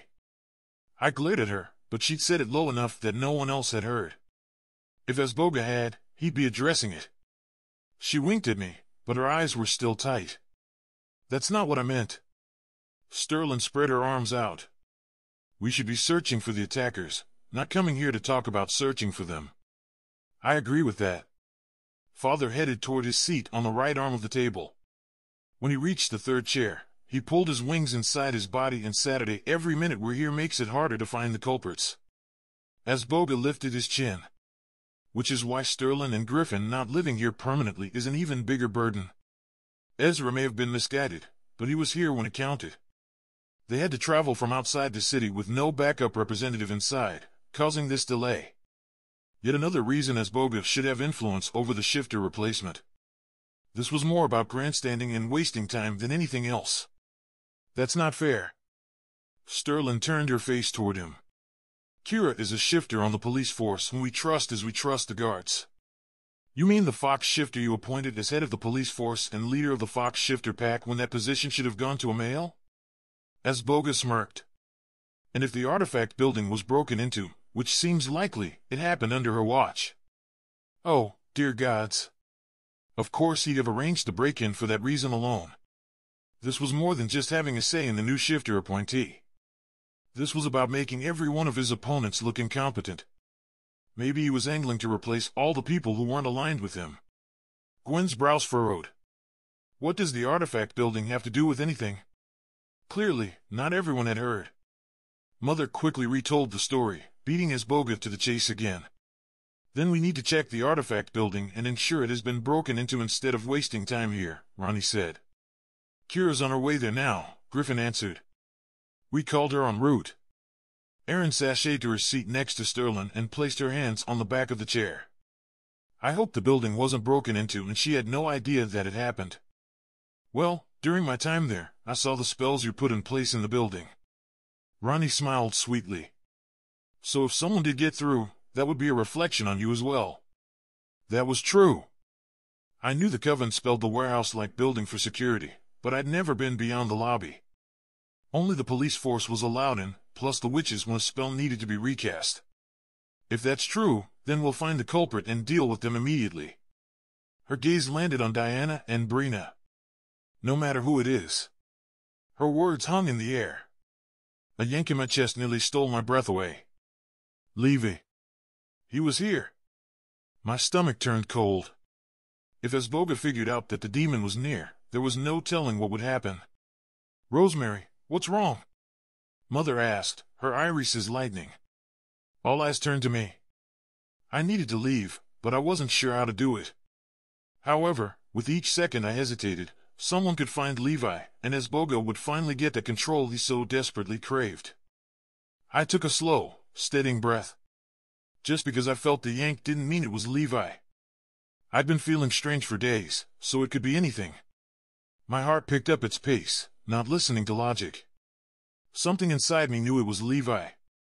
He had escaped, and he was still messing with my head. Asboga's face lined with concern. I grimaced. He was incapable of feeling anything for someone other than himself. I saw right through the facade he put on so others would think he cared. I knew the real angel behind the mask. Rosemary? Father echoed. All eyes remained on me, and the council waited for my response. I'm feeling odd. That was the safest thing I could muster. I didn't want to lie, but I also didn't think Levi was actually here. There was no way he could be. The entire city was spelled and watched at all times. If anything unauthorized tried to get through, we'd all be alerted. I didn't need to create a problem where there wasn't one. What does that mean? Aaron asked. She leaned back in her seat and glanced at Asboga. I thought angels couldn't get sick. His jaw twitched. We can't. I hadn't thought through what I was going to say. This demon kept causing problems for me even when he wasn't around. Anger burned in my chest. The only time angels feel off is when Mother trailed off. I gasped. I'm not pregnant. I'd had a dry spell for the past 6 months, mainly due to my newfound friends. They kept me busy, and my sex life had taken a hit. However, that was for the best because my options were not of high caliber anyway. Father chuckled. I'm not sure if I should be relieved or upset. You're almost one. I get it, I cut him off. I'd never been this rude to my parents before, but I did not want any of my friends to learn my age. Ronnie's emerald irises sparkled with interest. How old are you? I didn't, Alex started, but I glared at him. Most angels didn't care about sharing their age. The older we were, the more knowledgeable we became, in theory. However, most angels didn't have mortal friends who liked to nag a person to death. I'd rather remain mysterious than reveal my years to them. If you will excuse me, I need to check on something. Sterling tilted her head but said nothing. She knew something was off, and I couldn't communicate to her exactly what. Do you need someone to go with you? Ronnie stood, ready to make her way to me. I already felt crazy. The last thing I needed was someone else watching me devolve. My two sides were at war once more, and I couldn't ignore the urge to follow the tug. No, I'm good. My feet moved toward the door of their own accord. I was truly at the sensation's mercy. I needed to make sure Levi wasn't in Shadow City. That would be disastrous. Not waiting for anyone else to chime in, I hurried out the door, leaving bewildered faces behind. That might be for the best. The council was all about control and making sure things ran without a hitch, and I'd just blown that up. I wasn't sure if I should be proud or ashamed, but it didn't matter. I had a mission to accomplish. I was outside the Capitol building within seconds, taking to the air and following the tug. Best case, I'd have a flight around the city without finding anything, but I knew that wouldn't be the outcome. How was it possible for me to know that? Levi couldn't be in here. I had to be chasing a figment of my imagination. Apparently, I had to prove that to myself, or the sensation might never go away. The moon had descended halfway to the horizon, informing me that it was close to 4 in the morning. The sun would rise in a couple of hours. Nocturnal supernaturals were still on the streets, but the city was at its most calm. Sometimes, I got up before dawn to fly inside this city where I felt alone. Growing up in a place surrounded by walls made you feel trapped. That was why, when a few angels were offered the opportunity to attend Shadow Ridge University outside of the city, I'd been eager to go. Most of my race didn't want to leave these walls, happy with being confined to a place that reminded them of home, but not me. Maybe if I'd lived in heaven before, I'd feel different, but part of me had always been desperate to get out. And since I was a future council member, I'd had the first option to attend the school. Asboga allowed only a handful of us to leave. I'd always suspected he kept the number so small due to the agreement the demons and angels had made more than a millennium ago, and that had been confirmed recently when Ronnie's demon dagger had made an appearance. The demon blade had been in the most secret compartment of the artifact building, away from the masses in the garage. I wondered what else was in there.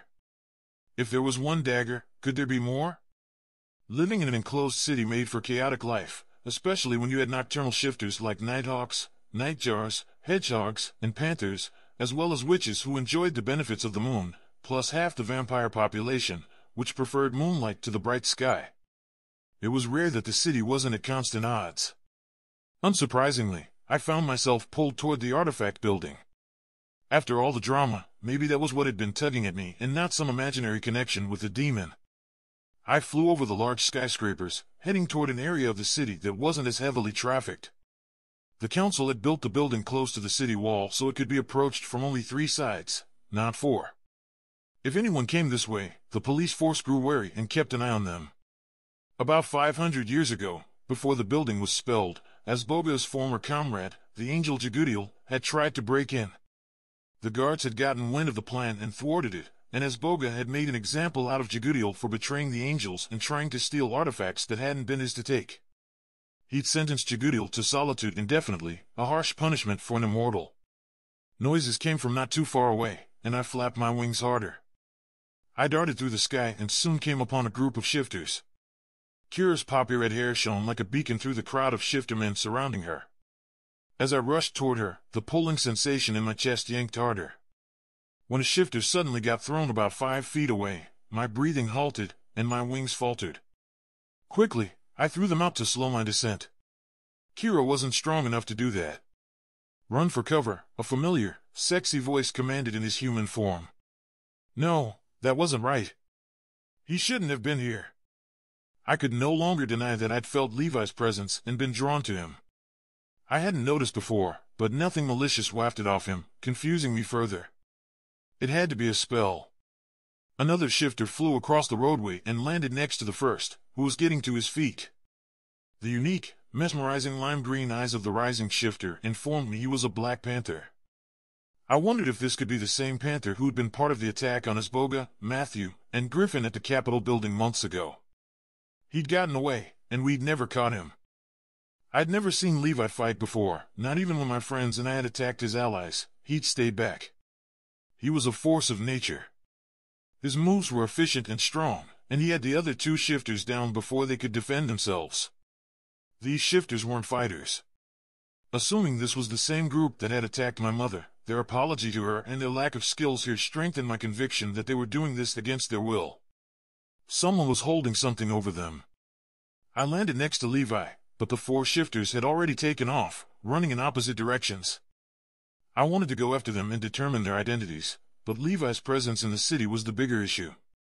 More disturbing was that standing next to Levi felt right, like I was destined to be there, and that was equivalent of a cold shower. Being with a demon was never right, and I had to quit feeling this attraction to him. My gaze settled on him as I rasped, "What the hell are you doing here?" Kira called out, her voice shaky, "You know him?" That was a loaded question. I spun to face her and found her normal golden complexion pale and her eyes a darker green than her emerald. She'd always been petite by shifter standards, despite foxes being smaller, on average, than many other shifter races, but right now, she looked downright tiny. "Rosie and I go way back." Levi winked at me, but his body was tense, taking away some of his arrogance. I wanted to correct him, but that would amuse him too much. I knew he wanted me to object, and that unsettled me. I shouldn't know him that well. "Are you okay?" I asked the fox shifter. The best tactic here was to deflect, and it wasn't hard, given how shaken up she was. "Thanks to him," Kira said, glancing adoringly at Levi. My hands clenched so hard that blood pooled under my nails. I didn't like the way she was looking at him, and I stepped slightly in front of him, blocking her view. Levi chuckled, and my body warmed. I had to tamp this down. Despite him being the sexiest man I'd ever seen, admitting any kind of attraction to him would be disastrous, even if he could make me scream. Somehow, I knew he could make me do way more than scream. He touched my arm, and an electrifying buzz sprang between us. I nearly moaned, but I swallowed the noise down. He leaned into me, speaking low for only me to hear. "Love, you don't need to worry. I have eyes for only one woman here." My breath caught, and black spots danced across my vision. My reaction to him was not normal. I'd never experienced anything like it in my very long life, and I didn't understand what it meant. Encouraged by my reaction, he placed his other hand on my lower back and murmured so close, his breath brushed my ear, "And that one woman is you." Stomach fluttering, I forced myself to step from his grasp, though part of me screamed in protest. I didn't have time to get all feely around him. I shouldn't have been able to get feely in general, but that was exactly what was happening. Kira took a few steps toward me. "Hey, are you okay?" She'd just gotten attacked, and she was asking me if I was okay? My life had officially been altered, and it was all because of this man beside me. I should have killed him before he had the chance to speak to us that day. Now I was becoming a silly, mortal-like person, and the symptoms were worsening the more I was around him. I should be asking you that. I needed to contact Sterling. But we have a bigger issue. I pulled out my phone and typed a message to the Silver Wolf, telling her about the attack on Kira and Levi's presence here, and hit send. She'd let Griffin know, too. Bigger than a woman being chased down by 4 men 3 times her size? Levi stepped up beside me. He stood too close, our arms brushing. The worst part was that I didn't have it in me to step away from him again. They were probably the same shifters who attacked my mother this morning.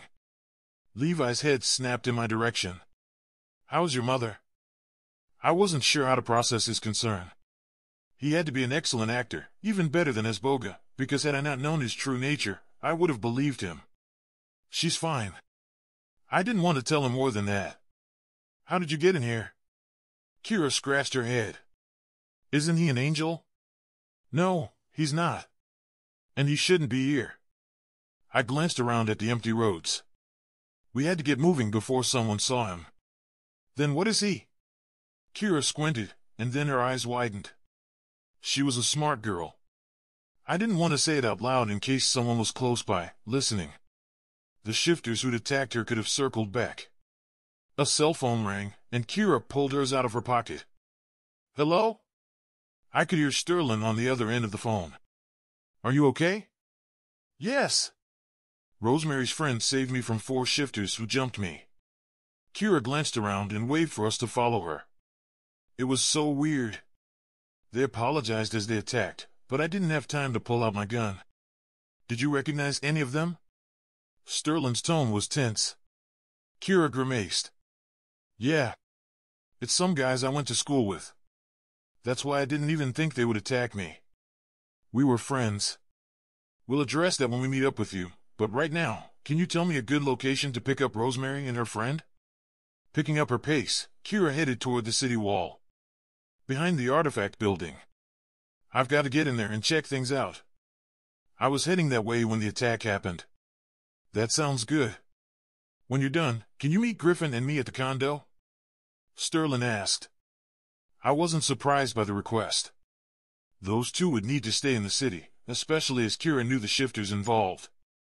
With this turmoil and the council down 1 shifter member, they didn't have another option. "Yeah, see ya." Kira hung up and placed her phone back into her pocket. She glanced at me and shook her head. "You guys sure know how to attract trouble." That was a fair assessment. I won't disagree. My life has grown more intense since I befriended Sterling and her crew. But what can you do when it's family, right? Kira frowned, and I wondered if the stress of her new role was taking a toll. "The wolf shifter is your family?" Levi ran a hand through his hair, his bicep bulging. The fact I noticed anything of his bulging was a problem, but my eyes had a mind of their own and glanced at his crotch. It was easy to see what he was working with, which would bode well for him in the bedroom. His gaze flicked to mine, and he snickered. "Like what you see?" Not bothering to respond, I focused forward, remaining close to him in case he tried to escape again. He didn't need to know that I had, in fact, enjoyed the view, or that Sterling was a very distant relative.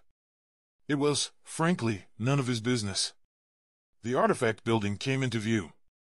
The structure was similar to any warehouse one would find outside these walls.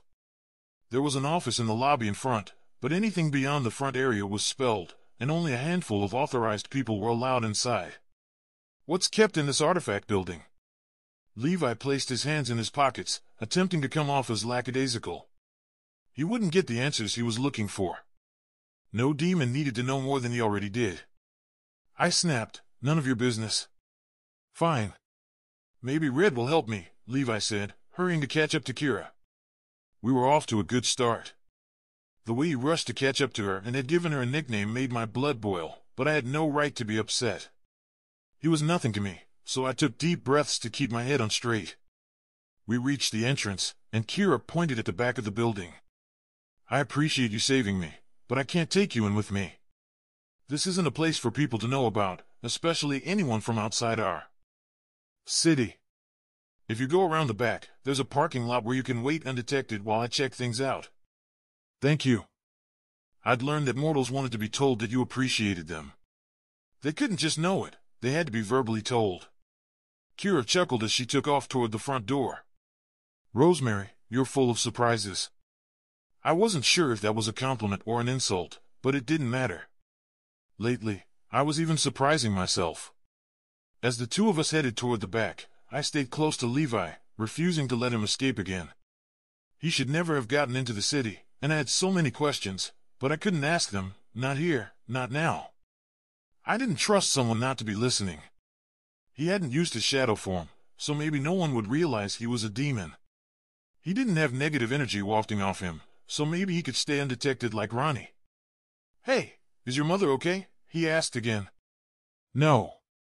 He didn't get to flirt with Kira and then act concerned about my family. I wouldn't be manipulated. Not anymore. I faced him, ready to end this game. He must have anticipated the move because he placed one hand on my hip and pulled me against him. My head spun, and I almost fell for his act. However, this was part of his game. I'd have to beat him in his own war. Everything inside me screamed to stay in place. My hip buzzed where his hand touched it, flames of desire coursing through me. The sensation was painfully delicious. The strong emotions both terrified me and made me feel alive. If this was a fraction of what Sterling, Ronnie, and Annie felt for their mates, no wonder they were always touching and never wanted to be apart. I felt bad about being so hard on Griffin whenever he complained about Sterling always being in danger. Unable to stop myself, I licked my lips, and Levi's eyes homed in on my mouth as he inhaled sharply. I wondered what it'd feel like if he kissed me. Would he taste the same as he smelled? His head lowered toward mine, his breath fanning my face. Spearmint filled my nose. That was what he'd taste like, and the combination of peony and spearmint made my mouth water. At least the attraction wasn't one-sided. If we just slept together, would we get past the sexual tension pulsing between us? No. He was a demon, and I could never live with myself if I gave in to this temptation. A fling would be unacceptable, even if he was fetching. His lips came within inches of mine. A gentle buzz wafted between us as he breathed, "Rosemary." The word yanked hard, and I took a small step toward him, our chests now touching. I almost moaned, but I caught it in time. Somehow, I kept enough of my wits about me to not close the distance, but I was at the mercy of his touch. I'd never experienced something so mind-blowing before, and that included rough sex with all my past partners. My heart beat faster, and I placed my hand on his chest, but I couldn't bring myself to shove him away. Instead, I clutched his shirt, desperately wanting more but terrified to take it. When I didn't close the distance, he pulled back hesitantly. His eyes darkened with desire. "You're so damn gorgeous, Rosie," he rasped. Rosie. Red. That was enough to snap me out of the moment and break through the haze. Well, I'm sure red is more your speed. Maybe you two could take advantage of each other instead? Was something wrong with me? Why did the thought of him with Kira make me sick to my stomach? I was not enjoying this feeling. How did you even get, the nickname? He gave me his familiar cocky smirk. Did that upset you? What? My voice went high-pitched, and I couldn't believe what was happening. I was acting like a jealous mortal. What had become of me? I stepped back, releasing my hold on his shirt. His hands dropped to his sides. His eyes lightened like he found something funny, angering me more. He enjoyed making me feel crazy. Worse, I was allowing him to do it. I lifted my chin and controlled my breathing. I'd given him control of the situation, and that was unacceptable. The best thing I could do was pretend none of this had happened. Desperate to change the subject, I racked my brain for an acceptable conversation to have out in public, behind a highly guarded building. Nothing surfaced, so instead of regaining control, I stood there with my mouth hanging partly open. The urge to deny what he'd said strengthened, but I refused to succumb. I didn't need to become flustered and start lying. I had to keep my integrity intact, even in this situation. He stepped toward me again, and I countered his advance, but that didn't dissuade him. He took another step, capturing my hand. Seriously, it's a habit. I didn't mean to upset you. He waggled his brows, and he managed to look even sexier. However, I kind of like your reaction, so regardless, I'd say it was a success. My skin tingled where he touched my hand. The pleasant sensation made my stomach flutter. There had to be something wrong with me. Could witches perform love spells? Not that I loved him, but maybe a spell had me feeling discombobulated around him. Good to know you were manipulating me. I cringed. I'd just admitted that it bothered me, but he already knew. I wasn't telling him any new information, and the nice sensation ebbed as annoyance coursed through me. Oh, wait. That's right. It's your nature. I couldn't say demon, but he'd get the message loud and clear. Oh, yes. His eyes tightened, and he released my hand. He no longer seemed calm and collected. I'm so glad you keep telling me that. I might forget what I am and what you think of me. That stumped me. My anger deflated, and my chest constricted. He was upset with me, but I didn't know why. Everything I'd said was true, so why was he acting like I'd insulted him? It's not just me. Everyone knows that. He laughed humorlessly, and his face was lined with an emotion that resembled pain. He growled, because you've taken the time to get to know me. It's not like you're prejudiced or anything. I blinked, at a loss for words. How can someone be prejudiced when they know the truth? Closing his eyes, he pinched the bridge of his nose. You've clearly got all the answers. Thank you. That was the nicest thing he'd said to me that I actually believed. I valued finding the truth in answers, and it was gratifying when people noticed. His eyes flicked to me, and his brows furrowed. I wasn't being serious. He tilted his head, examining me. I just wish you'd try to get to know me before lumping me in with your stereotype. Have you ever been to hell? I didn't understand his point. I don't have to go there to know. You know what? Forget it. He sighed. I can't force you to see me. Gladly. I'd love to forget more than this conversation. I'd like to forget him. My heart pinched, calling me a liar and infuriating me more. Fine. I wished I'd never met him. The pang turned into a sharp, piercing sensation. I needed to move on from this internal conversation because it was providing me with great discomfort. And not the discomfort of pain I enjoyed, this was more earth-shattering, and unfortunately, I wasn't theatrical like Sierra. Instead, I did the safest thing I could do. I changed the subject. They should be here any second. I wanted to turn away from him, but I couldn't. Not here, and not like this. He could slip away, and I couldn't be foolish. He'd sneaked inside Shadow City, and I wasn't sure why. If I'd had a guess, then I could determine a way to thwart his efforts, but I was clueless about his intent. The fact that he'd learned about the artifact building worried me even more. We kept knowledge about the building low-key, even within the city, and the contents were definitely on a need-to-know basis. Supernaturals were power-hungry, which was how the city had become what it was today. Anyone with high aspirations for power and control could seek out these artifacts to gain leverage.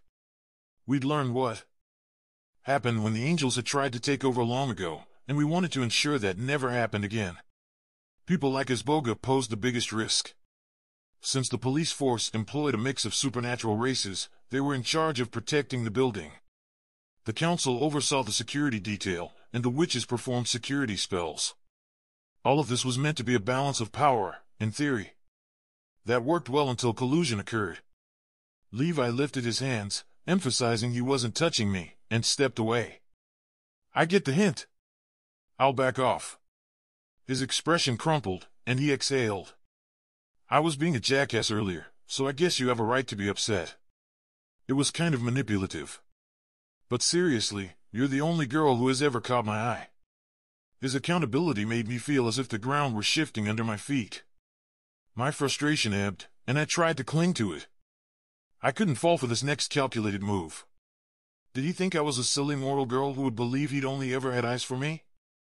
I get that you aren't used to being around angels, but I know better than to fall for a player like you. I'm sure you've used that line 100 times before. When you lived indefinitely, you had a way of saying the same thing again and again. You'd know if I were lying. He stepped toward me, closing the distance again. He grimaced like he hadn't meant to, but we were drawn together by a force beyond our control. The tug in my chest almost had me taking another step to rub against him. Almost. I squelched the need enough to keep my feet planted firmly on the ground. Not if you were spelled. I wish that were the case. His hand inched toward my cheek. It'd make things much easier, for both of us. I wouldn't argue against that. I wanted to lie, but that wouldn't change anything. My feelings would remain the same, and I wouldn't let a demon make me go against everything ingrained in me. Against who I wanted to be, a person who stood strong and never wavered, even when looking an adversary in the face. Lying would be wavering, and beyond that, he knew the effect he had on me. There were certain sounds and smells no one could hide, and my attraction was obvious. Besides, he was a very handsome man, muscular but not overly so, and with half a foot on me. He was my exact type. Fate must have laughed when she'd known we'd cross paths. A familiar engine rumbled closer. The vehicle was heading our way, meaning my friends were coming to pick us up. Levi dropped his hands, a whisper from my skin, and a lump formed in my throat. I wanted him to touch me. His touch was like nothing I'd experienced before, but every time he touched me made things more difficult between us. The best thing I could do was forget the scent of his breath and the feel of his rough fingers. Even with all my internal prep, the yank inside me didn't allow me to move away, and I knew that if he touched me again, I wouldn't stop it from happening. My resolve was weakening, and my body wasn't listening to my mind anymore, a huge problem for a trained warrior. I had to rely on myself because I was the only one I could always count on. Being alone with him wasn't smart. Whether this attraction was the result of a magical spell or strong chemistry, we couldn't let it control us. Even if I wanted to be with him, it would never work. We were from different worlds. Different dimensions, literally. Places where the other wasn't welcome. We needed distance from each other before we did something we couldn't come back from.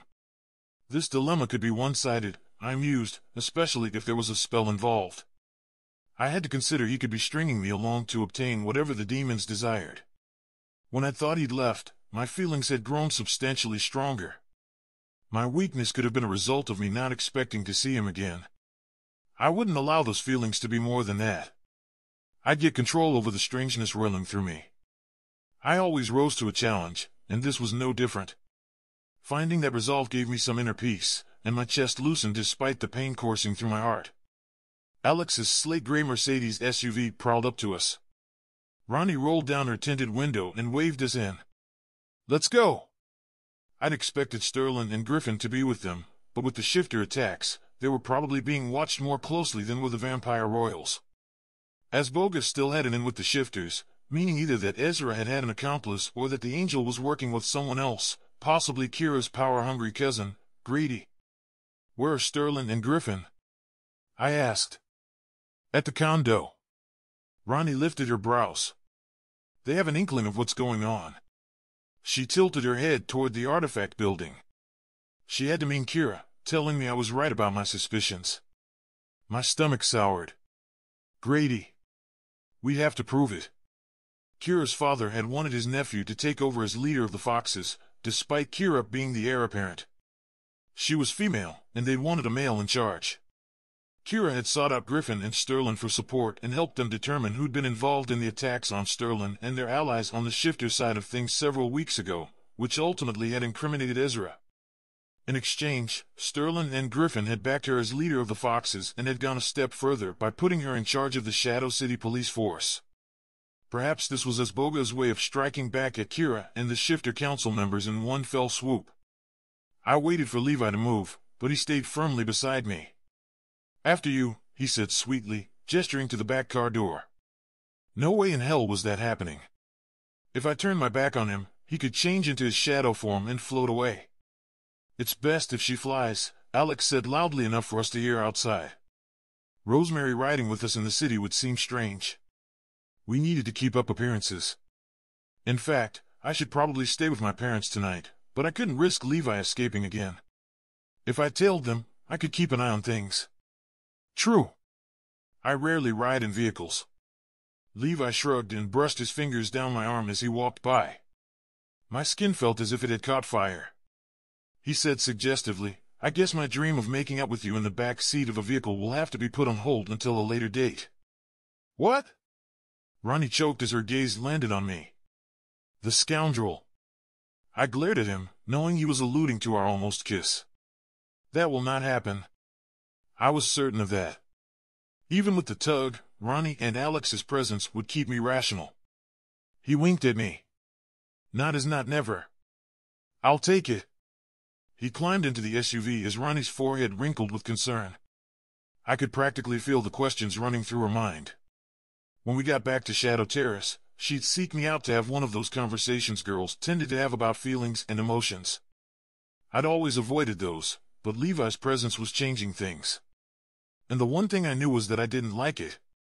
I'll follow you. Normally, I'd fly ahead, but not with Levi in the back seat. I wanted to keep him in front of me. If he tried anything funny, I could end it before it began. Okay. What are we going to do when they ask about him? Said Ronnie, glancing over her shoulder. It won't come to that. Alex put the SUV back into drive. They'll see us and open the doors without question. Levi better just stay hidden. We can't risk him smoking and alerting the angels to his presence. Well, that might be hard, Levi started. I cut him off.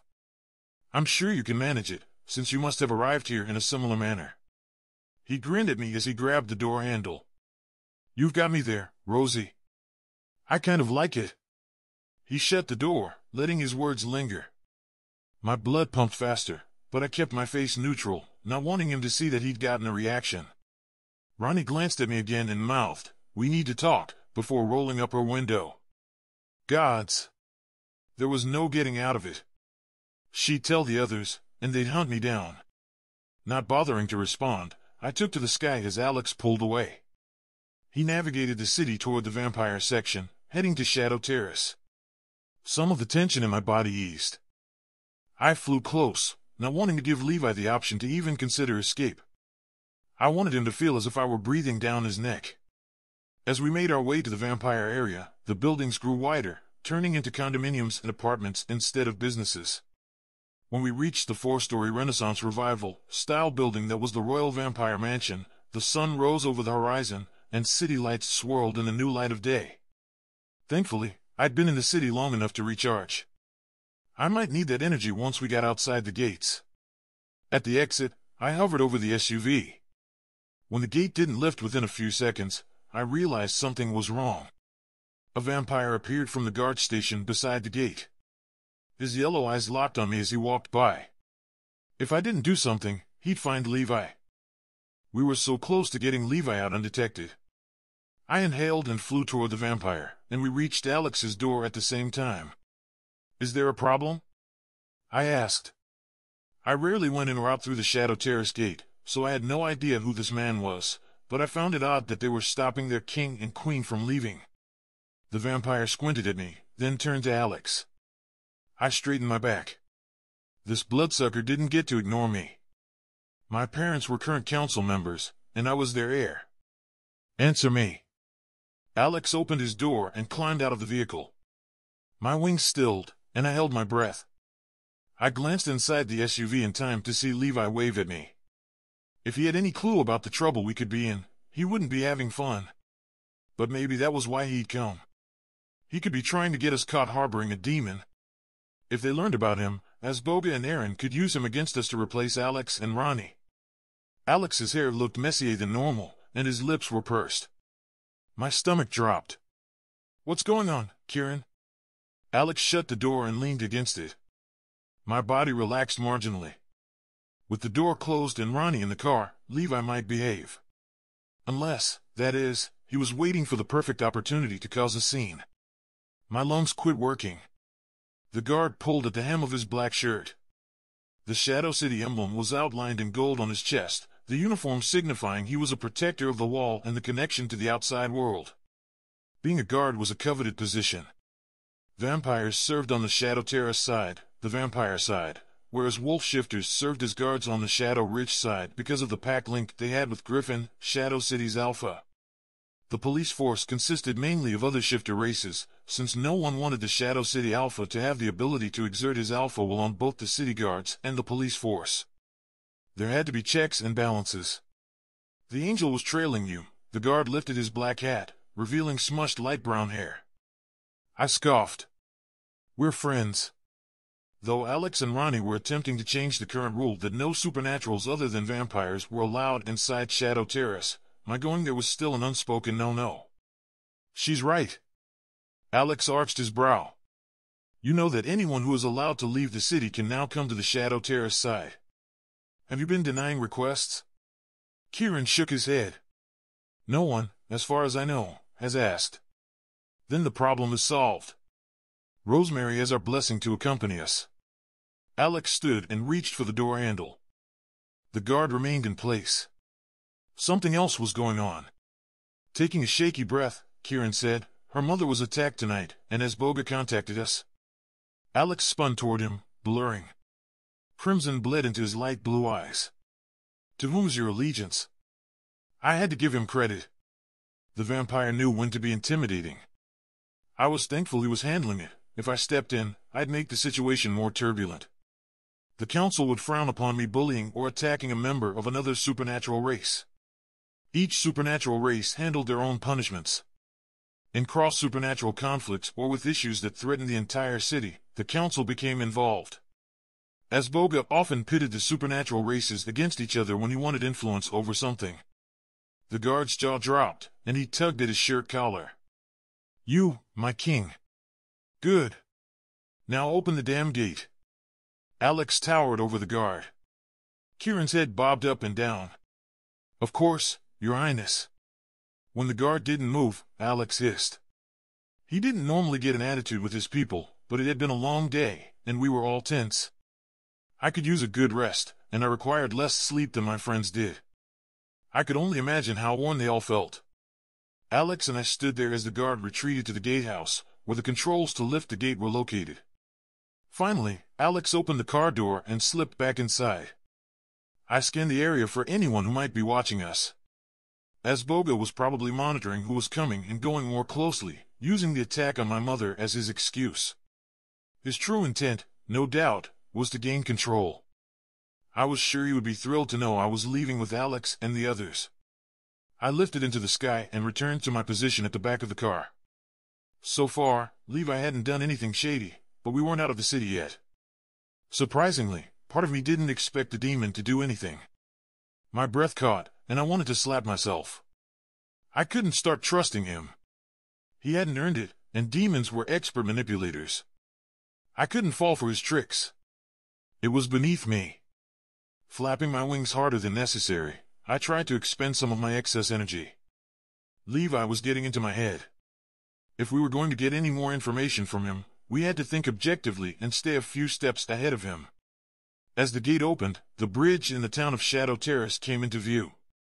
The bridge was a replica of the one on the Shadow Ridge side, and they'd been built at the same time. However, the two towns felt nothing alike. Shadow Terrace had a more antiquated feel, with cobblestone roads and old-fashioned gaslights illuminating its sidewalks. The buildings were painted a uniform white and topped with red roofs. The only thing that varied was their size. Some structures were 1 story tall, while the tallest was 4 stories high. An enormous gray stone cathedral with a dome on top dominated the center of town. It sat across the street from what had once been the most popular vampire bar. The cathedral had been built 100 years ago, and the bar, Thirsty's, had been strategically located nearby to lure human tourists inside. Alex and Ronnie had closed down Thirsty's after discovering vampires had been using it as a place to feed directly from humans, which was not allowed. When vampires fed straight from a human, they risked both killing their victim and losing their own humanity. They grew so sensitive to light that even moonlight could make their skin feel as if it were on fire, but worse, they became obsessed with feeding and killing. Such vampires had to be executed for the safety of humans and supernaturals alike. I flew high again to avoid detection by humans. My eyes stayed locked on the vehicle as Alex drove through the city, passing several humans heading toward the lone hotel. A couple held hands, and the man scanned their surrounding area cautiously, protecting the woman. My mouth dried when I realized these humans were leaving the blood bank.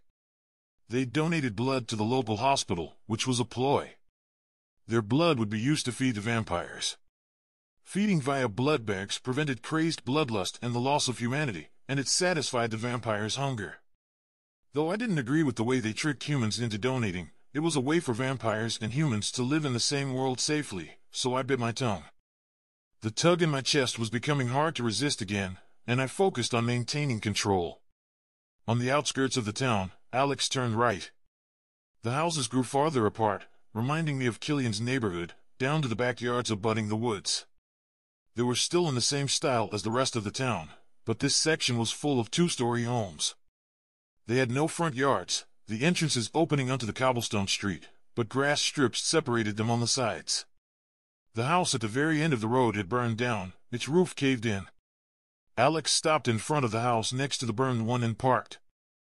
I landed beside the car, surveying the area as the front door opened, revealing Annie and Cyrus. "It's about damn time you all got here," Annie said as she stepped outside and placed a hand on her belly. Her pregnancy wasn't noticeable yet, but whenever she did that, it moved her shirt so one could see the slight bump. The scolding was unnecessary. "We wanted to get here too," I said. "Believe me." Did she think we wanted to spend time in Shadow City with a demon? Her face fell. "I'm sorry. I didn't mean it like that." "She knows." Ronnie climbed out of the car, giving me what Sierra referred to as the stink eye. Maybe she should be a little nicer. Cyrus frowned as he wrapped his arm around his wife. Levi got out and slammed the back door, then stood beside me, glaring at Cyrus. I had no idea why he was upset, but I was more concerned that his presence beside me put my body at ease. He shouldn't have any effect on me, let alone a calming one. Killian marched out the door, and he glanced at me, then at Levi. A scowl crossed his face as he made a beeline for me. Levi stepped in front of me, blocking Killian's advance. "What are you doing?" Killian growled. "Levi." "His name is Levi," I interrupted, and stepped around the annoying demon. Though we might be out of Shadow City, we were still in Shadow Terrace, and while unlikely, people could be in these woods or close enough to overhear our conversation. We couldn't go throwing the D-word around. "Ah, Rosie." Levi smirked. "I knew you cared." Sierra snorted as she stepped into the doorway of the house. "I kinda like your nickname for her." "Don't," Levi and I said at the same time. I jerked back and stared at him as if he had two heads. "Interesting." Sierra's irises lightened, and she rubbed her hands. "That's one way of putting it." Ronnie squinted at me.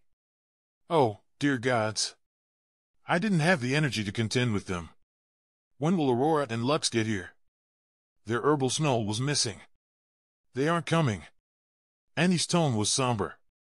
My blood ran cold. We needed them to recreate the perimeter spell.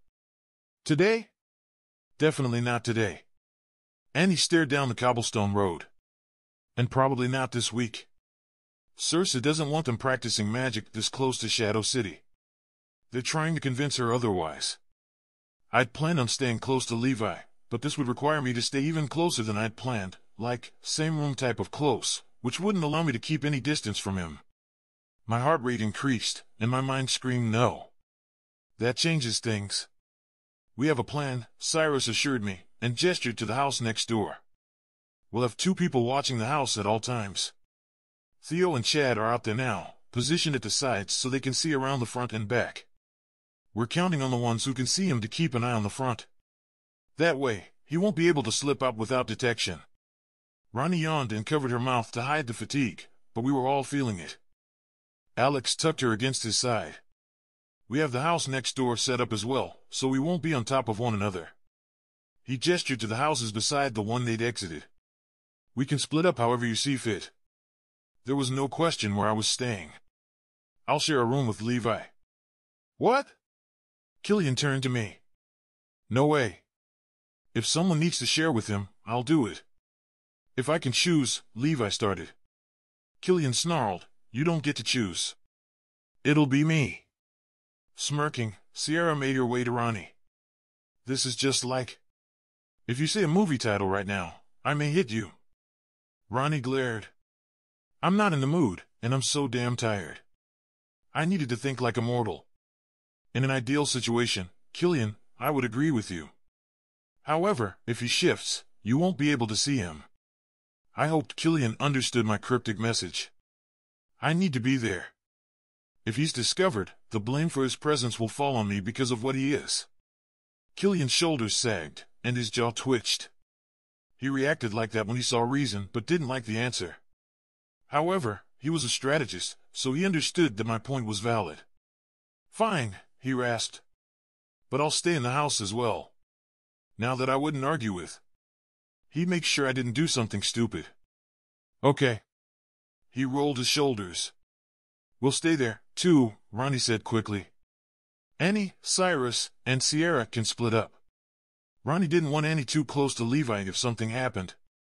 She was almost as protective of her foster sister as Cyrus was. "That works for me." Cyrus appeared happy with the plan. Sierra, you can have the house to the right all to yourself. Hell, no. Sierra shook her head. I'm not staying solo. I won't be able to see him or his kind of tech. My ass will be with you too. Cyrus pouted. He'd wanted a house alone with his mate. She has us there, Annie said, and looped her arm through his. Exactly. Sierra wrapped her arm around Annie and tugged her toward the house on the right. Let's go. I'm not pregnant, and even I'm exhausted. Standing rigid, Killian wrinkled his nose at Levi. The alpha wolf didn't trust him, and I didn't blame him. The feeling was mutual, or it should have been. We're all on edge. Let's get some rest. Alex headed for the house. Not wanting to deal with the testosterone swirling around me, I ordered Levi, walk. I needed peace and quiet and rest to get this craziness inside me under control. Yes, dear. He winked and followed Ronnie inside. Killian trailed behind me, and all five of us wound up in a sizable living room with beige walls. The floor plan was simple and modern, with canned lights and two tan leather couches that sat perpendicular to each other, positioned across from a television mounted in the center of the opposite wall. In the far right corner, a wooden door led out back. As we walked through the living room to a hallway, I noted a staircase to the left and the kitchen right in front of us, with the dining room to the right. Light beige cabinets lined the kitchen wall, and the sink sat beneath a window facing the woods. The stovetop was placed to the right of it, midway between the sink and the end of the counter. The tile backsplash was a darker beige. The entire kitchen complemented the beige walls, which appeared to stay uniform throughout the house. The space included an eat-in area with a circular wooden table surrounded by 6 matching wooden chairs. I noted the large window centered behind the table as a potential exit Levi could use. We took the oak staircase to the top floor. The faint scent of dahlias drifted in from outside, reminding me that fall was here. At the top, a hallway led to 4 doors. 3 bedrooms were to the left, right, and in front of us, with a hall bathroom caddy corner between the second and third bedrooms. Rosemary and Levi should stay in this room. Alex pointed to the one on the right. The window faces the front, which would make it harder for Levi to access the woods, and there's a couch. Killian, you should stay in the room on the left. It's the smallest and has a twin bed, which would make it difficult for Ronnie and me to sleep together. He meant have sex, but I didn't care enough to correct him. This was a good plan for me. That works. Killian ran a hand through his hair. Rosemary, if you need me. Ronnie's laser vision landed on me again. I know. I could take care of myself, but I held those words back. I just wanted to get away from her uncomfortable stare. I'm going to get some sleep. I marched into the room, no longer worried about staying behind Levi. Ronnie was here, so if he tried something, she'd stop him. The room was bigger than I'd expected. The rooms were all the same bland beige color, but there was a queen bed against the right wall and a long cloth-covered couch in front of the window, the perfect place for me to sleep. It even had pillows. The others said goodnight and split up into their respective rooms. Levi walked in behind me as I pulled my wings into my back and flopped down on the couch. I can sleep there, he offered. Oh, I was sure he could. I'm good. I turned on my side to see him, and he stood next to the bed, staring down at me. The bed had a fluffy forest brown comforter with 4 large, poofy pillows. It looked very inviting, and hopefully, that would knock him out for a while so we could get some sleep. I closed my eyes, desperate for silence even if I couldn't truly rest. I needed to process the events of the day and get my head on straight. After a few minutes, the bed squeaked. Levi murmured, "Stubborn woman." His sweet scent grew stronger, and suddenly, a blanket was thrown over me. My heart warmed, and I fidgeted from the sensation. I opened my eyes and was thankful to see he'd already turned away from me and was crawling into bed. Not wanting him to catch me watching him, I snapped my eyes shut again, and when his breathing leveled, I fell fast asleep. A presence hovered over me, stirring me from my slumber. I didn't know how long I'd been resting, but one thing was clear. Levi was going to attack, but this time, he'd picked on someone who was a worthy match. I kept my eyes shut, focusing on my senses of smell and sound. I wanted him to get close enough that I could strike efficiently. Something pinched in my chest, but I ignored it. Letting my emotions dictate my actions would result in my death. He hovered over me, and this was the moment I'd been dreading, waiting for. I struck, grabbing him by the throat. My eyes popped open, and I watched as his wide eyes changed, flashing with anger. He dropped the edge of the comforter he'd been lifting to suffocate me with. You were going to smother me with the comforter? He must not have considered me a threat if he thought that would do me in. Shoving him away, I released my hold. He swallowed and rubbed his neck. Yes, that's exactly what I was doing. Gods, you're so narrow-minded. His bleak tone was one he'd never used before. The pain in my chest sharpened, which was unacceptable. It shouldn't matter if he was upset. He tried to hurt me. Granted, it had been a horribly uncalculated move. For thinking you want to kill me?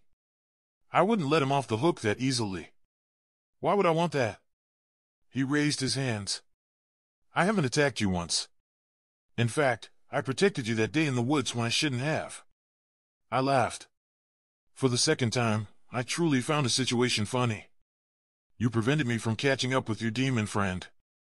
You saved him, not me. I would have chopped that demon's head off within seconds if Levi hadn't gotten in my way. You have all the answers, don't you? He dropped his hands as his nostrils flared. No wonder angels don't get along with others very well. You can't get past your egos to understand that something might be different from what you perceive it to be. My best friends are shifters and vampires. I'd almost said demonic vampires, but I'd caught myself. There were certain things he didn't need to know. That negates your point. My throat dried because whether I wanted to admit it or not, it bothered me that he was angry with me. Because they somehow got through to you. And hell, I'm trying. He gestured to the cover on the ground. I wasn't trying to smother you, Rosie. The cover fell off, and you were shivering. I was trying to keep you warm. You'd been sleeping so peacefully, he exhaled. I made a poor decision. Don't worry. I won't do that again. He'd been trying to cover me. My chest felt uncomfortable again, and my blood heated. He had covered me up when we'd gone to bed. Was he trying to get me to lower my guard? Maybe I should play along, try to beat him at his own game and back him into a corner. Why would you do that? We're enemies. Are we? He asked as he sat on the edge of his bed. That was such a stupid question. Of course. You're a demon. He rolled his eyes. Believe me, you've made it clear. But have you considered the possibility that maybe not every demon enjoys terrorizing people? I shook my head. Why would I? You lost your humanity when you fell. Not all of us chose to lose our humanity. My father didn't have a choice but to leave with the demons, and I'm a born demon. He glanced at his body. I was born this way. As I processed his words, I couldn't swallow. I hadn't considered demons having children, but of course they could. They had a reproductive system, and Ronnie was a quarter demon. She was proof they could have offspring. Still, you are what you are, I said, though my words had lost their oomph. Ronnie was part demon, and she was good, and so was Annie, despite being a demon wolf. But Annie and Ronnie had been raised on Earth by Eliza. Born demon or not, Levi had been raised in hell.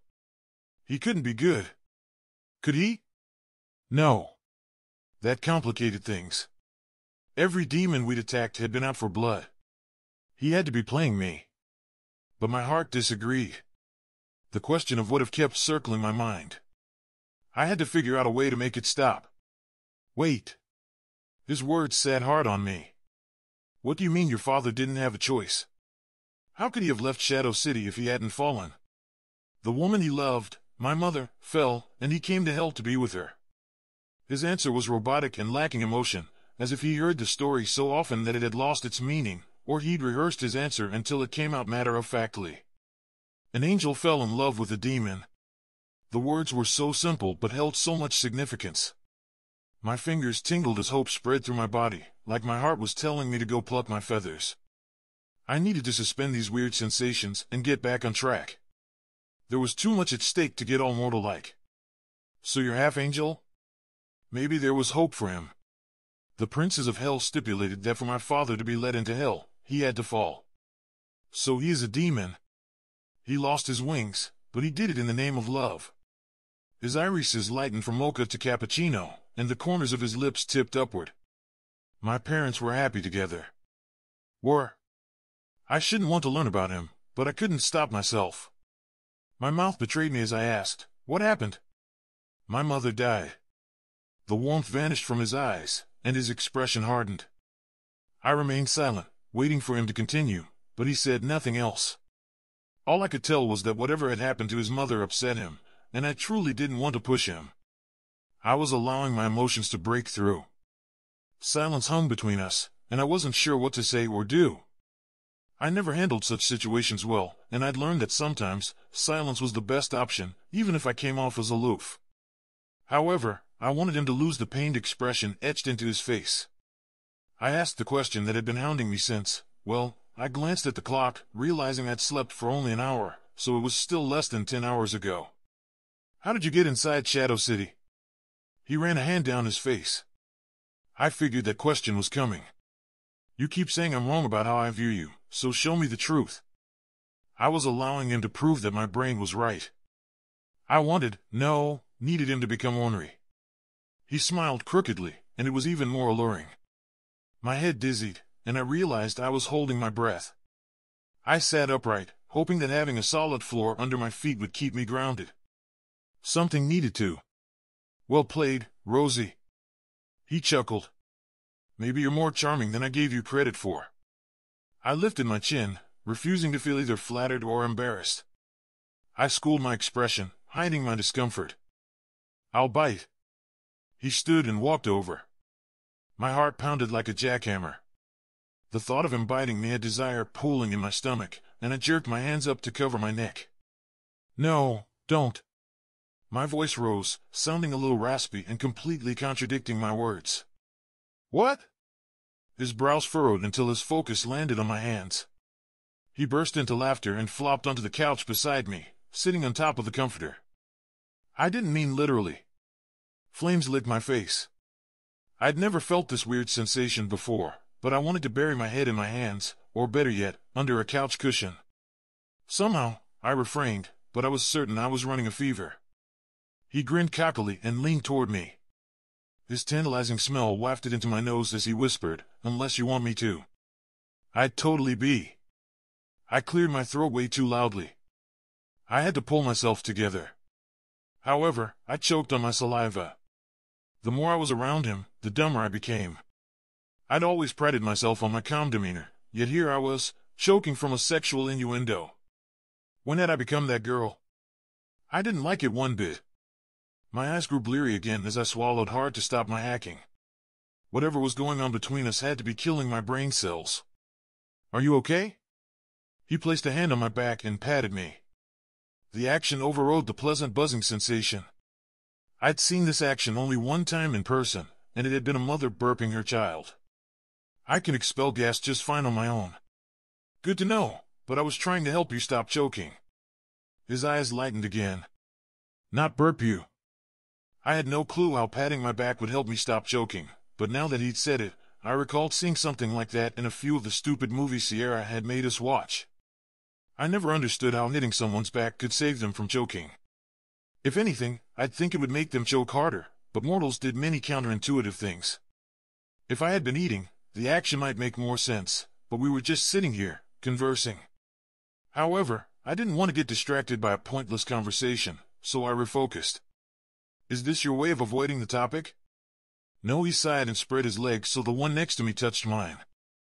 "I was trying to save your life, but I've got to say, you're making me work hard for it. This isn't a game." Maybe it was to him, but it wasn't to me. "I'm not trying to make you work for anything." The buzzing from his hand and leg touching me was making my brain fuzzy, so I stood and strode across the room. I needed distance, and I was already losing my wits around him. I couldn't let him take down every single one of my defenses. "I just want to know how you got into the city." He placed his hands behind his head and leaned back. Mother plucker. I'd lost my mind. He'd placed himself at the window and driven me clear across the room. "You're truly beautiful, especially when you're flustered." He smiled adoringly and openly ogled me. I couldn't believe my recklessness as I marched back to him, but instead of sitting, I stood in front of him. If he shifted, I could easily grab him. I placed my hands on my hips, wanting him to know I was losing my patience. I'm waiting. Fine. He shrugged and dropped his hands into his lap. When Sterling and her mate were talking about needing to get back to Shadow City, the guard watching the window got distracted. He paused and winced, took the opportunity to transform into my shadow form, get under the navigator, and cling to the bottom. Hearing that he could become a shadow helped me gain control over my heart, and I filled in the rest of the pieces. And the spells didn't work to keep you out or notify the witches of your presence. I had to give it to him, he was smart. We would need to address this. If he'd thought of it, he wouldn't be the only one, and we needed to secure our border. Maybe having most people locked inside wasn't a bad thing. Since the majority of Shadow City's residents weren't acclimated into the world, we hadn't been forced to deal with people coming and going that we'd known of. In the last few months, we'd become aware that a witch had been leaving Shadow City with no one the wiser until Annie had spotted witch bones in the woods. On top of that, Ronnie had seen similar bones on the roof of Thirsty's. Their locations meant someone was casting a spell to spy on both sides of the river. Eliza hadn't been able to pick up the caster's magical essence because it had been depleted before she'd arrived, but she had one guess as to who would know that kind of magic and be willing to use it: Aaron and her coven. With trouble popping up left and right, our group hadn't had time to confront Aaron or address the issue. Confronting a powerful coven wasn't something we could do without thinking it through. Once we touched the bones, the person who'd carved the runes into them would be alerted. And now a demon had gotten in by using our own vehicle as a taxi. Shadow City wasn't as secure as people like to think. He lifted a hand. See, that's why I didn't want to tell you. At least I could give him credit for his honesty. Because I'll thwart any other attempts to ensure you can't breach our security. He leaned his head back. That's not why. Then please, do share. Because of the way you're looking at me. He flashed to his feet and stood inches from me. He stared into my eyes, and the connection between us intensified. You look disgusted, and it hurts. Hurts? I parroted. His body heat washed over me, and before my brain could interject, I took an involuntary step toward him. He cupped my cheek and ran his thumb across my skin. You're becoming everything to me. I've never experienced anything close to this before, but the more time I spend with you, the stronger these feelings become. Knowing you don't feel the same way is breaking me. His words spoke to my soul, and his touch had electricity coursing between us. I didn't understand what was going on, but this was more than just sexual attraction. Step back, I commanded myself, but my body betrayed me. My feet were glued to the floor, and I couldn't have pushed his hand away if my life had depended on it. His touch felt right, like an extension of myself that I hadn't understood I was missing. You're not alone, I whispered, the words escaping before I could take them back. A low groan emanated from him as he placed his forehead against mine. Something inside me pushed forward, weakening my legs. He rasped, What do you mean? You care about me, too? I didn't know. I didn't understand what I felt for him. It was infuriatingly illogical, but I couldn't deny it. I think I do, but we're from different worlds. It can't happen. Something like this can't work. All we're doing is setting ourselves up to fall. My parents fought for each other. Why can't we? He tilted my head so I could look at him. My stomach fluttered. But your father had to fall. Falling isn't what you think.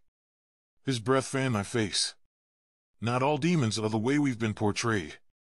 Some wish they could leave hell, just like my father and me. We don't want to be there any longer. Something he said tickled the back of my mind, but I couldn't place it. His wording felt off, but all I could focus on was the energy charging between us. Okay, I whispered. I didn't always want to argue with him.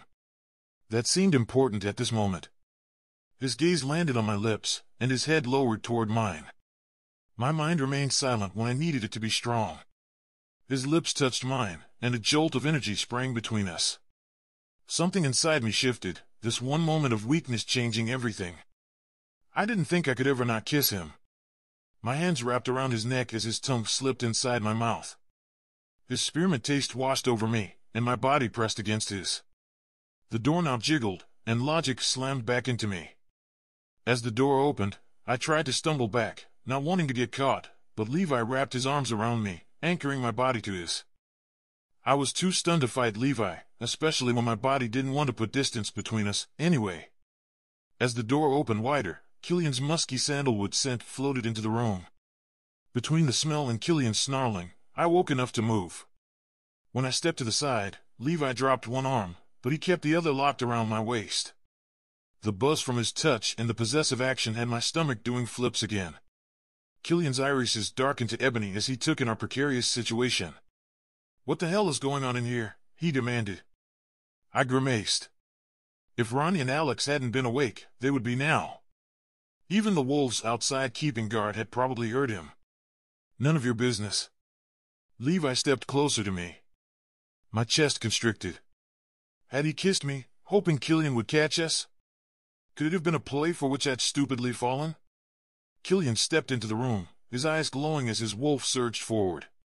He was protective of those he loved, and he felt like I needed protecting. The startling realization was that maybe I did. I'd never let emotions sway me before. I'd never had emotions until him. A demon. That was enough for my brain to take control again, and I stepped away from Levi. I needed him to stop touching me, but just as desperately, I wanted him to touch me again. All over. My desires were polar opposites. I was in a horrible situation. My brain was ashamed of me whenever I let emotion rule, but at the same time, my heart hurt when I fought our connection. There wasn't a right solution. If Levi had been another angel I could trust, this would be so much easier. But he wasn't. Killian clenched his fists, and his chest heaved. "She's my business. I can't stand by and watch her." I wanted to hang my head in shame since I could guess why he'd stopped speaking. Anything he said would be mean and cause me pain, but maybe I needed to hear it.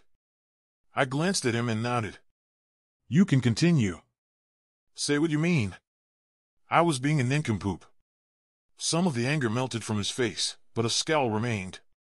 "No, Rosemary." "Fine. If he wouldn't finish it, I would. Watch her be stupid. Watch her succumb to demonic influences. Watch her make a complete and utter fool of herself." Levi laughed humorlessly. "Wow. Don't hold back." The sound made the back of my throat hurt. I hadn't meant to upset Levi, but Killian needed to put my head back on straight. Somebody had to, because I'd officially lost all reason. Still, I couldn't move past hurting Levi. Even with my brain screaming at me not to care, I did care, and that was the whole crux of the problem. His well-being was as important as my own. I didn't mean, I trailed off, my silence betraying me. That was exactly what I'd meant, and lying would only make things worse. I'd become mortal-like, wanting to fix things by telling a white lie, something at which I'd turned up my nose not even a week ago. Killian squinted at Levi. "See, that's one thing I appreciate about Rosemary. She always tells the truth, even when the other person doesn't want to hear it." I felt punched in the gut. I rarely got injured, and for words to pain me was brand new. I was over 1,000 years old. Nothing new should be happening at this juncture of my life. But I realized that if honesty was going to hurt, maybe it should be given with empathy. All those times Sierra had gotten on me about my rudeness sank in. There was a difference between honesty and cruelty. I'd just never understood it before now. I'm working hard to get her to see me. Levi puffed out his chest. I don't need other people's negativity influencing her more than it already has. My heart dropped, and I wished this roller coaster inside me would stop. I missed feeling numb, especially with all these conflicting thoughts and emotions flowing through me. However, his words had struck a chord. I'd formed my opinion about all demons before I'd even met one. That stark awareness slammed into me. I hadn't formed that opinion from my own experience, and most of the demons I'd met recently had reinforced everything I'd been told, except for Annie and Ronnie. So, I couldn't have been completely wrong. Surely. I always strove to be a good person. It was one of the most prominent desires inside me, but experiencing all this had taken things to a different level. Negativity? Killian bellowed, his body quivering. The truth isn't negative. Ronnie and Alex's door swung open, and the two of them appeared behind Killian. Eyes flicking back and forth between Levi and Killian, Ronnie mouthed at me, "Do something." Do something? I had no clue what to do. I was having a hard enough time dealing with my inner turmoil. Oh, dear gods. I was turning into Sierra, but not mouthy. Just dramatic. You've only seen the demons they allow to come to Earth to cause terror. Levi took a menacing step toward Killian. That would be like me assuming all wolves pee on trees because I've seen several do it. That's original. Killian's nose wrinkled. Make dog jokes. What's the problem here? Alex asked as he slipped into the room. He wore black sweatpants and a white cotton shirt instead of his normal suit and button-down. I had to give him credit, he looked regal even in comfortable clothing. There's no problem, Levi bit out, his glare remaining on Killian. Killian snorted. Really? Walking in on the two of you kissing was nothing? My face heated. I hadn't expected him to call me out in front of everyone. He was usually more considerate, but he was also upset. Don't take your jealousy out on me, Levi said as he stepped closer to me. He reached for my hand, and something white-hot flashed through me. He wanted to use me to mess with Killian, and I'd had enough of both of them. You two, stop it now. I yanked my hand out of Levi's reach and stuck a finger in his face. You can't blame us for not trusting you. Every full-blooded demon we've come across has been bad, and let's not forget how you stopped me from chasing after one and sneaked into Shadow City. Shadow City is a point of contention in hell. Do you blame me for being curious about it? Levi arched a brow, but he averted his gaze from mine and shrugged as his face turned into a mask of indifference. If I'd been honest, you wouldn't have taken me there. My heart squeezed. He was hiding something.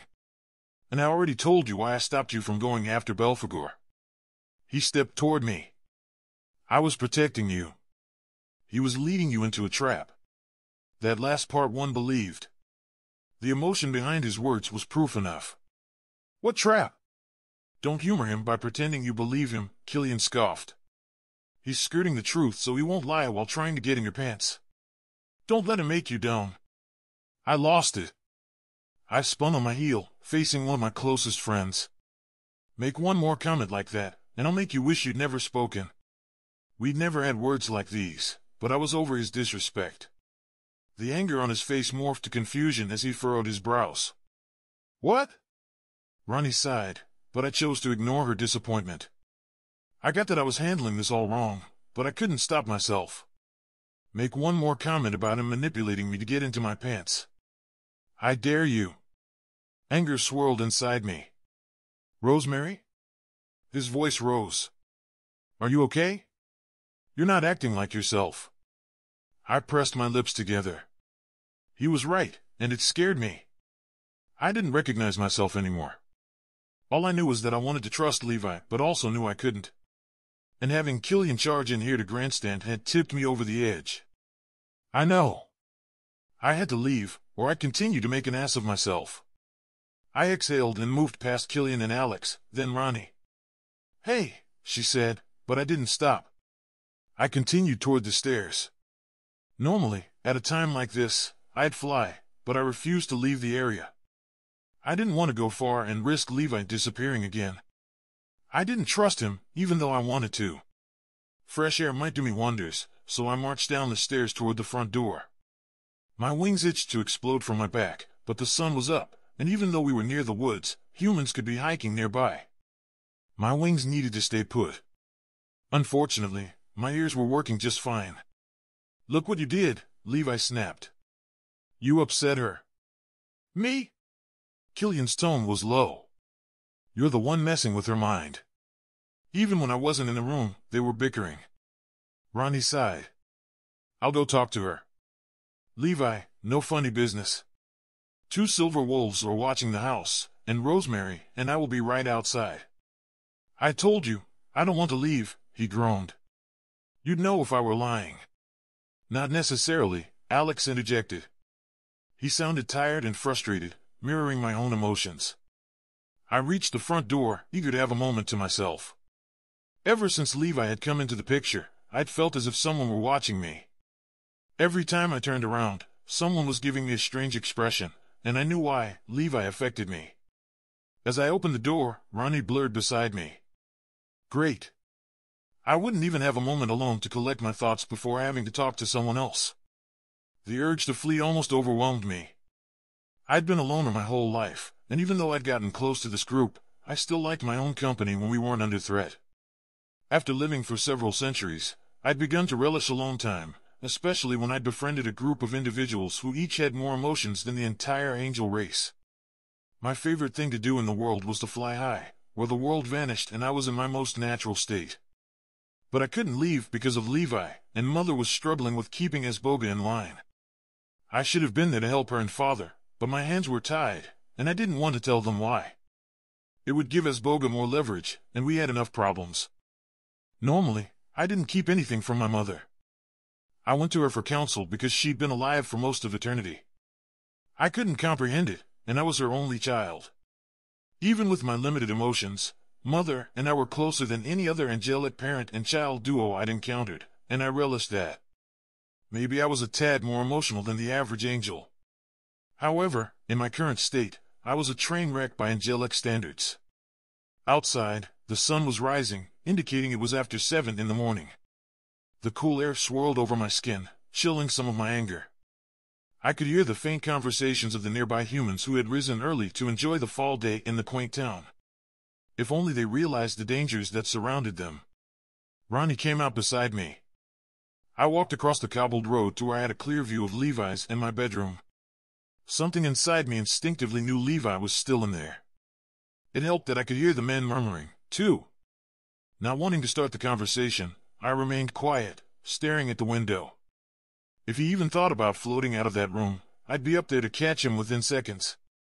Ronnie also didn't speak. I had a feeling she was waiting me out, but she hadn't learned that time worked differently for me. Eventually, she'd learn, since she was now immortal, but right now, she was truly young, only in her early 20s. As the sun climbed higher in the sky, my emotions settled. I was still more feely than I was used to, but nothing like what I'd been upstairs. The emotions Levi evoked were both amazing and horrible. After a while, Ronnie huffed. "Are you going to say anything?" There it was. I'm trying not to. I didn't want to have this conversation. She'd want me to explain things I didn't understand myself. "How long has this been going on?" she asked. "Since you saw him?" I had to give her credit, she'd caught me off guard. "What are you talking about?" "I noticed the day of the first demon attack that you were distracted. You were injured in the attack, and that never happens. I figured there was another imminent threat coming, and that was what had shifted your focus." Ronnie kicked the ground, trying not to come off as confrontational. Maybe there was another reason. I understood the tactics she was employing. She was showing concern to be disarming and not seem overbearing. "You don't have to approach me as if you can't risk being honest." She smirked. "Well, okay." She inhaled, preparing herself. "I think you and Levi have a unique connection, and it started the moment you got near him." Maybe I shouldn't have encouraged her to be that direct. She hadn't held back at all. I'd hoped she would take the middle ground, but I respected her bluntness. At least she wasn't insulting my intelligence or making accusations. She was fact-finding. "There is something. I wish I could deny it, but you'd know I was lying. But it doesn't make sense. We're from different worlds, quite literally. It's like a witch put a love spell on me." As soon as the word love had left my lips, I wanted desperately to take it back. I hadn't meant to say it, and I wasn't sure a witch could actually perform one. Ronnie nodded. "Maybe, but he's feeling it, too. If it were a spell, you'd think he'd have made sure he wasn't influenced as well. Otherwise, he risks not following through on whatever his objective is." My chest expanded. Part of me wondered if the connection between us might be real, but it squashed that thought. Hope like that could get me hurt, and I had to stay pragmatic. He could be pretending. "Girl, please." Ronnie chuckled and leaned into me. "He has it worse for you than you do for him. That can't be faked. I've seen the way he watches you when you're not paying attention. If you were pretending, he'd only do that when you were looking." She had to stop saying stuff like that. It was only making my heart beat too rapidly. "Then why were you giving me the constipated look?" "The what?" Her mouth dropped open. I wasn't sure how else to explain it. "That face you make when you want to talk with someone," Ronnie blinked. Wow. Okay. Apparently, I need to work on that face, but it was a look of concern. If he feels the same way, why are you worried? That should put her at ease. She rolled her eyes. Because, like you said, you're from vastly different worlds. It'd be hard to make it work, believe me, I speak from experience. She gestured upstairs toward Alex. And it'll probably be even harder for you. Your people are enemies, and let's not forget, he's still keeping things from us. I picked up on that, too. I shouldn't be surprised that she'd noticed. She was a great queen. Even though she hadn't been raised as royalty, she understood how to relate to people and connect with them. And she sincerely cared. I guess we need to beat it out of him. You just want to kick his ass. Ronnie's emerald eyes lightened. But it's true you catch more flies with honey than vinegar. A normal sensation of confusion settled over me. This was how I routinely felt when talking with my friends, and the normalcy of the moment was exactly what I needed. We aren't trying to catch flies. It's a saying. She waved a hand, discarding my silly statement. It means it's easier to find out things or get your way when you do it with kindness and empathy instead of threats and violence. That was the problem. I didn't want to be kind to him. That would lead me back down the road upon which we just embarked. If Killian hadn't interrupted us, I had a sneaking suspicion that some loud moaning would have woken them all instead. There has to be a different way. You two were just like Alex and me when we met. She grinned. He was an arrogant flirt, and I was a hot mess determined not to be with him. We saw how well that turned out. But you two are fated mates, soulmates, whatever you want to call it. Either way, it's not the same thing. Angels used to have relationships like that, but when the demons fell, it was like that part of us was erased. There wasn't a way for me to have a mate, which was probably for the best if the attraction I'd have felt in that case were even stronger than what I was feeling for Levi. She tilted her head, examining me. Are you sure? Because... The front door opened, and Killian stuck his head out. I hate to interrupt, but Sterling, Kira, and Griffin are on their way, and I was hoping I could talk with Rosemary alone before they get here. I was still upset with Killian and didn't want to talk to him. I opened my mouth to tell him no, but Ronnie nodded. I'll watch Levi and make sure he behaves. Ronnie started to head inside, then paused and met my eyes. Just think about what we talked about. She walked past Killian and into the house. I'm going for a walk. I didn't want to be mean, but I wasn't ready to talk to him yet. Before I could turn around, Killian gently took my hand. Just a minute, please. If you still want to go after we've talked, I won't stop you. He smiled sadly, giving me puppy dog eyes. A week ago, they wouldn't have affected me, but I found myself nodding. I wasn't sure I liked who I was becoming, and I braced myself to hear what he had to say. I waited. I wanted him to lead the conversation. If I spoke, it would probably make things worse. Not trusting Levi was one thing, but Killian speaking negatively about me like that in front of Levi had taken my ire to a whole different level. Killian's face scrunched, and that was when I was over it. I removed my hand from his and turned on my heel. I felt trapped, and I hated it. I didn't want to go back inside the house, and I didn't want to stay out here with Killian. But I also refused to leave. The last time I did, Levi escaped. There were no options, but the least appealing one was remaining outside until Sterling and the others arrived. I walked down the side of the house, closer to where the guards were. Both silver wolves were staring at the house, pretending not to notice us outside. They were good soldiers, focusing on the risk and not allowing themselves to be distracted. And to think, a few months ago, Chad and Theo had been a liability since they'd been determined to fight Cyrus on any decision he made as pack leader. The change in their attitudes was startling, much like the emotions running through me. Rosemary, please, wait. Killian grabbed my hand again, and I tensed. When someone doesn't want to be touched, you shouldn't force them. I faced him, arching a brow. I felt like the old Rosemary as some of my emotions calmed. He dropped my hand. You're right. I'm sorry. I nodded, relishing the toned-down feelings. I believed this was what mortals described as numb, but that had always been my norm. It was comforting, refreshing, and part of me craved simplicity. Again. He grimaced. I crossed my arms. Again? You only said it once. The corners of his mouth tipped upward. There she is. Glancing over my shoulder, I expected to see Sterling, but no one was behind me. There who is? I don't see anyone. He chuckled. The Rosemary I recognize. My heart rate increased. Well, there went my momentary reprieve. And here I thought you wanted to talk with me. I didn't realize you were coming out here to insult me further. His jaw dropped. He growled as he ran a hand through his hair. Lifting my chin, I stared him down. Though I might feel insane, I was still a strong woman and wouldn't cower to anyone. He exhaled, and his shoulders sagged. I'm sorry. I'm being an ass. I just don't understand what's going on.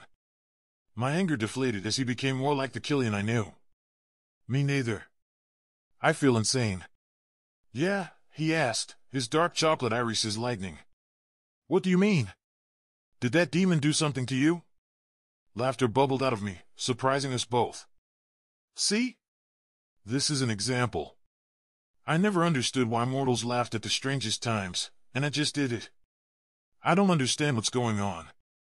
I feel things so much more than I used to. He tugged at the collar of his hunter green shirt. Did he do something to cause it, though? That was a loaded question, and Killian clearly hadn't wanted to ask it. He was probably afraid I would snap at him again, and to be fair, it was possible. I hadn't known until it was too late that I was becoming emotionally charged. However, the concerned lines etched into his forehead had my emotions ebbing again. He wasn't trying to be a jerk, he truly was concerned about my well-being. No, I don't think so. It felt more natural opening up to him than anyone else, and I had no clue why. It had always been that way. That day we ran into the demons, I got hurt because I felt something inside me. Despite having had a similar conversation with Ronnie, I felt more vulnerable. She'd guessed, whereas with Killian, I was coming clean. He tilted his head. What do you mean? I don't know. I tensed, bothered that I didn't know how to explain it. I was pulled toward Levi even before I saw him. The weird sensations keep growing stronger, and the calmness I normally feel is out of my grasp. Every time I'm close to him, my feelings become more intense. Like a mate bond? He shook his head, his eyes widening. Can you be bonded to a demon? Do angels even have mates? A grin sneaked onto my face, an expression that didn't occur naturally for me, or it hadn't until now. Killian sounded more terrified than I felt. I think there have been a handful of occurrences, but every angel who had a mate perished before I was born. It's been centuries since anything like that has happened, even with all the angels who came to Earth to live in one location. So our assumption is that we don't have fated mates, or what we call preordained mates. Although demons were angels before they changed, so, maybe? Saying it out loud sounded bizarre, but if Levi wasn't spelled, this was a possibility. But you aren't sure? He asked hopefully. I don't know. I've never felt this way toward anyone before. I stared at him, trying to understand what I was seeing. Pragmatic Rosemary would have just answered and moved on, but that look on Killian's face unsettled me. Why? As soon as I asked the question, I wanted to take it back. I likely didn't want to hear his answer. He chuckled and scratched the back of his neck. I'm not sure if I like this more attuned version of you. That could be taken as either a compliment or an insult. I wasn't sure how he'd intended it. What do you mean? You've always been able to pick up on things. You're very perceptive, but emotions usually don't register with you. He put his hands into his pockets and avoided my eyes. Memories of watching stupid movies with Sierra flitted through my mind. Most of the drama could have been prevented if the main characters had been honest instead of hiding their thoughts and feelings. Now I understood why they did it. Expressing how you felt made you uncomfortable, especially if you were unsure of the other person, but the old Rosemary was right. Not handling things head-on could cause more issues. Though I didn't want to ask, I knew it was best if I didn't drop the conversation. What are you not telling me? The confident Alpha disappeared in front of me. Killian crossed his arms and stared at the cobblestone ground. I always thought that if you were going to feel that way about someone, it might be nice if... He trailed off and cleared his throat uncomfortably. Despite now feeling things, I apparently still wasn't good at picking up on social cues. Obviously, he was uncomfortable telling me something, but I wasn't following. Is there a certain angel you saw me with? As I thought through the male angels, none of them affected me, definitely nothing compared to Levi. At the thought of his name, my eyes flicked up at the bedroom window. Not exactly. He kicked the stone with his heel. I thought maybe, when we were older, if we hadn't found our mates, that maybe. I forced my attention back to Killian, and it was way harder than I wanted to admit. I wanted to be up there with Levi, trying to apologize for the words that had hurt him earlier, but he'd been in the wrong, too, trying to use me to get to Killian. I couldn't be too eager to reconcile things between us. Besides, Killian was very ineloquently trying to tell me something, and he deserved all my attention. Maybe what? I still wasn't sure where he was going, even though my gut told me I should know. He laughed as his cheeks turned pink. Wow. I always thought I'd be smoother when this moment came. My heart stopped. No wonder Sierra had commented that it was like one of the movies we watched. I've had a crush on you for a while, now, Killian murmured, and glanced at me. I always thought you'd figure it out, but it's obvious you haven't. I stared at him. For a moment, I couldn't speak. Killian was very attractive, and he'd become an amazing guy. Women threw themselves at him at every opportunity. Maybe if I'd been immortal, I'd have felt something other than friendship for him, or I might have before meeting Levi. But my affection for him was one of friendly kinship. I'd had no idea. You're a wolf. I'm an angel. I grimaced. That sounded horrible, but it was more than that. Killian huffed as if I'd punched him.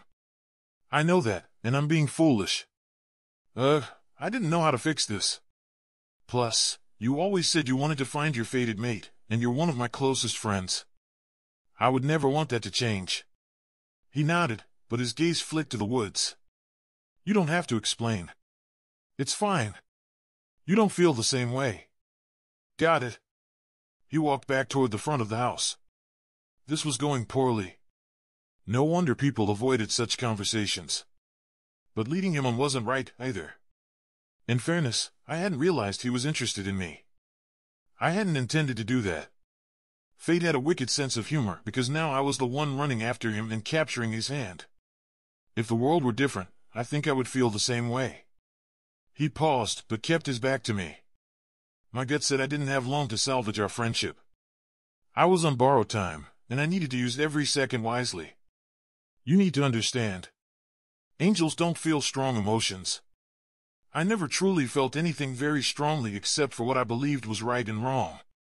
That's one reason I became friends with you all and gave you my loyalty. Sterling's arrival was destiny, I believe, and she changed the core of this group fundamentally. Killian's body went slack, and he turned to me. I agree with that last part. I'd known he would. Our opinions were closely aligned. I'd found that only with him and Sterling. She's the glue that put this group together and prepared us for Ronnie, Cyrus, and Annie. She even changed me for the better and had rekindled Mother's hope. And because of that, you became an important person to me. One of the most important ones. I paused and inhaled slowly. The next part would be hard to get out, but I needed him to understand. And if I could choose the right person, it would be you. However, if Levi is the other half of my preordained mates. He smiled sadly and sighed. I know. But Rosemary, he is our enemy. Boy, didn't I know it. Why would fate do that? The question had been tickling the back of my mind. Angels were taught to follow fate and her divine plan. That was the basis of the divine doctrine the Shadow City Council followed. Any time we questioned it, we were essentially questioning our existence, and angels didn't like feeling unsure. To survive the test of time, we had to be confident and sure of our purpose. I don't know, Killian said, and placed a hand on my arm. But no matter what, I'll be there next to you. You won't ever be alone. My eyes stung, and my vision blurred. My heart expanded so much, it hurt to breathe. Something dripped from my eye and rolled down my cheek. Hey, what's wrong? He asked softly. Did I upset you? I shook my head. I didn't trust myself to speak. The other times my emotions had intensified to this extreme, I'd been around Levi, so the onslaught had taken me by surprise. Taking a shaky breath, I steeled myself. I had to learn to navigate the storms when they raged inside. No, what you said was perfect. I just don't know how to control them. His brows furrowed. Control what? I wiped a tear from my cheek. These strong emotions. I've never had something impact me like this before. He snorted. You can't control emotions. All you can do is make sure you don't do or say something you'll regret. Even then, you'll mess up. It's part of being human. But I'm not human. If I didn't get a handle on myself, the other angels would think I was unworthy. Mostly, I didn't care what they thought, otherwise, I wouldn't be hanging around with this group. But these emotions, they were different. They would make me an outcast, a weakling. Rational thought was superior and one of the many things that made angels the strongest type of supernatural. Killian placed his hands on my shoulders. You have 2 legs, 2 arms, a heart, a family, and friends. If that doesn't humanize you, maybe it's a gift that you're starting to feel things. Besides, you're stuck with us, whether you act like the angel we've always known or this more complex version of you. You're still you, and anyone who doesn't understand that is a tool. I had no clue what a tool was, but I understood his meaning. I'd never needed reassurance before, but his words eased something within me, something that had been growing and festering and taking on a life of its own. A few more tears fell down my cheeks, and before I knew it, Killian had pulled me into his arms. My chest convulsed. Are we okay? I asked. I buried my head in his shirt, breathing in his musky sandalwood smell. Of course we are. You're so damn important, and nothing will ever change that. He kissed the top of my head. You're right. What we have is special, and I would never risk changing that. And if Levi does anything to hurt you, he'll answer to me. A weight lifted off my shoulders just as something shifted inside me and the yank took hold. The front door opened, and I stumbled out of Killian's grasp. Levi stood in the doorway, his mocha eyes almost black. Was he trying to escape now, of all times? Terror replaced my sense of peace. I didn't want him to go, and that stemmed from more than just wanting answers. Get back inside, Levi. The silver wolves sprang into action, racing to the front of the house.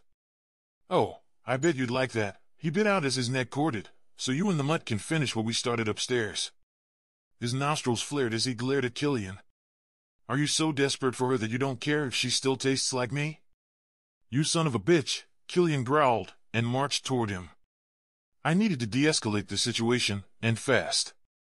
That's not what was happening. Before I had a chance to calm Levi, Ronnie and Alex appeared behind him.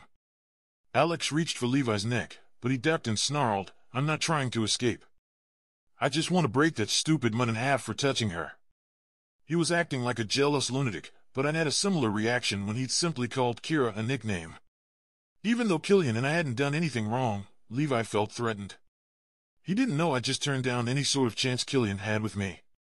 The front door to the house beside us opened, and Cyrus, Annie, and Sierra rushed out. All 3 of them were still in their pajamas. Clearly, we'd woken them. Ronnie shadowed in front of Levi, increasing the tenseness of the situation. I needed to get to Levi to calm him down. Tires squealed not too far from us, and the familiar hum of Sterling and Griffin's navigator drew closer. The silver wolves reached the door at the same time as I did, and we surrounded Levi. The hurt in his eyes cut into my soul. Nothing happened out here, I explained as the navigator stopped abruptly at the curb. Sometimes, the pack link was more of a pain than a benefit, especially now, when I couldn't explain to Sterling and the others what was going on. Is he trying to escape? Cyrus rasped as the 3 of them came up behind me. He's not, Killian said, standing beside Cyrus. Rosemary, get back. He's not thinking rationally. Levi bared his teeth as the navigator doors opened. We had him surrounded, but when someone knew their time was limited, desperation took hold. Before I could tell Killian to give me space, Levi's gaze settled on him. And he lunged. I blocked Killian. Not because the wolf shifter couldn't defend himself, but rather because Levi wouldn't be as likely to hurt me, or I didn't think he would. Bracing myself for impact, I stood with my feet shoulder-width apart and my knees bent. Levi slammed into me, almost knocking me over, but I held my ground. I shoved him in the chest, pushing him through the door. Griffin and Cyrus ran past me, entering the house as Levi flew backward. He knocked into Alex, and the vampire stumbled back. Alex hissed and wrapped his arms around Levi's throat.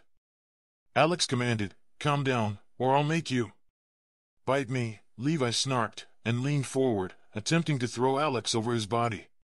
However, Alex gracefully flipped over the demon's head and landed on his feet just as Griffin and Cyrus grabbed Levi's arms. Footsteps pounded into the house. Sterling, Killian, Kira, Annie, and Sierra had joined us inside. "What's happening?" Griffin growled. Levi bucked against his captors, trying to get his arm free to attack Killian. "I'm going to teach him a lesson," Levi growled as his focus centered on Killian. "We weren't doing anything." I wanted to punch him. Maybe that would knock some sense into him, but it could also escalate the situation. "If you just listen." That's not what it looked like from the bedroom window. Levi sneered and turned his rage-filled eyes on me. "You two looked awfully loving out there." "Oh, my gods," Sierra murmured. "This is just like a rom." "If you finish that sentence, I swear to the divine I will kick your ass." I focused on her, making sure she felt the truth of my words. I didn't have patience for her mouth. She lifted her hands. "Just saying." "You know what?" "It's fine," Levi said coldly. "It's clear where we stand." His words were a punch in the gut, but I wasn't sure how to respond. Even if we were preordained, we were enemies. Any future would be riddled with controversy, and how selfish would I be to put my parents in an even more precarious situation? Add on the fact that I couldn't trust Levi, and that left us with nothing but heartbreak. Killian's jaw twitched. "You're being a douchebag and not even trying to listen to her." "I told you he wouldn't try to leave," Kira said from the doorway as she crossed her arms. "He's a good guy. He saved me from those shifters." "See, at least Red is on my side," Levi said, smirking at me. His breathing had evened out, though anger still lined his face. He was trying to hurt me, and the worst part was that it was working. Pain radiated in my chest, but I ignored it. That would only encourage him to continue acting like this. Alex sighed. "For two people old enough to know better, you're both acting like pubescent teenagers." He was right. I wasn't sure how old Levi was, but I shouldn't have been acting like this. Levi shrugged and exhaled. "I'm fine." She made her feelings clear. "You can let me go. I'll behave and be a good little captive." Cyrus and Griffin glanced at each other, and then Cyrus nodded marginally. They released their grasp on him but stayed close. I wanted to talk with him alone, but that wouldn't resolve anything. It would probably make the entire situation worse. Remembering Killian's advice, I attempted to focus on the task at hand. Levi's tantrum couldn't be our focus when we had so many other things in play. Even though it hurt, I centered myself, trying to become pragmatic Rosemary once more. I turned to Kira. "What did you learn about the attack?" "Thanks to Levi," Kira started, and I already wanted to hurt her. The sensation was so strong that my foot took an involuntary step toward her, but Levi's cocky smirk brought me back to the present. Oblivious, she shut the front door and continued, "I could identify all of them, since Grady and I went to school with them." "Wait. If you went to school with them, and they didn't try to hide their faces, that could only mean..." Ronnie's face turned a shade paler. She didn't need to finish. We all knew where she was heading. They'd intended to injure her to the point where she wouldn't be able to remember them, or more likely, they'd planned to kill her. They were going to make sure she couldn't stay leader of the Fox Shifters and police force. Annie visibly winced. "What is up with all the assholes in Shadow City?" At one point, that would have offended me, but every day, the city seemed to grow more corrupt, mainly under Asboga's leadership. 500 years ago, Asboga had been bad, but he hadn't had as much of a following because long ago, he'd killed one of our own. People had feared him but hadn't respected him. They'd viewed him as a killer and the person who could judge their fate. That was as far as his influence had gone. But over the centuries, he'd changed people's minds about him through crafty planning and manipulation. A memory tried to flit through my head, and a sour taste filled my mouth. Something was plaguing me, but I couldn't remember what. I had a sinking feeling it was important. It hasn't always been like that. Alex took a seat on the couch farthest from the door. 75 years ago, things started to change when people began discussing opening up the city. Between Sterling's arrival and the actual opening, there's been a huge shift in attitudes, and things have been spiraling. That was one way of putting it. Levi stepped toward the other couch, and Cyrus and Griffin tensed. He arched an eyebrow at the two shifters. "I'm just going to sit, if that's okay with you." His tone was condescending, like he hoped to cause friction. "We shall allow it." Annie bowed her head slightly and rolled her hand. That was odd, even for her. She didn't normally act theatrically. I watched as the corner of Levi's lips turned upward. Cyrus shook his head and stepped back. She diffused the situation, and I was at a loss for how. Taking a seat on the end of the couch opposite Alex, Levi patted the seat next to him. If he thought I'd throw my hurt and anger to the wind and calmly sit with him, he'd soon learn differently. I was a strong woman even if I was smitten, and I wouldn't just let things go when he'd purposely tried to hurt me. "Come on, Red." Levi patted the seat cushion again. "You're the only ally I have. I need you beside me." My stomach hardened, and I'd only ever felt like this when I had intense physical pain, but clearly, strong emotions could give the same results. Worse, I was certain he was doing this to hurt me. Killian stood next to me, so close that his arm brushed mine. It was a small gesture, but one I understood after he'd sworn to always stand beside me. No matter what. That was more than Levi was willing to do. My head screamed "I told you so," and my heart fractured more. The only blessing was that my head took more control again. Learning that Levi could be vindictive was a good thing. I should have known. He was a demon, and I'd lost sight of that. This was my wake-up call. Carew walked past me without hesitation and took the spot next to him. Jealousy burned through my chest, but I kept it at bay. "Hey," Ronnie started, but I glanced at her and shook my head. The way I was feeling, I could easily shed a tear, and I would not give Levi the satisfaction. If he knew his action had had the desired response, he would continue, and I wasn't sure I could handle much more. The best thing we could do was focus on the discussion at hand. We're sure Grady and balogh were behind the attacks? I'd never struggled to keep my tone level before, but unfortunately, there was a first time for everything. Sterling's purple-silver eyes glowed faintly as she looked at me. A slight frown marred her face.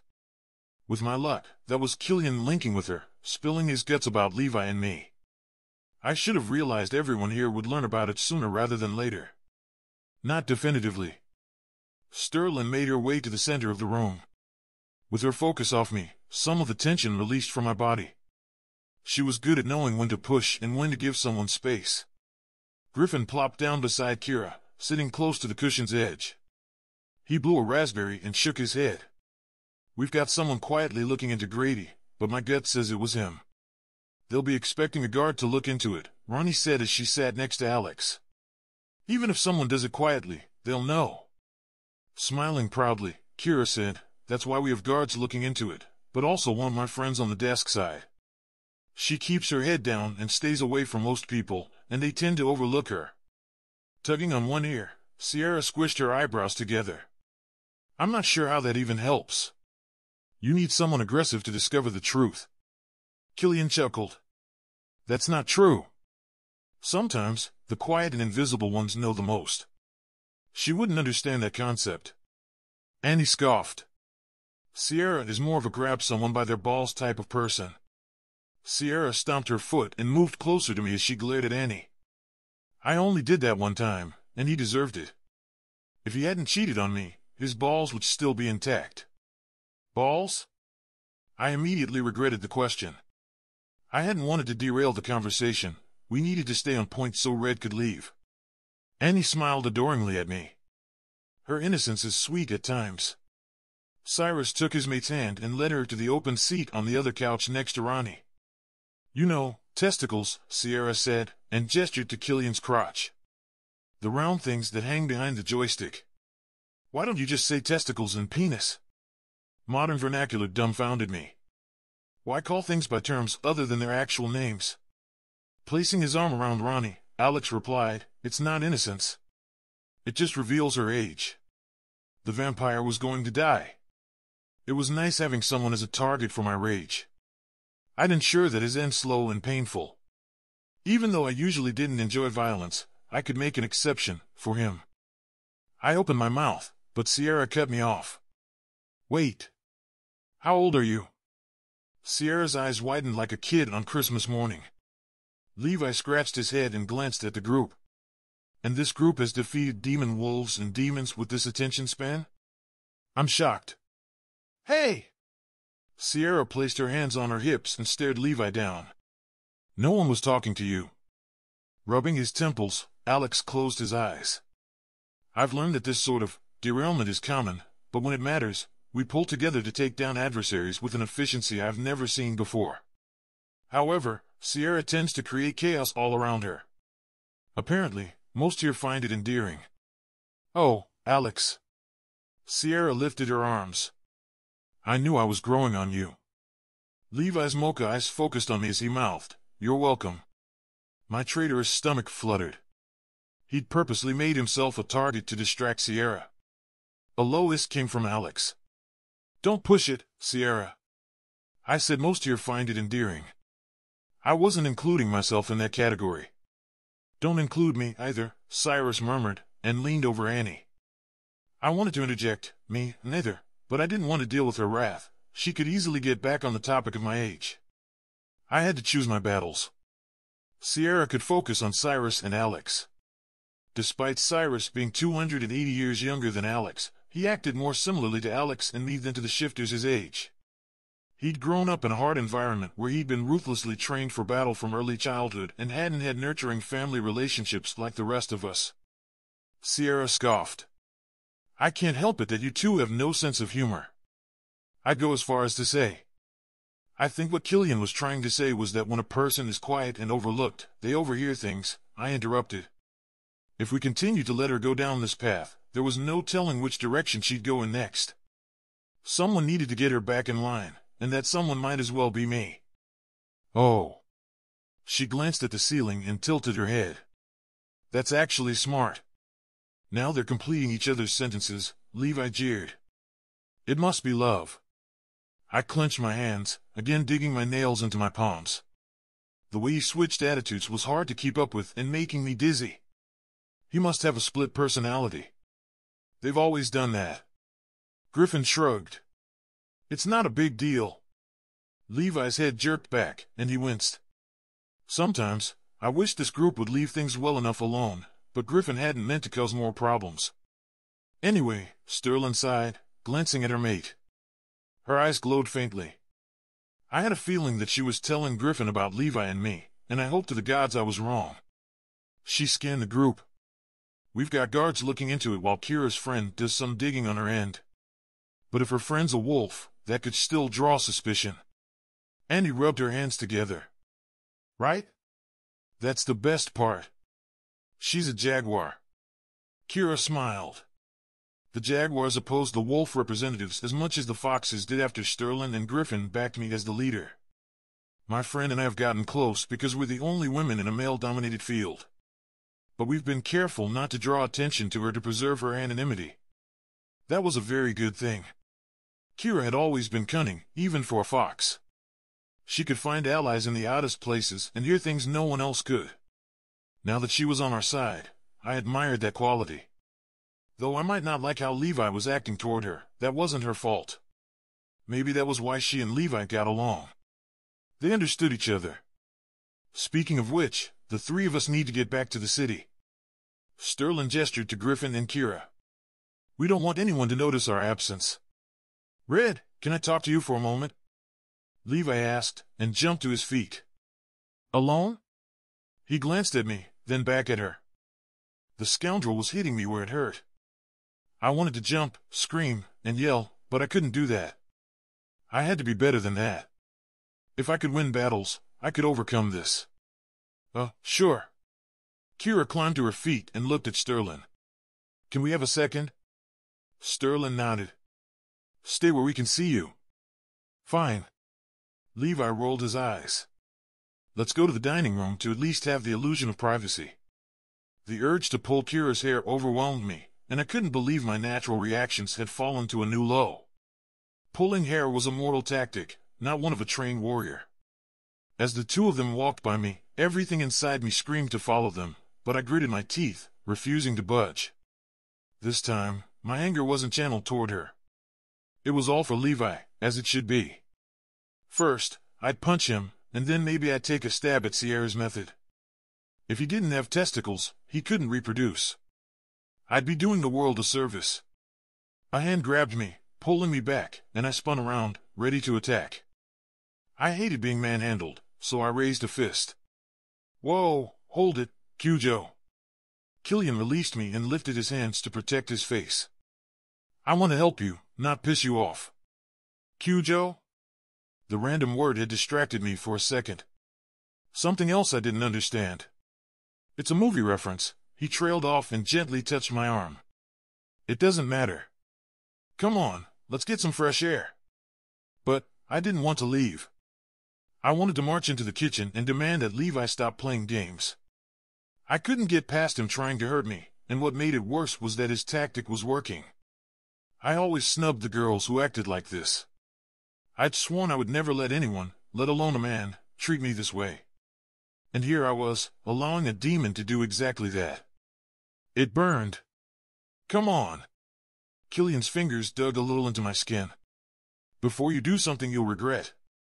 Referencing our earlier conversation was effective. I was letting my emotions guide me again.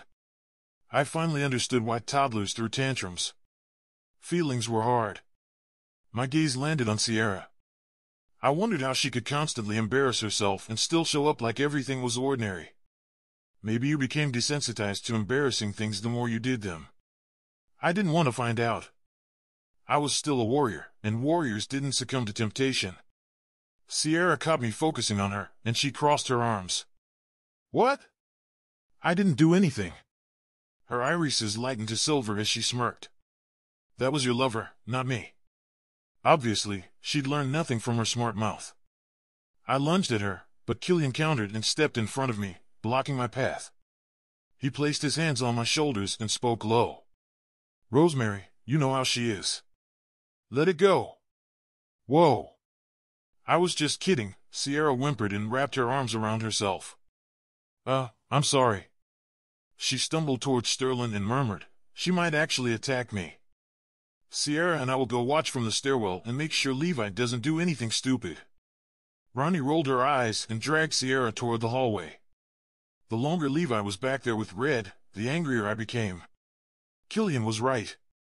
The best thing I could do was get some distance. I couldn't allow Levi to influence me into acting irrationally. He was a wild card and a risk to my friends and our city as a whole. After all, he'd managed to sneak into Shadow City. Needing no further encouragement, I headed to the front door. When I was halfway out, Alex murmured, "What is their problem?" 1 minute, Levi was losing it, and now Rosemary. I didn't want to hear anymore, so I focused on the sounds outside. I'd be asking the same questions if I were them, so it wasn't fair to lash out. I'd already done it to Sierra. Oh, gods. I'd have to apologize to her. She'd gloat and make me angry again, but that was a problem for another time. Right now, I was barely keeping myself together. The door opened again, and a musky freesia scent wafted toward me. Sterling. Are you okay? She asked. I'd already bared my soul once today with Killian, and I wasn't sure I had it in me to go through it all again.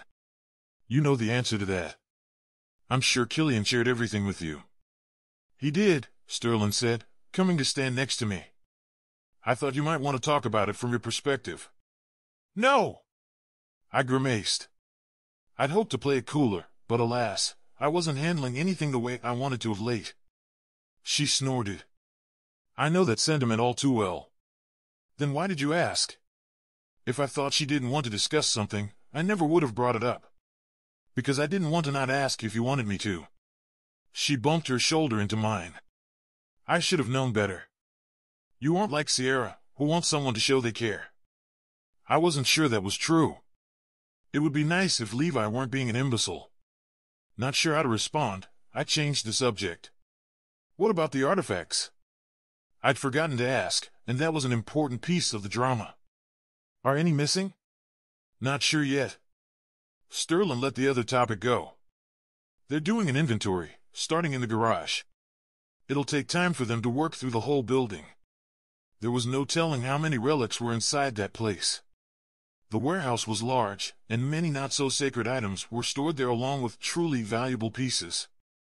The more precious cargo was heavily guarded and located inside the building beyond the warehouse, closer to the guards.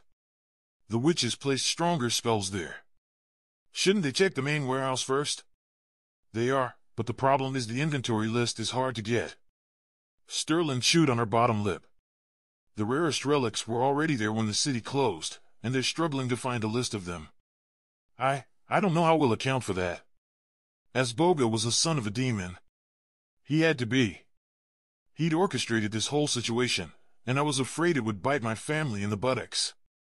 I wasn't sure what his endgame was. I bet Asboga has that list locked up. Mother had told me that when the gates closed, Asboga had been somewhat in charge of Shadow City. However, when the other supernatural races banded together to take down the angel dictatorship that was becoming prevalent, they managed to strong-arm the angels to step down because the collective group working together was stronger than the angels alone. The change was for each supernatural race to have an equal say in any decisions made for the entire city, and thus, a council was created with 12 representatives, 3 of each race. Since Asboga had been in power before the angels had to stand down, the Dark Angel had influence over what artifacts were kept in the warehouse. The council had vowed that no one beyond the leader of the police force should have access to the list of artifacts within the building, not even Asboga. Hindsight was clear, whereas in this moment, turmoil and unrest affected almost everyone's mind. I knew my mother still grappled with how she could have allowed her brother to die. The former angel of justice had failed to help her brother, and the self-proclaimed angel of judgment had sentenced him to death. It had affected Mother deeply, despite Angel's usual lack of emotion, because she hadn't followed through on the gift the divine had given her. That's what we said. Sterling closed her eyes. The Silver Wolves leaving Shadow City was the wrong call. Maybe if we'd stayed, none of this would have happened. As strong as Sterling was, she also took on the wrongs of others, especially when it came to her pack. The Alpha of the Silver Wolves listened to Othniel and made the best decision he could at the time. Rational Rosemary was coming back, and I embraced her. You can't blame yourself, it's pointless. It won't change our situation, and you'll be wasting energy and our time when we need to be strategizing. I wondered if the Rosemary I used to know was still in there. She winked and nodded. You're right. We need to figure things out and get ahead of Asboga for once.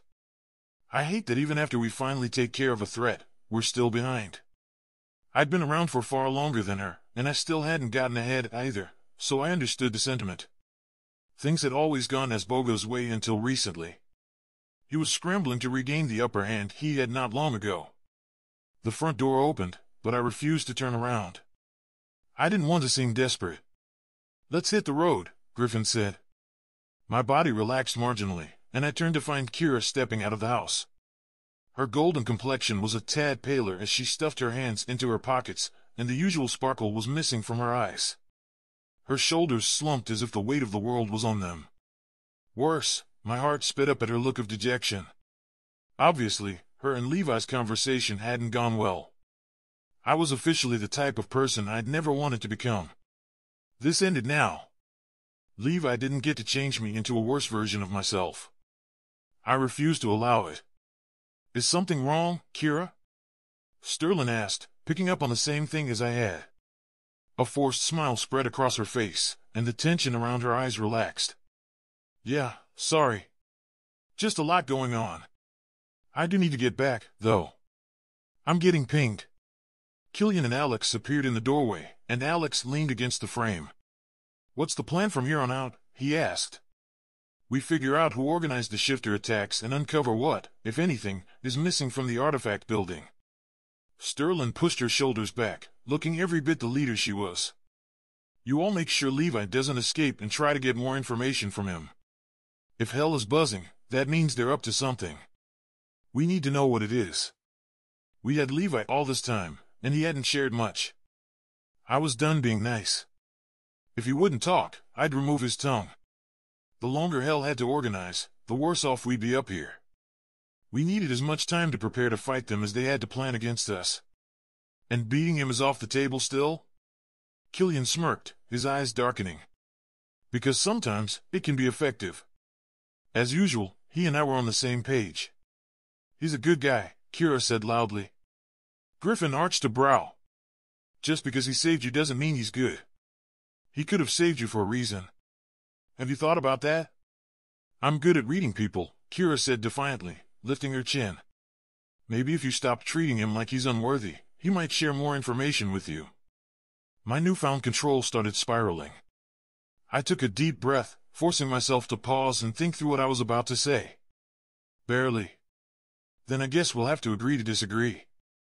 I kept my voice level, which was way harder than it should have been. Because he hasn't done anything to prove his loyalty. He saved me, Kira parroted, as if we weren't all aware of that fact. After he sneaked into Shadow City, Sterling said softly. I get that you feel as if you owe him, but he shouldn't have been there. That was the entire point. He'd done nothing to prove he was trustworthy, even though part of me was desperate to trust him. And there was a reason he'd slipped into the city. We had to determine what it was. My phone rang, and I was glad for the interruption. My mother's name flashed on the caller ID. I'd been dreading this conversation, but I couldn't delay it any longer. Mother was worried, and we were under scrutiny. We'll come back in a few days to provide an update, Griffin said as he removed his keys from his pocket. We need to be careful discussing things within the city, so it's safer to talk here. Great. That meant Kira would be coming back. Maybe Levi would have spilled his guts by then, and we'd have already cut him loose. I'd hate to have to deal with another private conversation between them. My phone rang a third time. Okay, let me know if you need anything. I have to take this. I walked toward the tree line in the direction of the river, happy to get away from the drama, though still keeping an eye on the house. I sucked in a breath and answered, hello. Thank the gods. I was starting to worry you were in trouble. Mother's voice sounded more human than mine did. There were times when she felt more than I did, which I'd always found odd. My mind raced for something to say. I apologize. I was talking to Sterling's group, and it took a while for me to answer. Sterling. Oh, at the condo. She was trying to determine where I was without asking. She should have realized I was onto her tactics. I wasn't a little angel any longer. I'm in Shadow Terrace. Shadow Terrace? Surprise leaked through her tone. Most of the time, when I wasn't in Shadow City, I was in Shadow Ridge. We rarely came to Shadow Terrace unless there was an issue. The exception had been for Ronnie and Alex's wedding. Yes, and it's best if you don't ask anything more. Mother sighed. You and your friends are good at finding trouble. It wasn't worth denying. It normally resolves long-lasting issues that have either been ignored or we couldn't address before. She cleared her throat. We need you here. As Bogut is on a crusade against me and gaining more followers. I need you and Paolaya to stand beside me. I do stand beside you, and by staying where I am following through on that promise. I was trying to do the right thing. I want to be there with you, but it's better if I'm not. Trust me. Are you safe? The clacking of high heels echoed on our end, and I guessed she was at the Capitol building. And do you promise to tell me if you're in danger or find what you're looking for? She must have been stressed if she was at work this early. Most of the council members came in later in the day. I'm safe, and I will tell you everything as soon as I can. We had several of these conversations over the past year, and she understood I was on the path of justice, so she gave me immense leeway. That's all I ask. Voices that sounded like Bogut and Aaron filtered through on our end. I've got to go, but I'll call you later. She hung up, and I stayed there, taking a moment to myself. I stared back at the house. From here, one wouldn't know there was so much drama occurring inside. The sun had risen high in the cloudless blue sky, eliminating some of the chill in the fall air. The redbud's leaves were a mixture of yellows, reds, and oranges, and added to the picturesque view of the town. Chad and Theo were still in wolf form a few feet deep inside the tree line, so if a human passed them, they wouldn't notice the wolf's presence. I exhaled, and found a little peace within. I wanted to stay out here longer, but that would only raise more questions from everyone and draw more snarky commentary from Sierra. Forcing my legs to move, I marched to the front door and stepped inside before I could change my mind. The television was on. Cyrus, Annie, and Sierra were on the couch farthest from me, with Killian, Alex, and Ronnie on the closer one. Levi leaned against the wall across from Killian, his eyes on the door. "You're just in time." Sierra beamed as she mashed buttons on the remote. "We're looking for a movie to watch." "This early in the morning?" That was usually a late afternoon or evening thing. I didn't have the patience for it now. Sierra lifted the remote. "We don't have anything better to do unless Levi is willing to talk." Levi didn't say anything, his mocha eyes locked on me. He took a few steps toward me, and the buzzing between us kicked into gear without him even touching me. He scratched the back of his head. "Hey, can we talk for a second?" "Oh, now you wanted to talk. Do you want to go into the dining room?" That was where he had taken Red, after all. "Yeah, that'll work." He shrugged like it wasn't a big deal. And that was when things became clear. It was time to draw a line. Not wanting him to reach the dining room first, I stalked by the closest couch, and Killian took my hand. Levi growled low, but I ignored him. We were irrational when it came to each other, and one of us had to at least try to stay calm. I was determined that it would be me. Following my lead, Killian leaned toward me and asked, "Are you sure this is a good idea?" No, I wasn't. It was probably a horrible idea, but Levi and I were stuck together in this house for the foreseeable future. It could be hours, days, or even months. There was no telling how long he'd dragged us out, and we weren't cold-blooded killers. He wasn't actively threatening us, that we could tell. And killing him in cold blood would put us on the same level as our enemies. We had to be better than that. So to prevent myself from lying, I said the only acceptable thing: it's inevitable. Levi and I had to find an amicable way to exist with each other, one where we weren't either fighting or kissing. There had to be an in-between. Jaw twitching, Levi stood beside me, glaring at Killian's hand. Oh, so he could call Kira a nickname and sit next to her, but he lost it when a friend of mine reacted with concern? Well, he could go back to hell. "We won't be long," I assured Killian with a tight smile.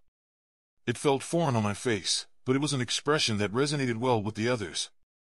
Killian flicked a glance at Levi and wrinkled his nose. "Please."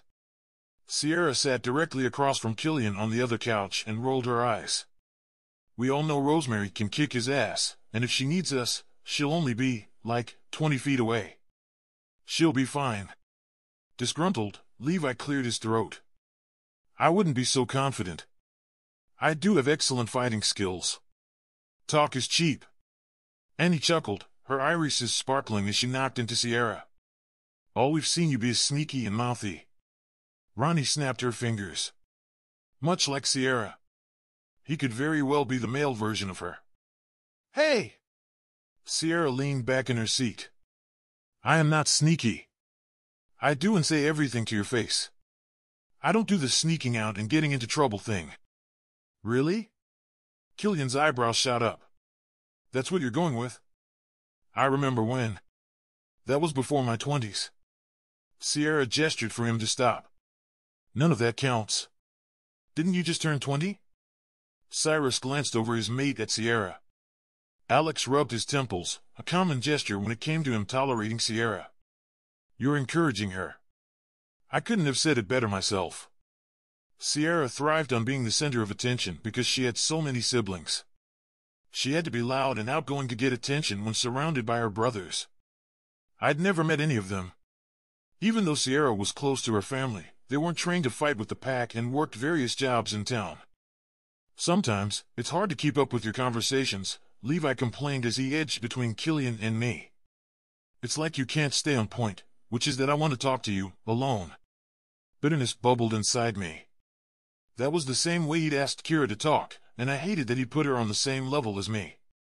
I clung to the sourness churning inside me. I'd needed to stay calm around him. Killian leaned forward as if he might stand, and all that would accomplish would be making this situation tenser. I took a few steps toward the hallway. "Let's get this over with." "Wow, that sounds so pleasant," Levi deadpanned. I didn't bother to respond, instead channeling my frustration into walking more quickly than necessary. He followed as I went into the dining room and turned. I would stare my adversary in the face as always. His espresso hair was a little longer now and messy, adding to his attractiveness. Unlike all the guys in the other room, Levi didn't try to look perfect. He wasn't flashy, and I liked that. Should I stand where Red did so we can recreate the scene? I flushed. There went my composure. After all my resolve, the first thing out of my mouth informed him just how much that had bothered me. It was the complete opposite of what I'd been going for, yet here we were. He smirked. It's not very pleasant when someone you have feelings for pays attention to someone else. Is that why you did it? I needed the answer. It wasn't about me needing to confirm it had merely been a ruse, but whether he had purposely meant to hurt me. He shrugged. Would you blame me if it were? You did go outside to fondle your little plaything. So he had. The knowledge both hurt and made me stronger. I would never be with someone who manipulated me. Not that I would be with him anyway, but even if the stars had aligned, this would have been a deal-breaker. I didn't go out there with Killian to upset you. He's become one of my closest friends, and he followed me to check on me because you were acting like a scoundrel. Closest friends? Is that what you angels call them? He crossed his arms and glared. Killian and I are just friends. You're asking about what angels call lovers. Angels didn't get caught up in what we called each other. We shared fleeting moments to cure boredom. Sometimes, we don't label it anything. Levi scoffed. And you say demons are bad. That is not the same thing. His audacity to compare a consensual sexual encounter to the terror and pain demons inflicted was nonsensical. Just like me talking to a friend and telling him he and I will never be a thing wasn't me trying to hurt you. He froze. That's what you talked about. Not that it's any of your business. I shouldn't have shared that, but I needed him to realize he'd made a fool of himself. And Kira. And me. Of course it's my business. Anything related to you concerns me because I see A. It doesn't matter. I'd had to stop him there. I couldn't listen to anything else that would mess with my head. We'd been dancing around some invisible line in the sand, and we hadn't considered the damage that could do. At least, I hadn't. Maybe he had, and that was part of the method to his madness, but Killian was a friend, and I cared no longer described these emotions. I truly loved my friends and family, and though part of my heart was perhaps meant to belong to Levi, even though that sounded insane, I couldn't put his drama and turmoil before them. They'd earned my loyalty, whereas he was trying to rip me to shreds. What kind of connection was that? The only answer I had was a toxic relationship, and I was way too old to start something like that.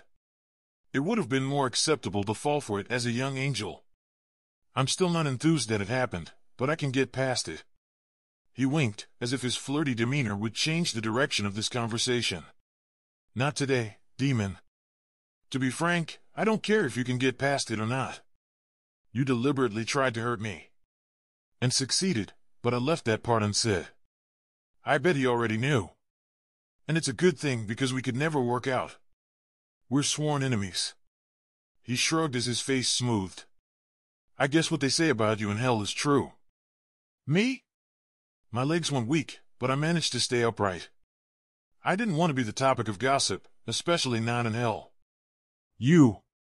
Angels. He sneered. Same thing. You're all pompous know-it-alls. He was lashing out, and though his words stung me, I remained resolved. His vengefulness proved my point. What did you want to say to me? I wasn't sure how much longer I could stand here without the wall surrounding my heart crumbling again or my anger and hurt getting the best of me. I needed to apply my warrior training to this situation, get in and out with as little damage as possible. Nothing. His irises darkened, and he fisted his hands. Absolutely nothing. I had no desire to deal with childish actions. If he wanted to behave like a child, he'd have to find another audience. Maybe Red would be up for the challenge. Okay, then I guess we're done here. More than done. He spun on his heel and marched back to the others. Unfortunately, a large piece of my heart left with him. The next couple of days went by slowly even by my standards. Usually, days passed quickly when I wasn't at risk of dying, so for the last 2 days to have crept by at a snail's pace spoke volumes about my mental health. After our confrontation, I'd gone back outside. Annie and Ronnie had come to talk with me instead of Killian. Now Cyrus was the one sleeping on the couch in Levi's room while I stayed in the other house with Annie and Sierra. I felt ashamed that I had to remove myself from the situation, but I reminded myself that I was doing it so I didn't make a stupid decision, like kiss Levi, sleep with Levi, lick, whoa. I would stop right there. Making the switch had obviously been the right decision. The urge to be with him grew stronger at night, maybe because I didn't have a revolving door of people checking on me and distracting me. I was in a room, alone, with only my thoughts for company. I slept in the same bedroom in this house as the one next door, but with two main differences. Levi was missing, and I got to sleep in the bed. But I couldn't get past wishing I was over there with him. I'd become pathetic. Annie, Sierra, and I were watching a World War II documentary. I was a little surprised that Sierra had put it on for me instead of demanding we watch one of her stupid movies. This was one of the rare moments that made her annoying attributes easier to handle. Out of the corner of my eye, I noticed that Sierra had tensed. She was easy to read. Is the demon up to something?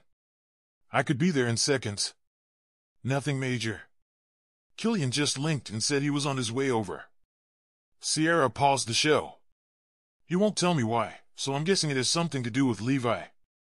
Sierra was sitting on the couch further from the door next to Annie, while I'd taken the couch across from them. I had my wings spread out, trying to relax. All the relaxation went out the window. The front door opened, and I glanced over my shoulder to see Killian walking in. It was around 10 at night, and he was in his flannel pajama bottoms and a black t-shirt. When his eyes focused on me, I knew what this was about. No, I climbed to my feet, standing firm despite my heart yelling at me to go to Levi. I don't know what he's up to, but no. I fully support that decision. Killian rubbed his hands together. But you two have something weird going on, and I didn't want to not tell you and have you find out and get upset with me. He said he feels bad about how things went down, and he'd like a minute with you. My lungs froze, and my brain became fuzzy. It was as if my heart were trying to override my brain by making it weak so I'd run to him. Every bone in my body wanted to see him, emphasizing that I couldn't. No. It wouldn't turn out well. Rosemary, Sierra whined, he wants to talk to you. How do you know it won't go well? I laughed, and the sound came from deep within. Past experience. That's how I know. Every time I thought we were making headway, something got in the way. All we were doing was torturing each other with something that could never be. But, Sierra started.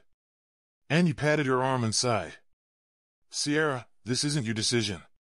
It's Rosemary's, and it's clear she's made up her mind. You need to respect that. Her honey brown eyes darkened as she looked at me with sympathy. She and Cyrus had been in a similar situation not long ago, but with a major difference. We thought she was a demon, but she turned out to be a wolf shifter, just like him. They could be together even if they were Demon Wolf and Silver Wolf. They were both good people who'd been broken but found their way to each other. Levi was clearly a demon, and I was definitely an angel. We had nothing in common other than this forbidden connection. Are you sure? Killian asked tenderly. This was the final decision. I hated that he would make me say no again, but he wanted to make sure I'd thought it through. Old Rosemary, he would have never doubted, but this turbulent one? Well, there was no telling what she'd do. I won't see him. There's nothing left to say. Sharp pain shot through my heart as it shattered more. But the decision was made. Killian stepped toward me. My eyes burned, and if he hugged me, I wasn't sure what would happen. I stood, needing space. Look, I'm tired. It's been a long day. One of the longest I'd experienced in my life. Wait. All we did was lie around here. Sierra crossed her arms. Sit down so we can finish this show. I'll leave you alone about him. An idle mind is no one's friend. The words had left me, but I wasn't sure where they'd come from. I'd heard them somewhere. The tickling sensation from before nudged the back of my mind. Then pain and confusion crushed me. I had to get away. Go on to bed. Annie mashed her lips together. And if you need me, all you have to do is call. But, Killian began. Night. I didn't have time for his sympathy. I had a feeling it would be my undoing. I spun on my heel and marched up the stairs. "Leave her alone," Annie murmured. Killian sounded broken as he said, "She's hurting. I need to help her." "You can't." Annie sighed. "This is something she has to figure out on her own, and she wants space to process it." I was upstairs in the room when Sierra chuckled sadly.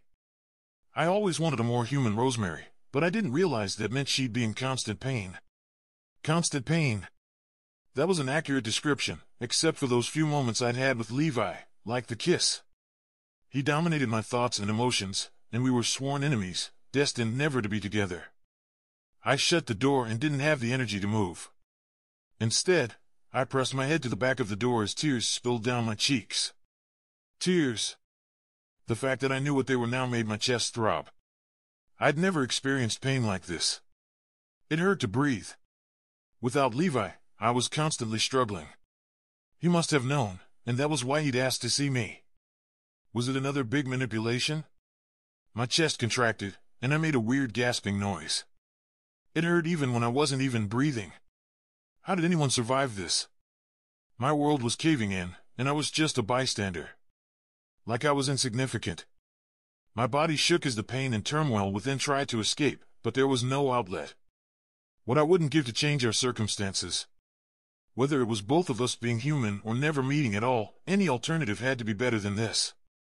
I crawled across the floor and dragged myself onto the bed with shaky arms. It'd be so easy to run next door and be with him, but that wouldn't accomplish anything. I had to stay strong, even if it killed me. I buried my head in the pillow and cried myself to sleep. The following evening, Annie had gone next door to spend time with her mate, and I was in my room, desperately avoiding Sierra. Surprisingly, she'd been good at distracting me for the past few days, but that had ended when Killian had asked me to see Levi. She was all over me to reconsider, and I didn't have the energy. Just forcing myself to say no last night had taken everything out of me. I needed to recharge, both physically and emotionally. I stood at the window, watching the darkening cobblestone road. The sun was setting, and I'd stayed up here for most of the day, only going downstairs to grab something to eat, which had again ended with Sierra hounding me about the demon. The one thing I determined during my separation from Levi was that he must truly have feelings for me. I wasn't sure if they were as strong as mine. I didn't see how they could be, but his irrational actions proved he felt something as well. His actions had actually caused more problems between him and the group, and if he was trying to trick us, he needed us to trust him. An engine purred close by, and I recognized the navigator. Sterling and Griffin were on their way, and if my luck continued, Kira would be with them. We'd been waiting to hear from them, and I'd have to go next door to get the news firsthand. My stomach fluttered. Determined not to be left out, I opened the door and headed downstairs. I found Sierra on the couch closer to the door, facing me. Of course, she was flipping through the channels, looking for something ridiculous to watch. She turned off the television and tossed the remote onto the couch beside her. "I figured you'd be coming down." My neck stiffened, causing my head to hurt. "Why didn't you tell me they were on their way?" "Because you snubbed me." She shrugged and grinned. "I figured I'd let you figure it out on your own." Even emotional Rosemary didn't understand Sierra's logic at times. She was over the top with everyone, and I didn't want to deal with her, not when I needed all of my restraint to not jump or attack Levi. I'd never had an issue asking if Kira was with them before, but I couldn't form the words. I didn't want to know the answer. "Yes, Kira is with them." Sierra sighed, and some animosity flitted away. "That was the real reason I didn't want to tell you sooner." "You would've." This was not helping. "Let's go." I marched past her, hitting the door as Griffin pulled up in front of the house. I glanced at the backyard and noticed that Daryl and Chad were on watch. "Hey!" Sierra called behind me as she hurried to catch up, slamming the door. "Don't leave me behind." I was being a friend. She was, I'd give her that, but she wanted to talk about something I did not want to address. Going next door was bad enough. I needed to handle the situation directly. Sterling and Griffin got out of the car, and Sterling bit her lip. "Is everything okay?" As soon as Sierra opened her mouth, I spoke first. "We're eager for an update." Sierra cocked her head, informing me that Annie, Ronnie, and the others had been filling her in on everything. I shouldn't have been surprised, but I'd hoped that we had enough on our plate without adding my drama to it. I waited for the back door to open, but it didn't. When I finally scanned the back, looking for bright red hair, I realized no one was there. I thought Kira was coming. Griffin snorted. She will be, but she said she'd be along in a few minutes. She needed to handle something first. Sierra pursed her lips. When did she get a vehicle? That was a good question. She usually came with Griffin. She got one when she officially took over as head of the Foxes. She hasn't driven much, but we wanted to get out here and fill you guys in while we wait on her. Griffin walked past me to the front door. I took a moment to let Sterling and Sierra go in before me, but they looked at each other, not moving. Fine. I'd go in first. I didn't want to deal with any more awkwardness. I stepped inside to find Levi on the couch closer to the door with Cyrus and Annie, and Killian, Alex, and Ronnie on the other. Of course Levi was sitting on the outside, right where I'd have to walk by. The air buzzed between us, and my legs moved forward even when I tried to plant my feet. Levi turned in his seat, his mocha eyes meeting mine as he felt the same pull. I'd swear there were sparks in the air between us. Sierra and Sterling walked in behind me, not seeming to sense a hint of the yank between Levi and me. It was almost unworldly, and there was nothing I could do. His breathing turned into panting as he leaned toward me. The world faded away like we were the only two in the room. It had been a terrible decision to come here. I should have let Annie and Sierra fill me in on the details. I wasn't sure I could walk out the door again, but the longer I stayed here, the harder it'd be. I turned to head back to the door, but Levi stepped in front of me. My heart raced. Levi cared enough to stop me. That, or my pulse had risen because I was furious that he was preventing me from leaving. Either explanation was plausible, but realistically, it was a combination of the two that made me sway dizzily. This split personality thing was becoming a pain in my ass and leading me to use today's common vernacular. Maybe the university classes and hanging out with this group had influenced me more than I'd realized, and Levi had officially forced the final evolution. I'm sorry for, Levi murmured as he lowered his head while maintaining eye contact. He raised his hands like he wasn't sure what to apologize for and begged, please don't leave. Did he think that would fix everything that had happened since he'd shown up? Or was he apologizing for something specific? I couldn't tell, but my lungs worked a little more easily just from being next to him. Something inside me wanted to let him off the hook. But I needed to see a change for myself, not just niceties, and I couldn't allow him to turn me into someone else. Words are easy. The past 3 days had given me ample time to reflect on everything. Sorting through my feelings for Levi had hurt worse than any stab wound, but it was something I'd needed to do. I'd felt lost and disoriented, but these emotions, though painful, were making me a better person. I know words are easy, but that's all I have. His hand cupped his mouth. I'm stuck in here, and I haven't had a chance to show you anything before you're trying to walk right back out that door. If I don't leave, I'm not sure I'll be able to later, I whispered so softly that only he could hear me. Rosemary? Killian said, bringing me back to the present. The connection swirled between Levi and me, the emotions overwhelming and strong. But there was more at stake than our feelings for each other. The world didn't revolve around us, even if we did each other. Yeah? I rasped, then cleared my throat, needing to pretend I was okay. I forced myself to turn to the couches and immediately regretted it. All 8 of them were looking at us. Sierra stood next to Ronnie, her eyes glistening and a hand pressed to her chest. She sniffed and sat on the armrest, placing her head on Ronnie's shoulder, then whispered, "This is even better than watching it on television." "Dear gods," Alex grumbled, and leaned away from Annie. Then he cringed when he realized how close he'd gotten to Killian beside him. Not everything is like a damn movie. He glanced at Killian. "Can you alpha will her to stay on course? We have issues to discuss." "Hey!" Sierra sat upright and huffed. "You didn't get on them for the distraction they caused." My cheeks warmed. I'd never been one to cause a scene, and I wanted to hide my face. "Let's focus on facts." Sterling strode into the center of the room, commanding our attention. Exhaling, I moved towards Sterling, acutely aware of Levi staying close to me. "Why don't you sit back down on the couch and get away from the door?" Griffin said, and it wasn't a question. He was telling Levi what to do in a more diplomatic way. Like I have a choice, Levi muttered. He took the opportunity to brush his arm against mine as he walked by, and the buzzing intensified to an alarming level like a lightning bolt to my core. The mix was both painful and euphoric, like I suspected a drug would feel, and I was already yearning for my next fix. I forced my foot to take a step back. If I didn't put distance between us, I would wind up in his lap, and Sierra would never let me forget it. When he sat on the couch, I pulled in my wings and pressed my back against the wall across from him, by the television. "What's the update?" Somehow, I kept my voice level. Sterling got straight to the point. "We've jailed the 4 shifters who attacked Elia and Kira." I'd always loved her blunt nature. She was one of the few people outside the angel race who spoke directly, and somehow, mortals didn't get upset with her. However, she did it with compassion, helping the recipient of the news feel safe. Angels tended to just say the truth, not worrying about the delivery. Facts were facts, and there was no point in anyone getting upset or hurt. I'd thought the same thing until recently. Griffin put his hands into the pockets of his khakis. "They're being presented to the council in the next hour, so Ronnie and Alex need to head back into the city for the meeting." I almost didn't conceal my groan, but I caught it at the last second. If Alex and Ronnie were heading into Shadow City, I'd be stuck even longer in this house with Levi.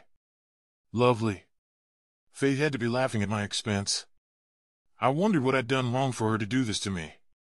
Before now, I'd have rolled my eyes at that kind of dramatics. Fate didn't care about individuals, but rather the entire world. If something difficult was happening to me, it wasn't because of an injustice I'd served. It was required to bring the world into balance, according to the divine.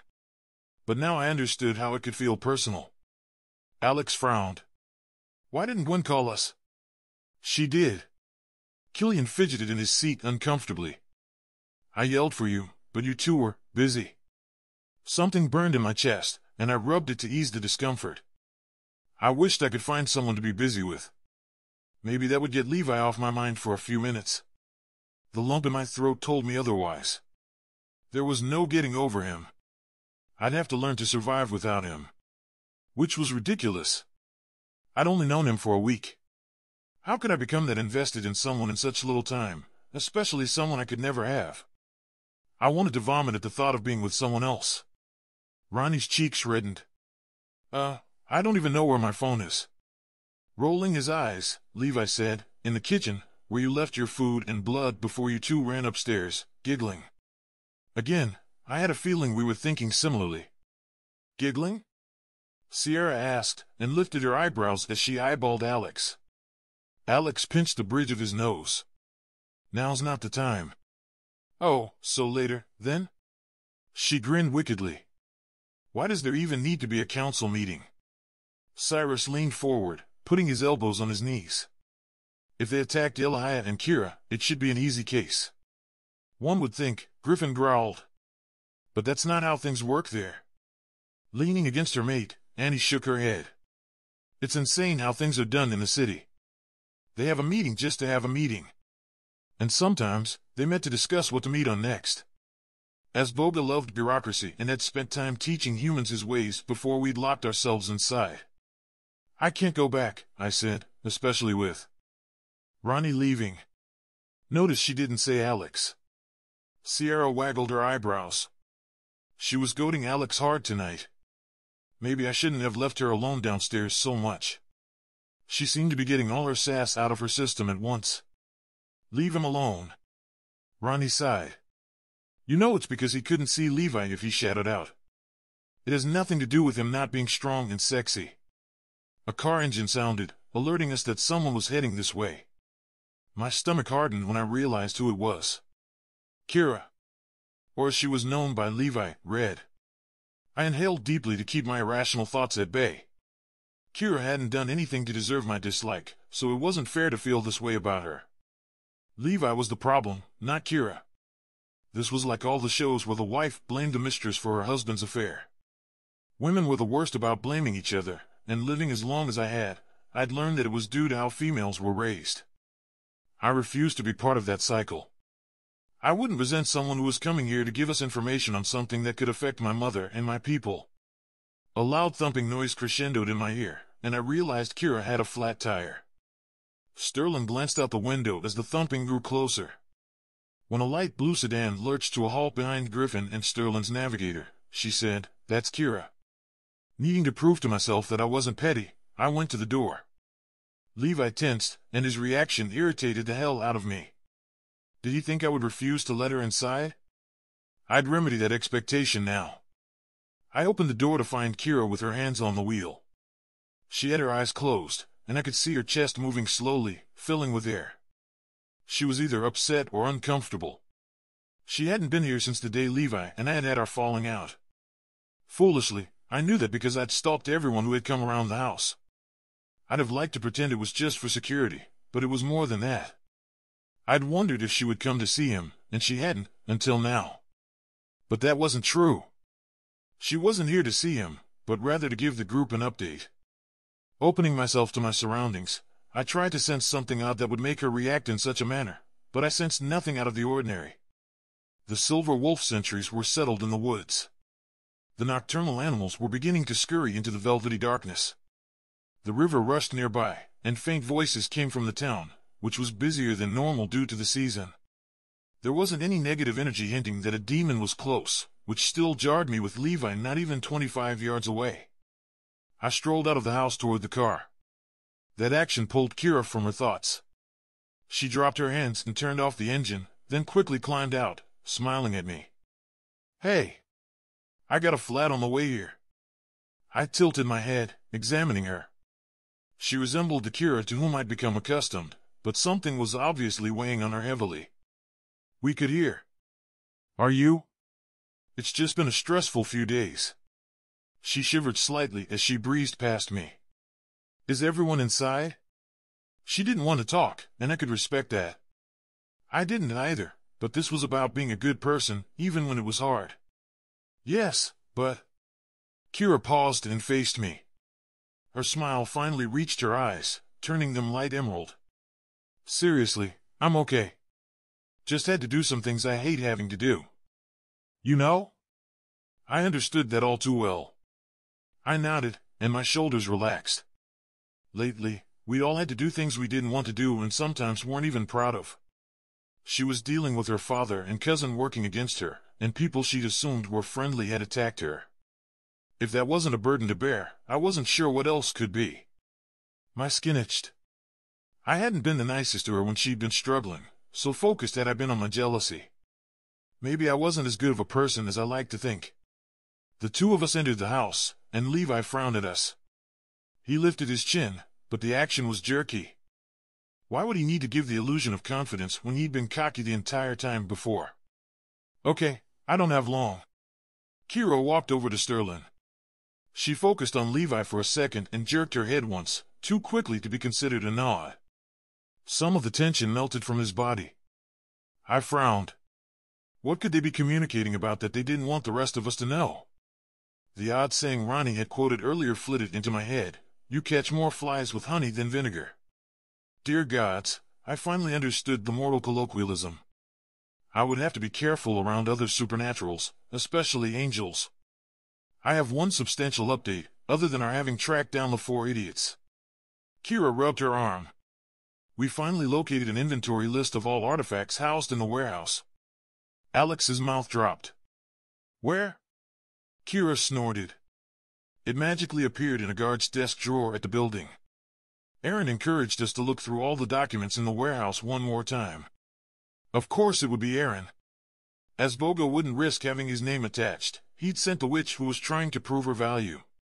Wait, magically appeared? Sierra's eyes widened. Like just nothing that dramatic. Kira mashed her lips together. I do love your style, but no, it wasn't there, and then we looked again, and it was. The list was planted, Ronnie spat. This has to tie back to what we found in the woods when the Ezra situation went down. That was the day Annie had located bones in the woods. They'd been placed and spelled to allow a coven of witches to spy on the area. If the sets of bones on the roof of Thirsties were from Aaron's coven, that would mean that the Shadow City witches had cloaked themselves and left the city without a trace to set them up. They could easily sneak something into a desk. An unlocking spell on the desk might be difficult, but that coven had been around for centuries, even before Shadow City had been built. My gut said they were responsible. Annie placed a hand on her belly. Are you working through the inventory list now? My chest constricted. I'd always desired to have a child, but I'd never met an angel with whom I was willing to conceive. At least, as part of this group, I could experience watching a child grow and learn. That had to count for something. Kira dropped her hands. As we speak, but it's a huge list. It'll take a week or more, especially since I'm allowing only certain people access. To the best of your ability. Griffin's jaw twitched. Guys, I hate to interrupt, but if we need to get back to Shadow City, we better get moving. Ronnie stood and glanced around the room. You know Balogh will get there early to start something or get something locked into place. If I ever find myself alone with the man, I may very well kill him. Cyrus's nostrils flared. He was most likely behind all of our misfortunes. Ironically, Balogh was the one who'd said that each race should handle their issues from within unless it affected all the races equally, but he was the one trying to sabotage everyone while having other supernaturals do his dirty work. If you did that, you'd have his followers wanting retribution, I said. There wouldn't be a win. Levi smirked.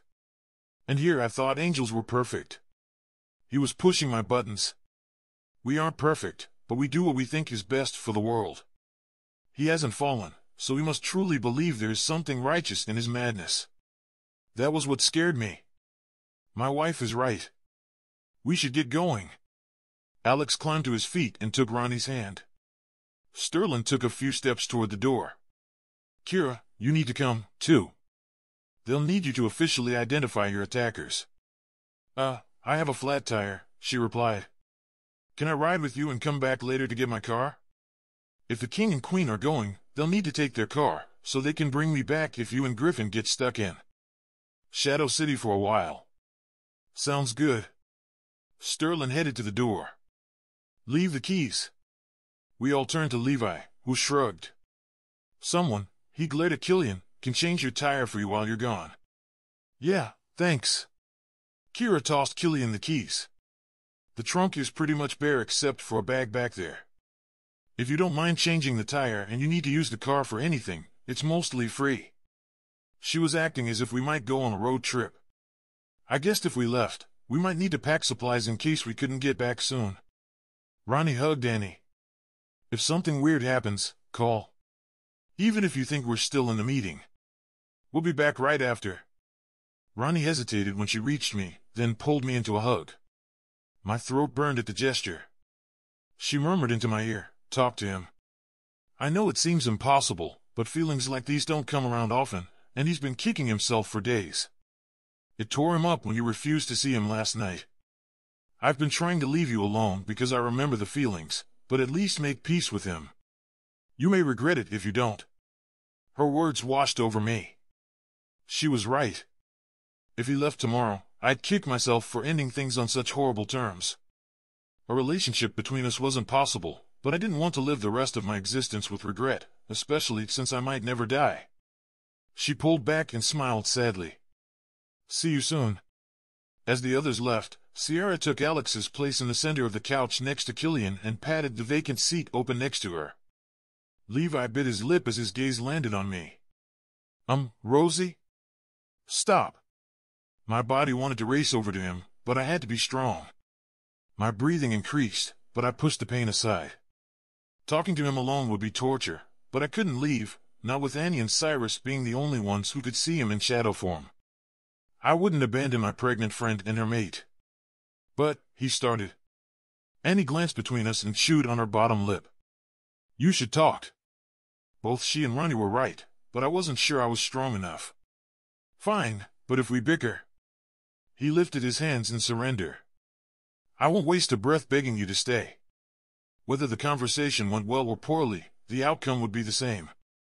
Maybe I could get some closure before our time ran out. Eventually, he'd either escape, or we'd have to let him go. Let's go! I headed into the dining room, hoping I wasn't making a horrible mistake. We entered the dining room in silence. Neither of us bothered turning the lights on as our supernatural vision kicked in. I could see every line etched into his face, which showed signs of guilt, worry, and determination. I walked to the window at the other end of the table while he remained at the entrance to the room. I've been an ass. He sighed. And I hate it because it's the last thing I ever want to be to you. My lungs froze. He'd gone straight to flattery, and my resolve was already crumbling. Yes, you have. You purposely tried to hurt me, but that should be expected since I'm a demon, right? He asked coldly. Because we're all the same. Well, his words from days ago circled through my mind. I was being biased. I closed my eyes, embarrassed it had taken me until now to understand what he'd been trying to say. Even though he was a demon, nothing negative floated off him.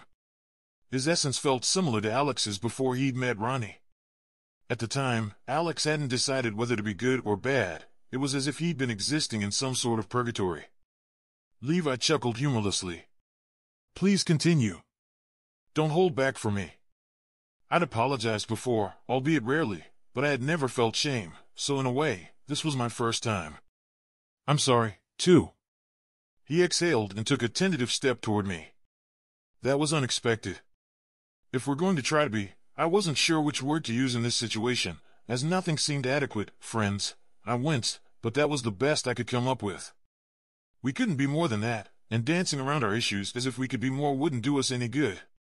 Then I need to be accountable, too, and you're right, I've judged you without considering your essence and the fact that you haven't tried to hurt us. Are you going to add yet? Levi lifted one brow in challenge. He was almost daring me to contradict what I'd said, but I wouldn't. I was wrong, but that didn't mean we shouldn't be suspicious of him. I don't know yet. His forehead creased as he scratched his chin.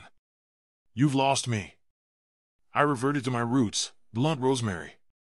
This time, I'd speak with more compassion. Everyone deserved that until they proved themselves unworthy. Your essence, it's not evil like the essence of other demons, but it's not pure either. You haven't decided which side you're on. However, I didn't take the time to notice that, and I saw you as evil because that's what I expected to see. So, I'm not sure if I should say, you haven't tried to hurt us yet, or not. You might never try to hurt us, but there's still a chance you could. That's fair. His head jerked back. But it isn't right or wrong like you make it out to be. My chest tightened. I didn't say it was easy. Those types of decisions never are. However, once you decide your path, things will become easier for you. I just hope you take the right one. And which one is that? He arched his brow again. Part of me didn't want to tell the truth anymore.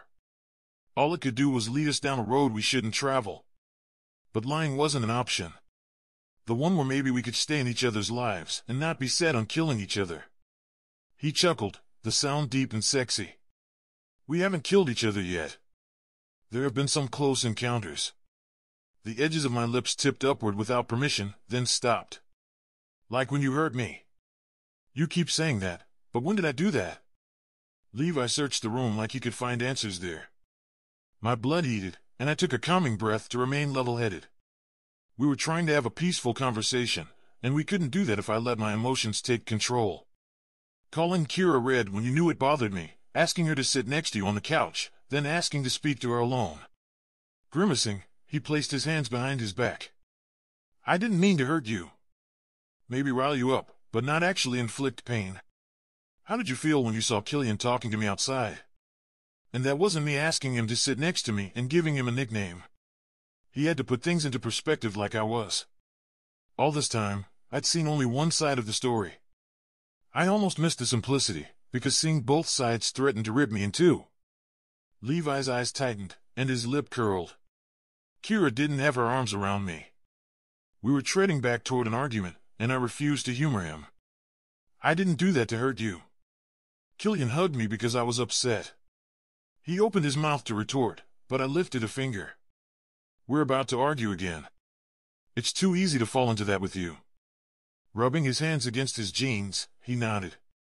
It's the connection between us. Every time I fight it, it's like I'm coming unhinged. That was a perfect description. Maybe instead of fighting it, he began. I'm not ready for that. If he'd finished that sentence, I might have lost all sanity and not realized how bad of an idea it was.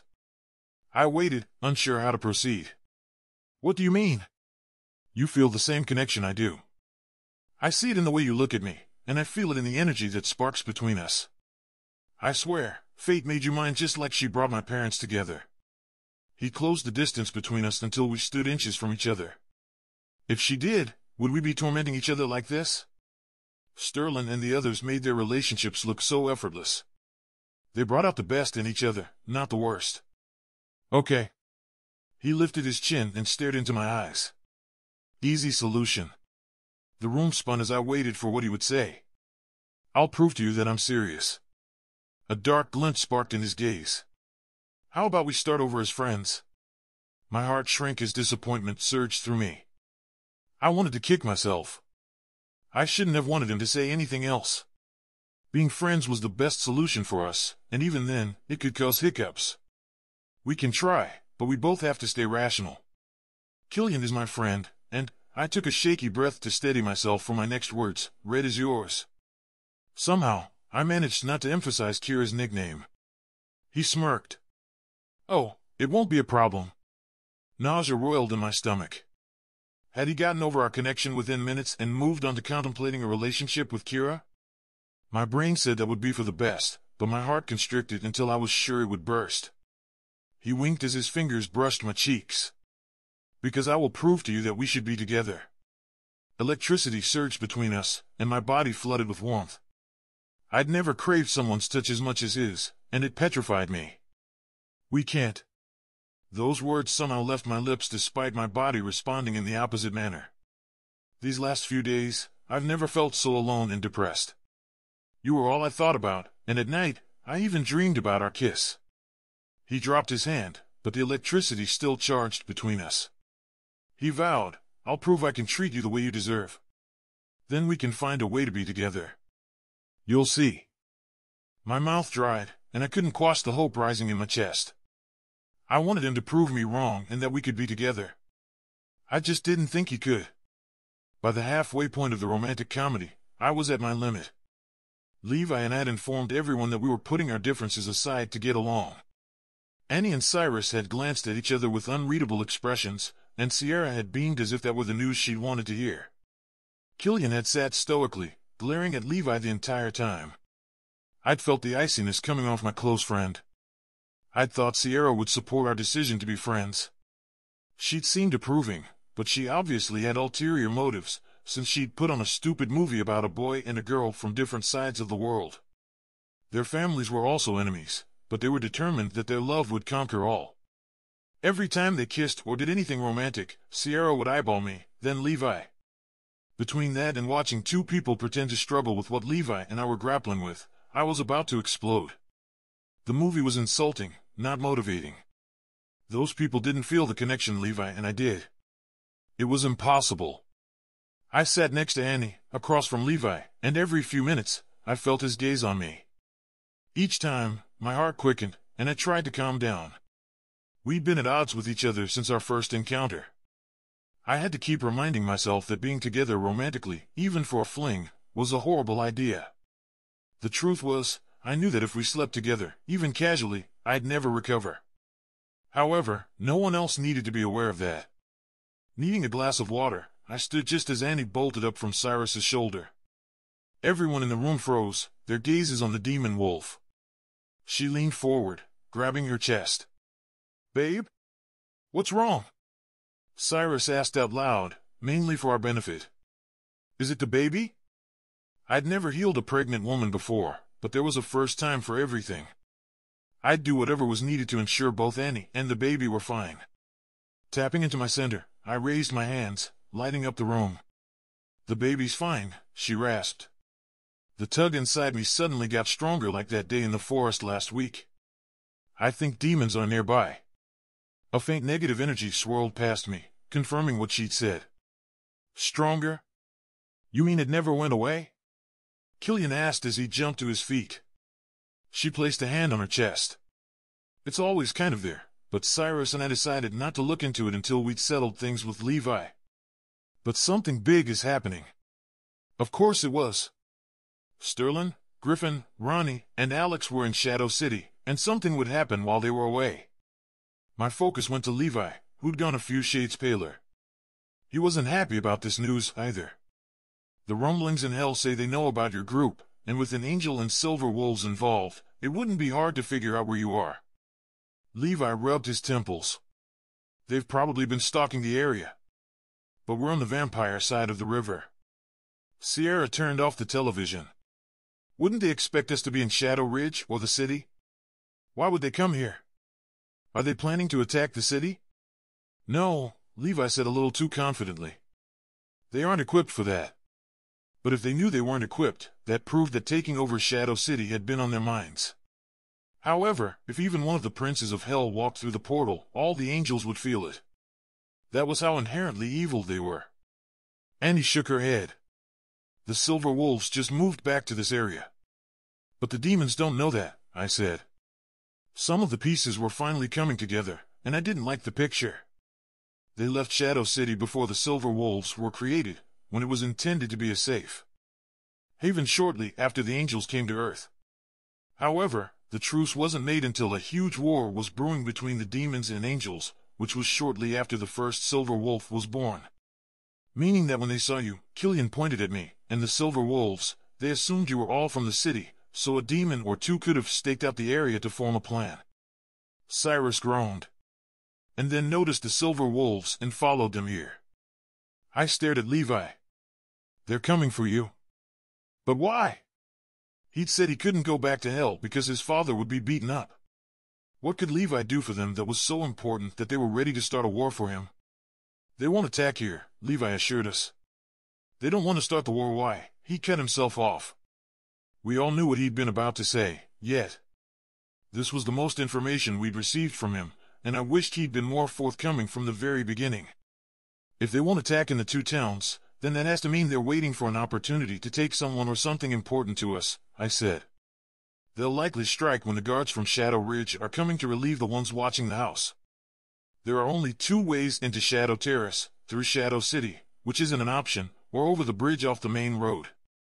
Even though the territory switched from ridge to terrace, the connection point was right on the edge via a public street. Attacking there would be less risky than coming farther into one of the towns. Sierra shrugged. If the guard shift doesn't happen and everyone stays on their side, nothing will happen. We've been doing that, anyway. The poor girl needed a lesson in strategy. They'd find a way to get us out of here. The best thing we can do is head them off and hopefully surprise them. I glanced at Levi. Right? True. That day in the woods, those demons left to track you down. They didn't expect you to show up the way you did, but they'll be on guard this time. If they're coming for me, they should be close to where you fought the other demons. Levi stood and turned to the door. Let's get moving so we can strike when they least expect it. We might be starting over, but I still didn't trust him. You aren't going anywhere. What? His mouth dropped. But the demons are coming for you. If he thought we were just going to hand him over, maybe I wasn't the only biased one. You're staying here. With Annie and me. Cyrus blew out his cheeks. Because we can both see you. Killian and Sierra should stay here, too. They can connect with the Shadow Ridge pack if something strange happens close by. Under normal circumstances, I'd want Killian with me, but it was too risky with him not being able to see the demons. Eyes hardening, Killian growled, I should go with you. I need you here to keep an eye on things.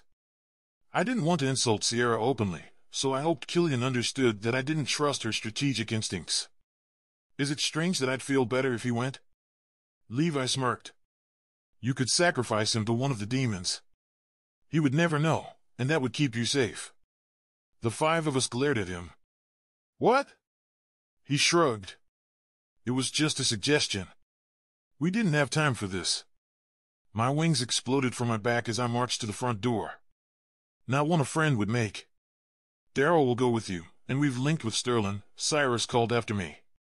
They're in the middle of identifying the 4 attackers. After that, they'll come back. If they left without finishing the identification process, Asboga would wreak havoc. But the proceedings shouldn't take too long.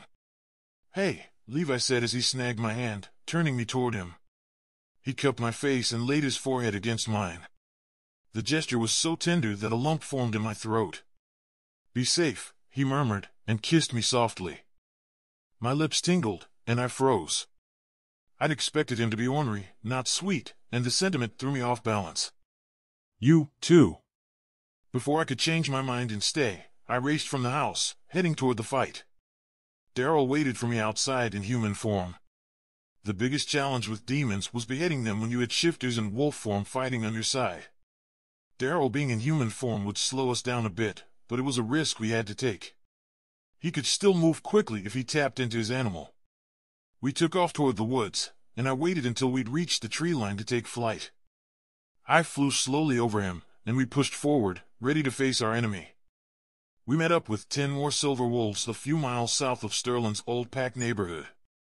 8 shifters were in their wolf form, and 3, including Daryl, remained in human form. That gave us 4 fighters who could behead demons and 8 who could fight more strongly in animal form. Each shifter in human form had a knife. As we neared the old neighborhood, the sounds of the raccoons, flying squirrels, and owls disappeared. The forest was silent, a dead giveaway that trouble was near. The slightly over quarter moon rose in the sky, and I wished it were a full moon so the silver wolves would have been stronger. Negative energy floated toward me, indicating we were close to our endgame. I dropped lower and flew between Theo and Daryl, the signal for when I sensed the demons were nearby. Our group slowed, and we used the trees for cover, waiting for the enemy to arrive. The energy grew heavier and heavier, coating my skin, as they moved in our direction. When the first demon floated over the cypresses and redbuds, my heart picked up its pace. With each one that appeared, more adrenaline coursed through me. So far, there were 15, but they continued to come. As more and more came into view in their shadow form, the air sawed at my lungs. Soon, the air above the tree was so thick with shadow forms that it looked like one huge low-hanging rain cloud. By my count, there were 50 demons. We were severely outnumbered, and there was no getting out of this now. They'd see us as soon as we moved. We needed more fighters, but our options were limited. Killian and his pack had the largest numbers by far, but they couldn't see the demons. If the regular wolves tried to fight the demons in their shadow form, it would put us in a worse spot because we'd be distracted while trying to protect Killian's pack. We needed all 16 silver wolves and anyone else who could see the demons. We couldn't risk any, but we could desperately use Cyrus, Ronnie, and Sterling. Daryl stood close to me, and I glanced at him. His midnight brown hair hung in his blood-orange eyes as he squatted behind a huge cypress. He was shorter than most of the other silver wolves, but he had wisdom and power that made him stronger. He was one of the older silver wolves, if I had to guess, early 50s. In the shifter world, strength usually correlated with height, but he was an exception to the rule. I'd learned that determination put the impossible within grasp, and Daryl was the epitome of hard work. That was how he could outperform his larger peers. His attention cut to me, then to Theo on my other side.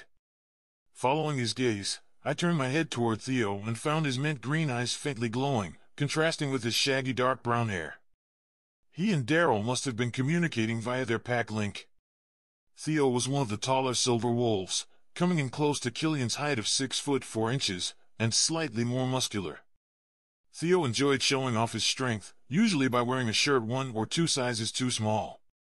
He was older than Sterling and Cyrus, but not by much.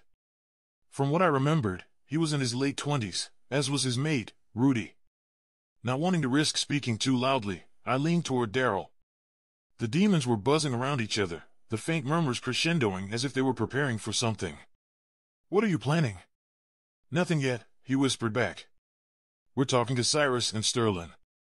Sterling's group is leaving Shadow City and heading straight here. Cyrus and Chad are on their way as well.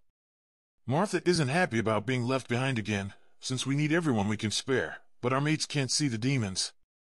We want to leave 2 silver wolves in Shadow Ridge with our families and Killian's pack in case they attack there." Even though we could have used those 2, he was right. If a demon or 2 split off to head to Shadow Ridge and there were no silver wolves on hand, the pack could be decimated because they had no way to defend themselves. With 2 silver wolves there, they had backup and could alert the pack here of what was going on. Suddenly, my blood ran cold as I spotted the flaw in the plan. "Wait. They're leaving Annie alone with Levi?" Daryl kept his gaze on the demons, but he flinched, telling me everything. "They're bringing him here, aren't they?" My chilled blood warmed fractionally. We were in a horrible situation and could use his help, and if he turned against us, our situation wouldn't be much worse. There wasn't a huge difference between 50 and 51. But I wasn't worried about him betraying us. I hoped trusting him so completely wasn't a mistake. He'd earned the benefit of the doubt. The demons separated as if they had settled their plan and floated our way. We couldn't wait until the others reached us to engage. We would have to do the best we could with the 12 of us. That meant we each would have to take on 4 demons, with 2 of us fighting 5. If I were the demons, I'd focus on the strongest opponents and eliminate them first. We would need a distraction so that Daryl and Theo didn't become overwhelmed immediately. As for me, I'd manage, or die trying. Why are there so many? Daryl's jaw twitched. Last time, there wasn't even half this number. He was comparing the demons' numbers to the silver wolves. Demons have been around for millennia, I said. I'd bet they have thousands on their side, and this isn't even a fraction of their numbers. The first group of demons we fought was probably scoping out the area. This group is more trained for battle. At least, that was what we angels would do. The angels who fell to become demons comprised more than 75% of our numbers, and the angelic race was still trying to recover its population. We hadn't made much headway since our reproductive cycles were so slow. The demons inched closer to us. We needed a plan before it was too late. I'll go straight at them and get them to chase me. The rest of you, pick them off one at a time. No, Daryl rasped as his head snapped toward me. That's a suicide mission. What do you propose? Our options were limited, and I could move as rapidly as the demons could. He pursed his lips. We were running out of time. It's our best shot. Be ready. I placed a finger to my lips, informing him to be quiet. The demons were upon us, and even our murmurs could be heard. A muscle in his jaw twitched again. He thought I was being reckless, but I knew my abilities. I'd fought enough demons to know how they operated, so I was confident I could pull this off as long as they didn't catch on too quickly. Whether I wanted to admit it, demons were former angels and had an aptitude for strategy. My hope was that they didn't figure out our strategy before we killed some of them. Not wanting to receive any other disapproving looks, I flew skyward. As soon as I broke through the top of the trees, the demons had their sights on me. There she is! You must be close by, the one in front yelled, and lifted a small blade at me. It must be our lucky day. We don't even have to deal with the silver wolves. Our suspicions had been correct. They'd planned to wait for the change of guards to capture some silver wolves to negotiate Levi's release. What was so special about Levi that the princes of hell were desperate to bring him back? The only thing I could conclude was that he was among the few who could walk the earth without alerting Shadow City, and he still cared enough about someone that they could manipulate him into doing whatever they desired. There was no way they would get a hold of Levi. I couldn't allow him or his father to suffer further, and we couldn't allow hell to gain the upper hand. I should have pretended to be scared, but I didn't have it in me to humor the demons by letting them think they had any influence over me. It would make them overconfident, but it would also give them that sick high they craved. I refused to do that. Instead, I lifted my chin, wanting them to know I didn't fear them. Even if I died today, I'd go down the warrior's way, showing no pain or fear. Do you think that sharp little thing scares me? I asked. The demon chuckled. The only signs of his mirth were his red eyes glowing brighter and the actual sound. Other than that, he looked like a giant blob. He rasped, "My penis isn't little or sharp." Why in the heavens would he inform me of that? That was completely random and uncalled for. For a moment, I was speechless, but I couldn't let him distract me with witty commentary. Sure, it isn't. Enjoy it while you can because soon, you're going to die. Oh, the big bad girl angel is throwing out threats. Another demon floated to the front, hovering next to the guy who'd informed me about his genitalia. Here she is, outnumbered and talking shit. Angels clearly aren't as smart as they like to believe. They were trying to rile me up and make me irrational. These were the demons I'd learned about, pure evil. I fluttered my wings, rising higher into the air. And you're just like the demons that have been described to me, all talk and little action. Fun's over. Let's get her so we can get Leviathan. Genitalia demon lifted an arm over his head and gestured his weapon at me. This was the moment I'd been planning for. I stayed put as the demons charged at me. All 50 came at once, each one trying to get an edge on the other. Each desperate to hurt me. Saliva filled my mouth, and I forced myself to swallow my disgust. Refusing to glance down to give the demons any warning of my plan, I focused on my peripheral vision. The wolves in wolf form were hunkered in the woods, spread out 5 to 10 feet among the trees, along with Daryl, Theo, and another silver wolf named Walden still in human form. Walden's curly hickory brown hair looked wilder than normal, and even from this far away, I could see the quickening of his breath. The silver wolves knew we were in a precarious spot and were ready to fight. I noted where each wolf was before refocusing on the demons in front of me. I could fly across the edge of the tree line first so the wolves there could pick off 1 or 2 demons before the rest noticed. I'd need to fly 100 yards away so they could remain partially hidden. The demons needed to focus solely on me at first. When they were within 5 feet, I spun and flew toward the ground. A few laughed behind me, enjoying the thrill of the chase. The chill of the night air felt great against my hot skin as I leveled off moments before I would have hit the dirt. I needed to let them get close enough that they got careless, thinking they had me in their grasp. I took a left, wanting to lead them close to Daryl. The 3 wolves still in human form had clustered together, since they were slower than the shifters in wolf form. I needed a few demons beheaded right away to give the rest pause and make them believe that there were more of us here than there really were. The demons' negative energy slammed into my back, coating my skin with a sludge-like sensation. They were so close, I could smell their overly sulfuric scent, and I barely held back a gag. Levi didn't smell anything like them. These souls were corrupt. The realization eased some of my worries. For them to be that evil and still be able to come to Earth without alerting the rest of the angels meant they were weaker demons.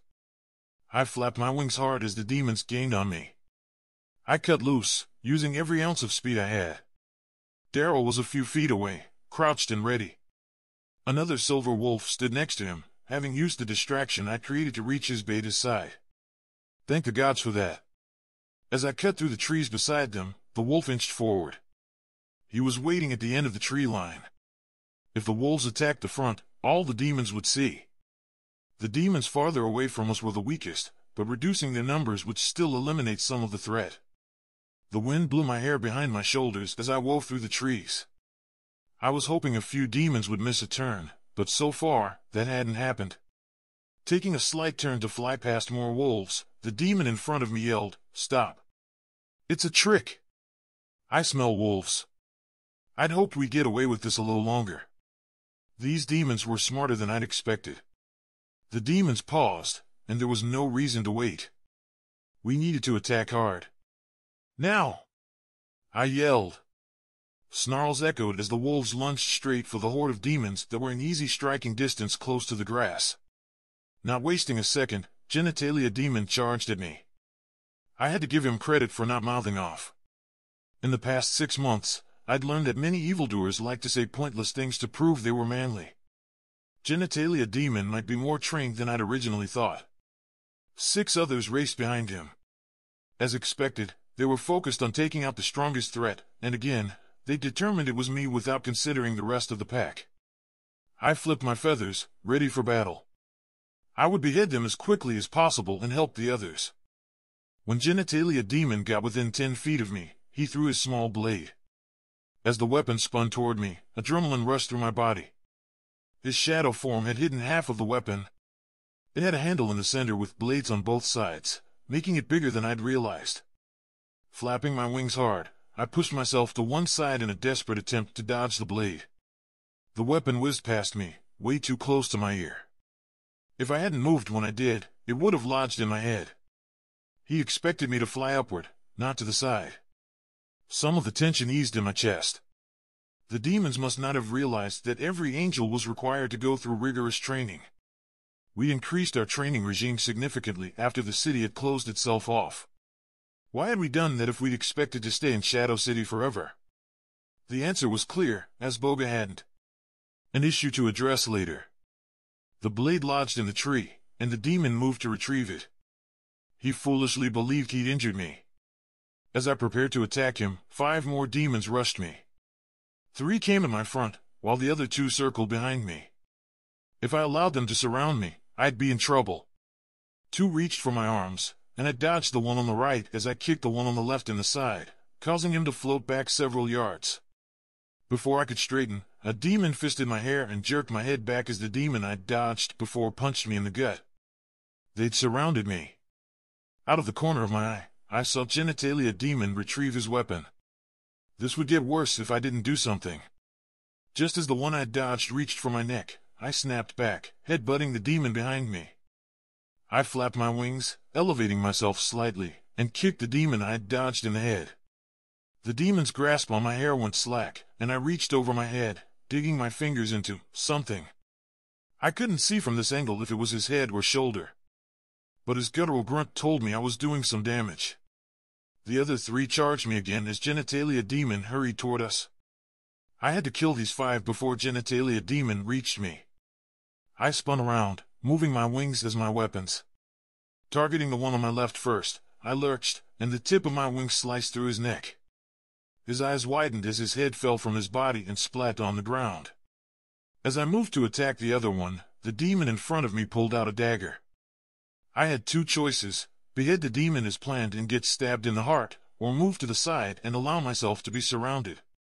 Neither choice was ideal, and either could result in the same thing, my death. With only one true option, I moved to the side just as the demon breezed by me. If I'd delayed another millisecond, I would have been dead, or my arm would have been injured. At least now I had a chance to determine a way out of this mess. Genitalia Demon and the other 4 circled me, stalking their prey, wanting to scare me. They reminded me of the humanity-stripped vampires I'd fought a few months ago. They wanted me to become their prey so they could enjoy the attack that much more. Demons had created vampires out of boredom. The story was that a group of humans had learned about the supernatural world and had been desperate to become immortal. So the demons offered them a gift, knowing that all magic came at a cost. The cost of being a vampire was the bloodlust, which, when surrendered to, made them lose their humanity and become more demon-like, though they still weren't true descendants. Instead of cowering, I fluffed my wings. If death was inevitable, I refused to go down without a fight. I'd kill as many of them as I could until my last breath. I'll admit, I'm impressed.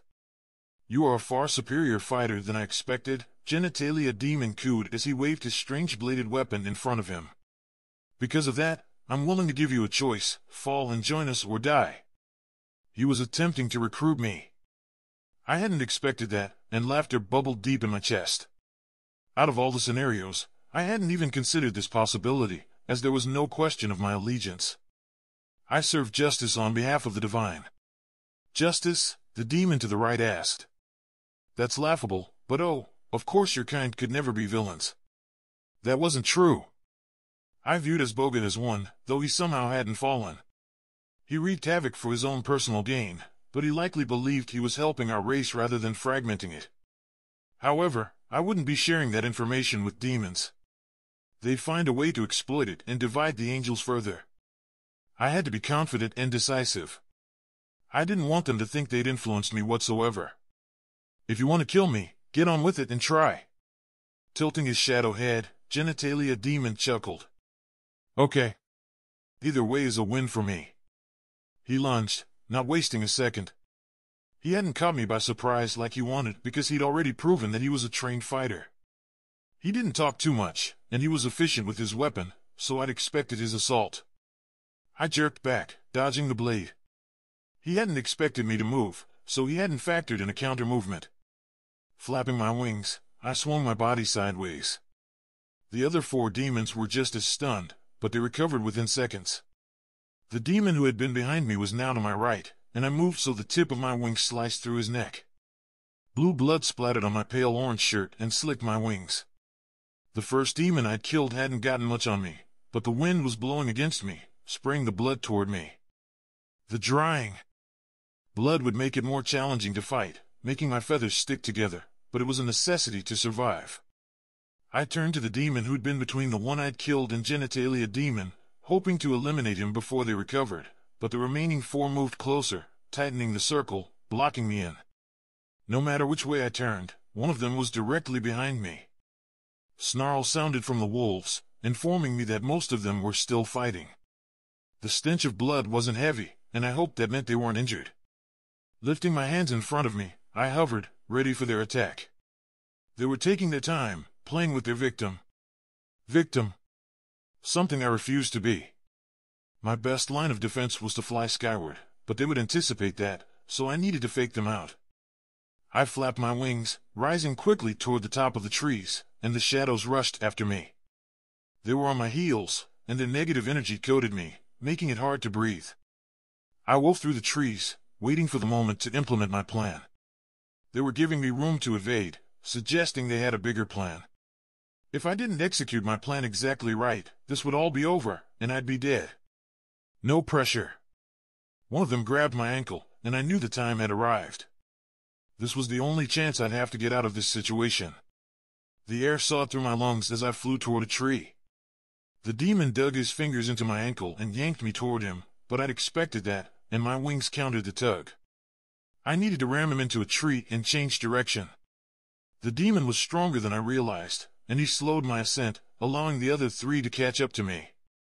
Genitalia demon hovered in front of me, his weapon raised, blocking the way to the tree I'd planned to use to knock out the demon with a hold on me. There's no way out of this. He floated toward me, his eyes bright with anticipation. But that was a good try. I wouldn't give up that easily. As he swung the blade down, I flew backward. Pressure sliced into my side as I lifted my feet, using the demon latched onto me as a shield. Stabbing pain shot through my body as my brain registered the injury. My legs shook from holding the demon's weight. Genitalia demon's eyes widened as he realized my intent, but it was too late. His blade cut into the demon's back, and he released his hold on my ankle. Though the demon didn't die, the injury would slow him for a while. Warm liquid soaked my shirt, and I turned right as the demon swung his dagger at me again. Another shadow barreled toward us, and my limbs grew heavy. I was going to die. My chest fluttered as determination fueled me. I'd take at least one more of these abominations with me. I dropped several feet, and Genitalia demon and the demon with the dagger aimed for the spot I'd been milliseconds before. I placed a hand on my side, the warm liquid seeping between my fingers. Breathing hurt, but I refused to show them I was in pain. How the hell is that possible? Dagger demon growled. When she jerked back, I stabbed her. It doesn't matter. We'll get her now, Genitalia demon said. Let's end this.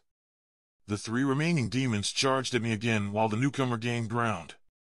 Taking slow breaths, I tried to focus through the intense pain. I'd had worse wounds, so this wasn't anything I couldn't handle. The third demon pulled out a sharp, hooked weapon. My brain raced, and I remembered from my weapons class that it was called a sickle. It was problematic that these demons could keep their weapons hidden until they needed them. No longer surrounded, I flew away from them. I was moving more slowly with the injury, and they'd catch up, but at least it gave me a second to think. I glanced at the silver wolves. The one closest to me had crimson blood coating his fur. There was no question it was his, and not the blue blood of the 4 demons he was fighting. My chest went numb. I couldn't believe this was what had become of us. For the first time in my life, I understood what defeat felt like, though there was no other way we could have handled this. No. I refused to spiral. I needed to focus on killing as many of them as I could before I perished. My side hurt, and my head was woozy, but I would persevere for as long as I could. The 3 nearly had me in reach, and the 4th demon had almost caught up to them.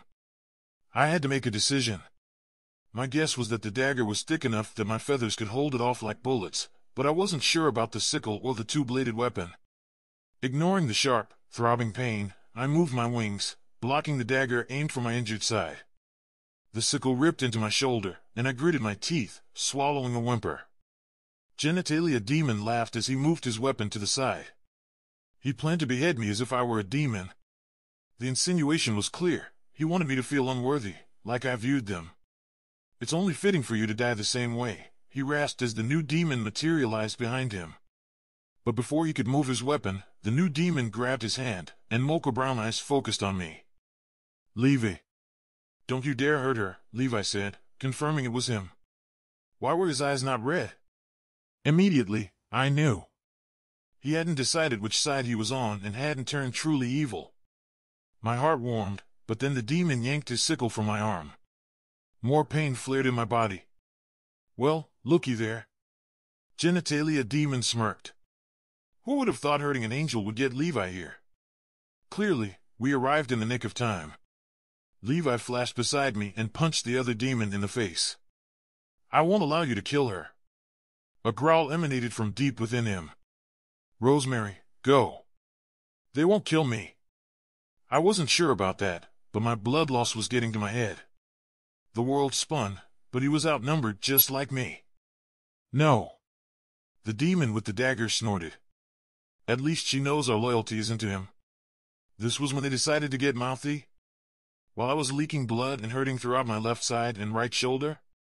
Knowing I might pass out at any time, I sprang into action. With every ounce of strength I had left, I flew past Levi. The agony in my side increased with every flap of my wings. My head fogged over as I pushed through the pain and used my wings to behead Dagger Demon.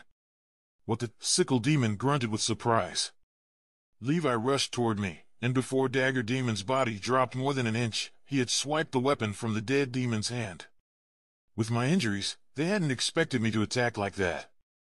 I wanted to cry out, my side feeling as if it were ripping in two, but I wouldn't allow them the pleasure. I inhaled shakily as my eyes burned. Using sickle demons and genitalia demons surprised to our advantage, Levi swung his newly acquired dagger and sliced through sickle demon's head. As he pushed the dagger through, Levi snarled, "That's what you get for hurting her." Even in my injured state, his words made my heart skip a beat. And then there was one, genitalia demon said hatefully, "And I will kill you." Yeah, right. Levi chuckled cockily, sounding like the man I'd come to know. You in what army? He must have turned his head because those mocha eyes focused on me. Get help. He turned around just as genitalia demon swung his blade. At the last second, Levi raised the dagger to protect himself from the blow. I didn't want to leave him like this, especially if he wasn't trained for battle. The day we found him, he'd been hiding and had come out only when I chased the demon who had gotten away. I'd always assumed he was a poor fighter hiding from the others. But as I watched Levi expertly fight his adversary, my perception changed. He timed his moves and could read his enemy as well as I could. I had to risk leaving to heal myself enough to stop the bleeding. Everything inside me screamed at me to stay, but the edges of my vision were darkening. I didn't have much time. My wing beats began to slow, and my body descended of its own accord. If I didn't get to the ground soon, I'd fall and have no way of protecting myself. With every bit of energy I had, I forced my wings to move quickly enough to prevent a crash. Cyrus and Chad howled as they arrived on the scene. I glanced at them and saw one silver wolf lying eerily still. They'd lost another of their own, and I'd failed to protect them once again. Midway down from the height of the trees, I tugged at the magic inside me. I couldn't wait any longer, or I wouldn't be able to access it. Even as I pulled, it didn't want to respond. My hands glowed, and I placed one on my side and the other on my shoulder. My magic funneled inside me, and the pain ebbed. When my feet touched solid ground, my body crumpled, unable to stand from the pain and energy I'd exerted. Soon, the trickle of blood stopped, and I released the core of my magic. I didn't want to waste too much on myself, since I had an inkling I'd needed to heal others if we pulled off a win. With the pain eliminated, I was already feeling stronger. I slowly climbed to my feet and surveyed the area. The silver wolves were engaged in battle, but a second wolf lay still, thick crimson blood covering his chest and a large, gaping slit in the middle where his heart was located. We were being slaughtered. Wheezing, I tried to swallow the lump forming in the back of my throat. This must have been how Mother had felt that day when Othniel and some of the silver wolves had died. History was repeating itself. No time to dwell. These people were my extended family, and I had to help them. Not wanting to risk flying, I crept toward the nearest battle. My skin and some of my muscle had healed, but deep aches made it harder than normal to move. Even the wind blowing through my wings made my muscles tense and scream. I'd never noticed how hard and heavy my wings were until now. Another shadow figure appeared overhead, and when the emerald green eyes found mine, my vision blurred. Ronnie had a demon blade of her own and was a natural fighter. Her presence made the situation seem less dire, and her presence meant Sterling wasn't far behind. I rushed toward a silver wolf with 3 demons attacking him. He had cuts across his fur, but he was holding his own. However, His moves were becoming more sluggish, and the demons were striking as a team. As I moved steadily toward him, refusing to limp, my heart sank. Every silver wolf was in the same situation. The demons were playing with them, dragging out their agony before finishing them off. Adrenaline pumped through my veins, dulling the pain. I'd planned to be careful with my injury, but what was the point if we were on the brink of extinction? When I neared the closest silver wolf, one of the demons turned my way, its red eyes bright in the darkness. Though I couldn't make out its features, I could feel the increase of negativity swirling around me. He was anticipating making an angel suffer. Demons hated angels as much as we disliked them. I spread my wings, and I couldn't hold back the sigh. The pain intensified as the torn muscles strained, but that didn't matter. I'd be dead in minutes. I'd find a reprieve from the pain then. He floated toward me as his buddies slashed at the wolf. The wolf whimpered but didn't give up the fight. He had to be feeling the same fate as me, but the silver wolves were part angel, and we didn't go down as cowards. Of course, the demon had a weapon, and the image of a grim reaper flashed in my mind. He had a scythe and looked like the embodiment of every reaper figure in history. The demon surged toward me and swung his weapon. Grinding my teeth, I forced my right wing to move, blocking the onslaught. However, the muscles in my back groaned, and the dull throbbing sharpened. The pain stole my breath, and I forced my lungs to move so my head wouldn't become cloudy. A piercing whistle sounded around us, and the demons engaged in battle froze. After a second, the whistle sounded again, and groans filled the area as Sterling, Griffin, and Alex ran into the clearing. Sterling and Griffin were in human form, Sterling brandishing her knife, while Griffin and Alex each had a dagger. I wanted to yell at them to leave, but that would only make more demons focus on them. Several demons floated skyward, leaving the wolves alive. My skin overheated, and I stared blearily at the demons. I didn't understand why they were leaving. This had to be a trick. "Rosemary!" Levi screamed, and I jerked toward his voice. His mocha eyes were wide, even in shadow form. "Watch out!" My attention turned back to Scythe Demon. He chuckled evilly as he swung his weapon at the wound in my left side. I tried to move my wings, but they didn't budge. There was no way I'd block the blow. Stumbling back, I tried to get out of range, but the demon floated my way and threw the weapon at me. Time slowed as I regretted not being with Levi. I'd been so stubborn, and because of my short-sightedness, I would miss out on the kind of love that only those blessed by fate could find. It was sad that it had taken this for me to acknowledge the gift of being one half of a preordained mate. The final moments of life truly did bring clarity. The only comforting thought was that at least we'd had some time together. By joining with Sterling and our allies, I'd found friendships that had never been possible within my own kind. Unable to get out of the way, I chose to go down with my head held high. But just as the blade should have sunk into my flesh, a shadow flashed in front of me, blocking the blow. I gasped, and inhaled the all-too-familiar scent of sweet peony. "Levi!" I screamed as his body crumpled, the scythe protruding from his chest. This was worse than when I thought I was the one who would die. I couldn't believe Levi had taken the hit for me. Forcing myself to think strategically, I checked our surroundings. Every demon was leaving without trying to finish us off. None of this made sense, but right now, I wouldn't overanalyze it. Dropping to my knees beside Levi, I ran my hands over his shadow form and turned him over. Because he hadn't lost his humanity, I wasn't sure if he had to be beheaded to die. Could a wound to the heart kill him the same way it could kill the rest of us? His voice broke as his eyes cracked open. "I just need you to know." He was saying goodbye, and I didn't want any declarations to be forced because of the moment. "Don't you dare die on me." I grabbed the scythe's handle and almost cried with relief when it didn't burn. I hadn't been sure if this was a demonic weapon, but since my skin wasn't being fried, it couldn't be. I yanked the weapon out of his chest as tears streamed down my face. Levi tried to lift his head. "I'm sorry for being such a jackass and that it took so long for me to realize what you are to me. It's just that it was so strange, and there's so much working against us, but I wasted time and didn't get to say what." "Save your energy." I tapped into my core, refusing to give it an opportunity to not respond. I yanked on the magic, and my hands lit up the surrounding area. I placed them where the blood was dripping from his chest. "What are you?" Instead of responding, I pushed the magic inside him. Heat surged into him, my magic mixing with his. Though his magic was icy cold, the opposite temperatures collided and blended with each other. It reminded me of when a cold breeze caressed my hot skin, refreshing me. Keeping a constant flow pouring inside him, I listened to his heartbeat and breathing. The sounds were still shallow. My throat closed. Maybe my magic couldn't heal him. Desperate, I pushed more magic into him. I couldn't lose him, not now. Not when I just found him. My breathing rushed as I continued to pour myself inside him. His heartbeat strengthened, and a little weight lifted off my shoulders. Maybe, since he was a strong demon, I had to use more magic on him. I dug deeper despite my magic being at least half empty. I had to make sure he recovered. "Rosemary," he said. "You healed me." Wanting to make sure, I kept pushing more magic inside him. A shadow hand touched my arm. Rosie. He'd used my nickname. That was enough to snap me out of my nightmare.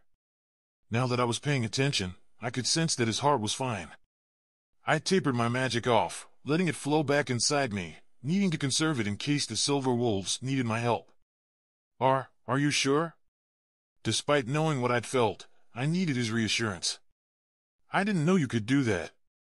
I mean, I saw you place your hands on another wolf shifter that day, but I thought it was because you were mourning his death."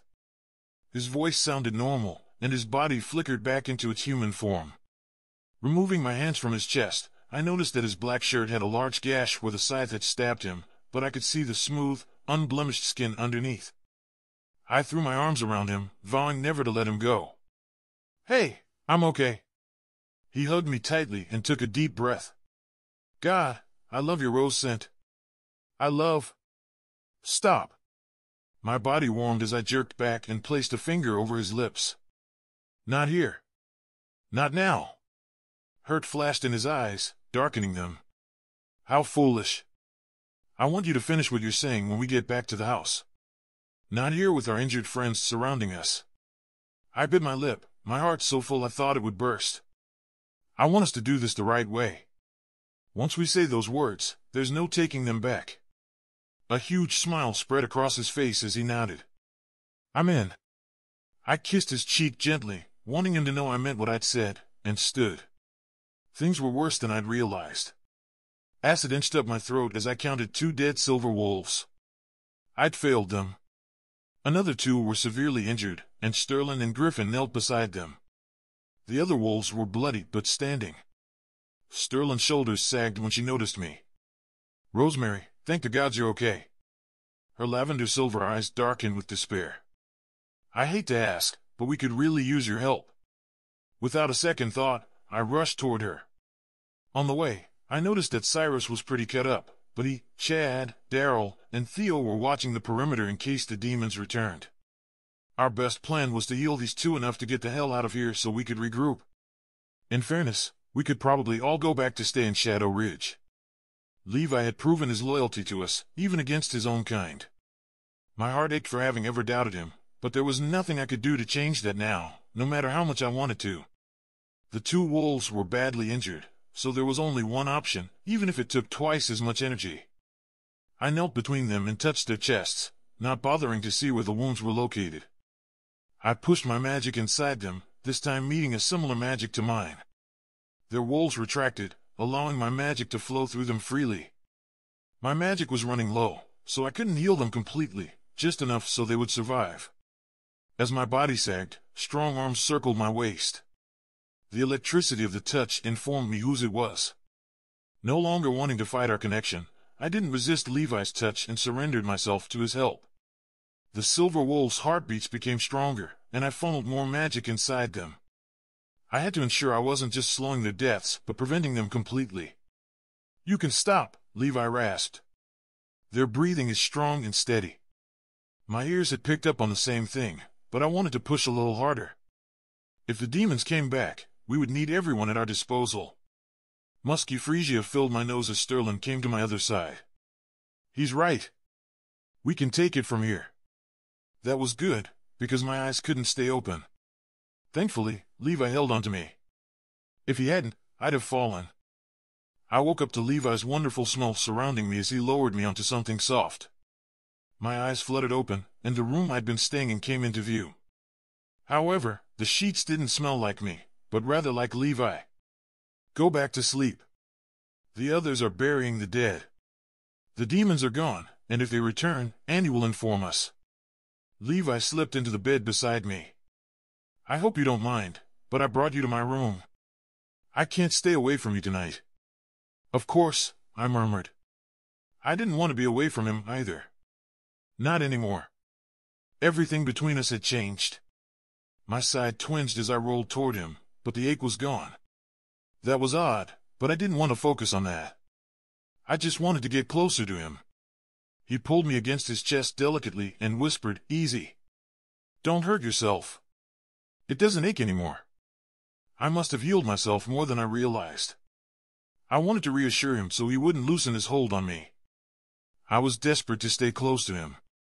I lifted my head and grimaced when I noted the ripped, red blood-soaked part of his shirt where the scythe had hit. We were both bloody and lying in bed, but I didn't care. Because I was with him. "What's wrong?" he asked, his mocha eyes darkening. "Are you hurting?" "No." My breath whooshed out of me as the realization settled in. I was looking at the blood on his shirt. "Are you okay?" "More than okay." He smiled tenderly. I wish we could freeze this moment and that nothing ever had to change. He thought I might become ornery with him again. My stomach fluttered. Actions speak louder, I know, but this won't change. This isn't an aberration in me from being in battle or almost losing you. All that did was open my eyes, and I swear to you, no matter what, I'm in this forever. His eyes tightened as he said, "You can't make that promise. Things have already been set into motion that could change your mind and make you believe things about me again." He trailed off as he stared at my face. "You fought the demons with us and saved my life by risking your own. How could I ever think anything unsavory of you again?" He had a right to doubt my loyalty. Like I'd told him, words were easy, but I was determined to prove my belief in him. He brushed my cheek with his fingertips. "Just know that most demons do need to be beheaded. That's always the safest bet. But the ones who—" he stopped and pursed his lips. "Who are undecided?" I offered. That was how I described him not even 6 hours ago. All the ones who haven't gone evil, well, they can be killed through their heart. He inhaled deeply. Not all of us are still trying to choose. There are some who are good. I had no reason to doubt him. I take it those are the ones without red eyes. Like you and Ronnie? That's one way to tell, he said gently as he rested his forehead against mine. His sweet breath hit my face, and the urge to taste him overwhelmed me.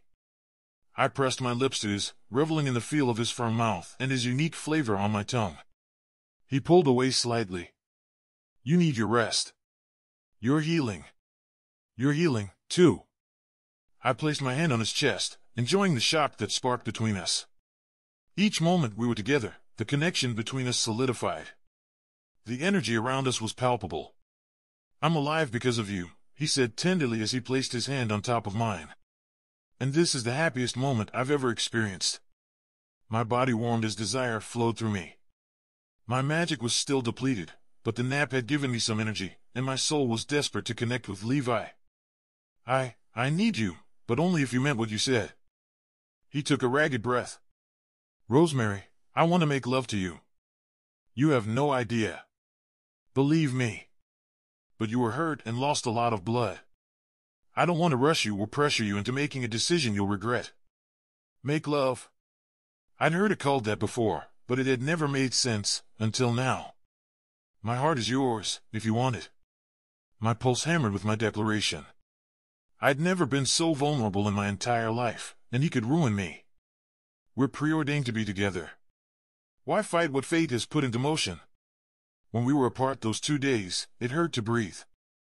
I wanted to run to you and mend the void that had settled deep inside me. No more. I know I want you.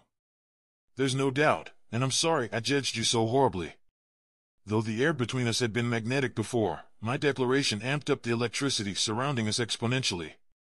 Something inside me was desperate for him in a way I'd never experienced before.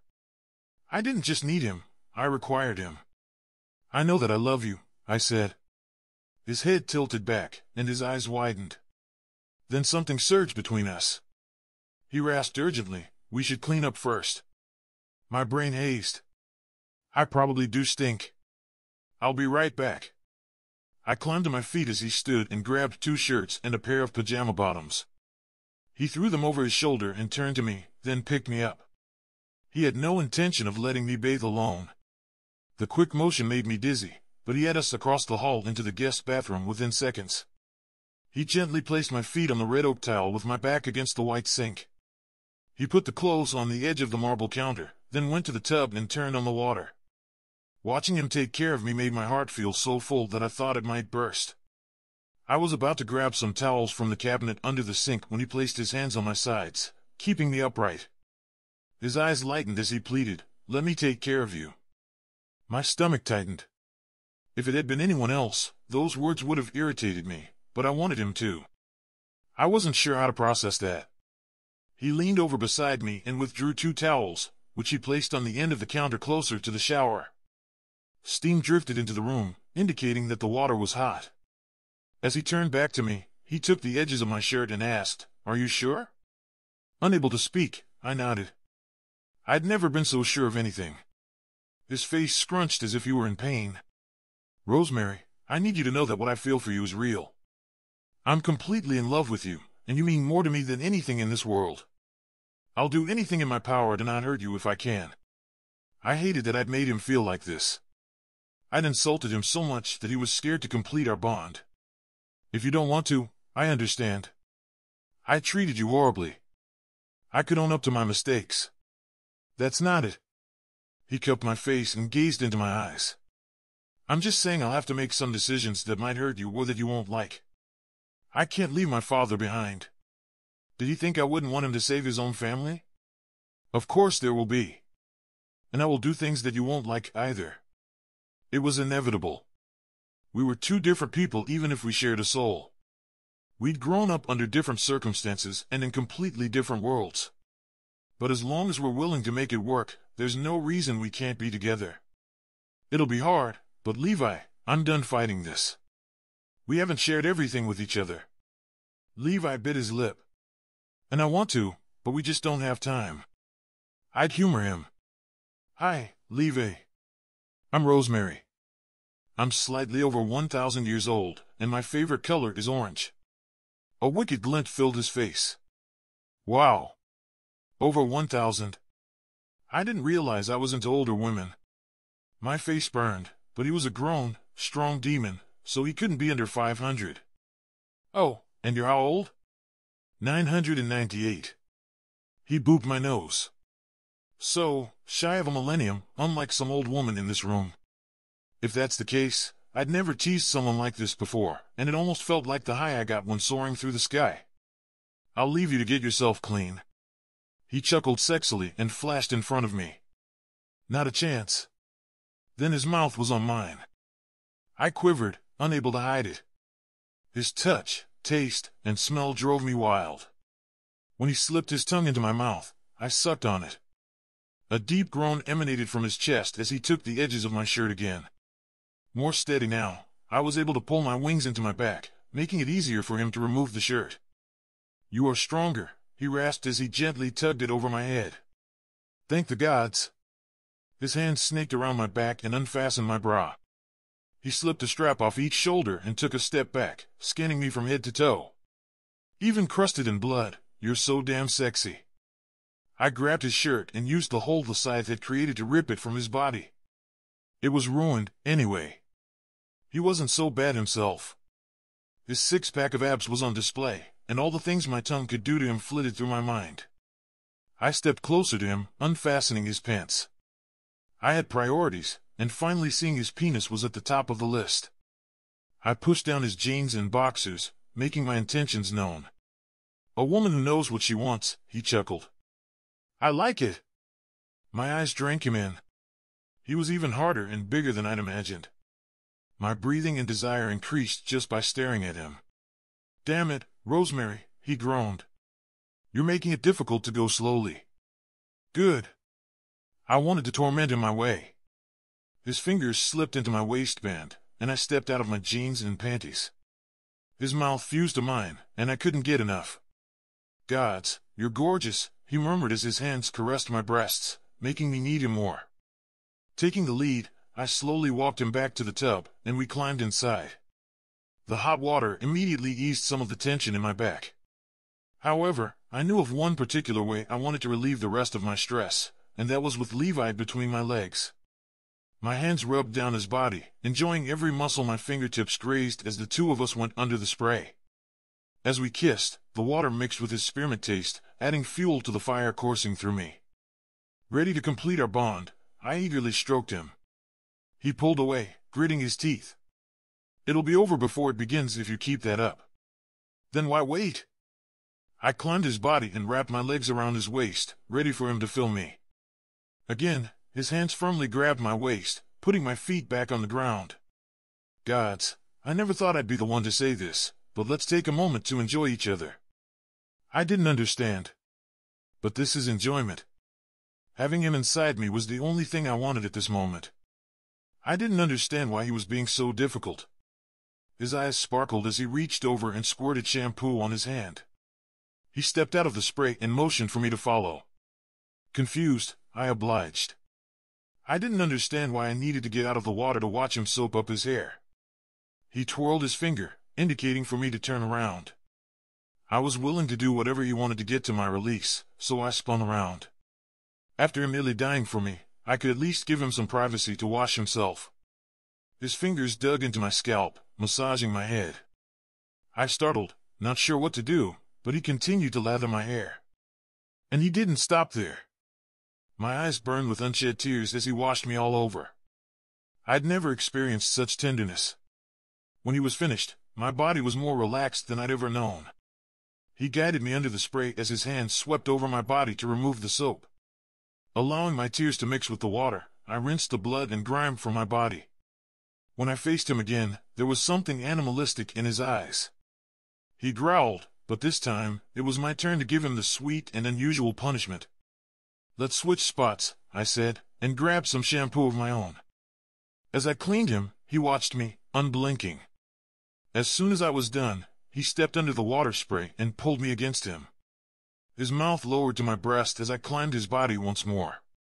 As his tongue flicked my nipple, I threw my head back and arched against him. He paused for a second. "You need to make sure, because once we—" I lowered myself onto him. As he filled me, something inside me opened further. His mouth worked on my nipple as our bodies moved together. I didn't even need rough handling to get the friction building inside me. He placed my back against the wall and pumped into me. The water washed over us as we connected in a way I'd never felt before. I moaned as pleasure built up inside me. Needing to taste him, I grabbed his face and brought it to mine. Our tongues and bodies moved in rhythm. I'd never been so in sync with someone, and I knew I'd never get enough of being with him, tasting him, having him. He had become everything in one moment. Something snapped inside me, and part of me flowed into him and him into me. A warmth formed in my heart as his emotions swarmed me, and if I'd ever doubted his sincerity, I couldn't any longer. He loved me as much as I loved him, and I finally felt whole. An orgasm ripped through us, the sensations intermingling. Euphoria surged between us, and I felt as if I'd never come down from this high. It scares me how much I love you. My existence up until now hadn't made me feel alive. It took him to turn me into a better person. He placed his forehead against mine as his breathing calmed. "I know. How I feel about you scares me, too." My body stilled. "What?" "You said it scares you how much you love me." He smiled crookedly. "And I feel the same way." I didn't say it out loud. Could angels' mind link with their preordained others like wolves could with their fated mates and vampires with their soulmates? His brow furrowed. She has to be imagining it. Maybe the orgasm did something to her head. My head is just fine. He was going to have those kinds of thoughts after having sex with me? Maybe I should smack him around next time, because I would not punish myself by holding out on him. "You heard that?" His jaw dropped, and he tilted his head. "Actually, Father said he could do it with Mother." I didn't remember that until now. A door opened downstairs, breaking the moment. One of the hardships of supernatural hearing. Even though my friends would support my relationship with Levi, I didn't want them to learn about it by finding us in the shower. Let's go check on things. I'll wait for you in the bedroom. Take a minute with your friends. His face turned a tad pale. We'd all had a stressful night, and I didn't blame him for wanting to go straight to bed. Okay, I'll be right back. We quickly turned the shower off, dried, and dressed. The group remained downstairs, so Levi was able to go into our room without anyone questioning us about why we'd been in the bathroom together. Down in the living room, Sterling, Griffin, Killian, Cyrus, and Andy were absent. You just missed the others, Ronnie said from her spot on the couch next to Alex. She had her head on his shoulder as she yawned. They're meeting the pack at Shadow Ridge. They're burying the 2 silver wolves in Killian's pack graveyard, since we don't want to get too close to the portal. Did I heal those 2 injured wolves enough? I'd passed out before I could confirm it myself. Alex nodded. You did more than enough. They were able to get up and walk. Sierra sat on the sofa close to the door. You had the 3 of us worried. It was hard on us, seeing Levi carry you in like that. It was hard for me to have to carry you like that, Levi interjected through our newly formed connection. Believe me, it was difficult for me to be like that, but I couldn't let those 2 wolves die. In a way, we were lucky we'd only lost a third of our numbers. If the demons hadn't left, we might have all died.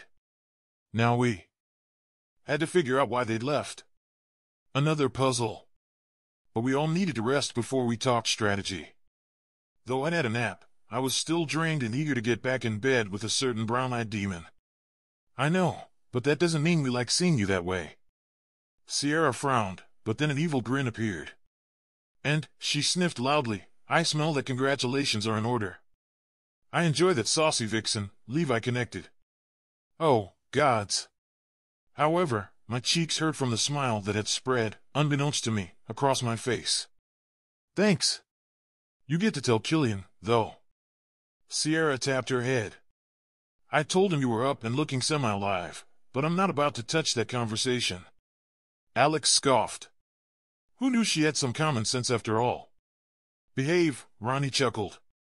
Does anyone need me for anything? I wanted to get back to Levi, but I hated to abandon my friends. Killian informed me to tell you to get your ass back in bed. Sierra yawned and lay on the couch. Go back up there and get some rest. Then sex it up with Levi and come down for breakfast in the late morning. No sexing it up where we can hear, Alex instructed as he climbed to his feet and helped Ronnie up. My wife needs rest, and we all need to meet in the morning to discuss what happened at the council. Some of my happiness left me.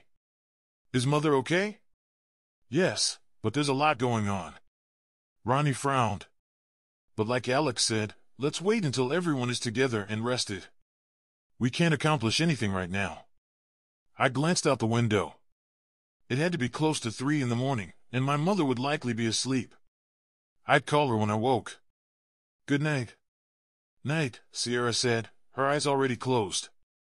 Ronnie, Alex, and I walked upstairs, and I made a beeline for Levi's room. I both couldn't wait and dreaded telling my mother about him. I'd have to explain the demon part when she demanded to meet him, but that was yet another thing that could wait until morning. As I stepped into the room, I shut the door and found Levi in bed. He gave me a sad smile and opened his arms. Something akin to guilt flowed into me, adding to my own. Great, I had him misreading my emotions. Without hesitation, I crawled into his arms, and a sense of peace washed over me as my eyes closed. I'd never tire of being in his arms. I love you. Those words felt both foreign and natural. I love you, too. He held me tightly. And please remember this moment and hold on to it forever. Never doubt how much I care about you. You don't have to emphasize it. I know. My eyes closed, heavy with fatigue, and I fell into a peaceful sleep. A weight pressed on my chest, so strong it woke me from my slumber. My eyes opened, and my head started pounding. Immediately, I knew something was wrong. The buzz of Levi didn't surround me, and I flipped over to find his side of the bed cold. I scanned the room and realized his scent was faint. He'd been gone for at least 15 minutes. Levi?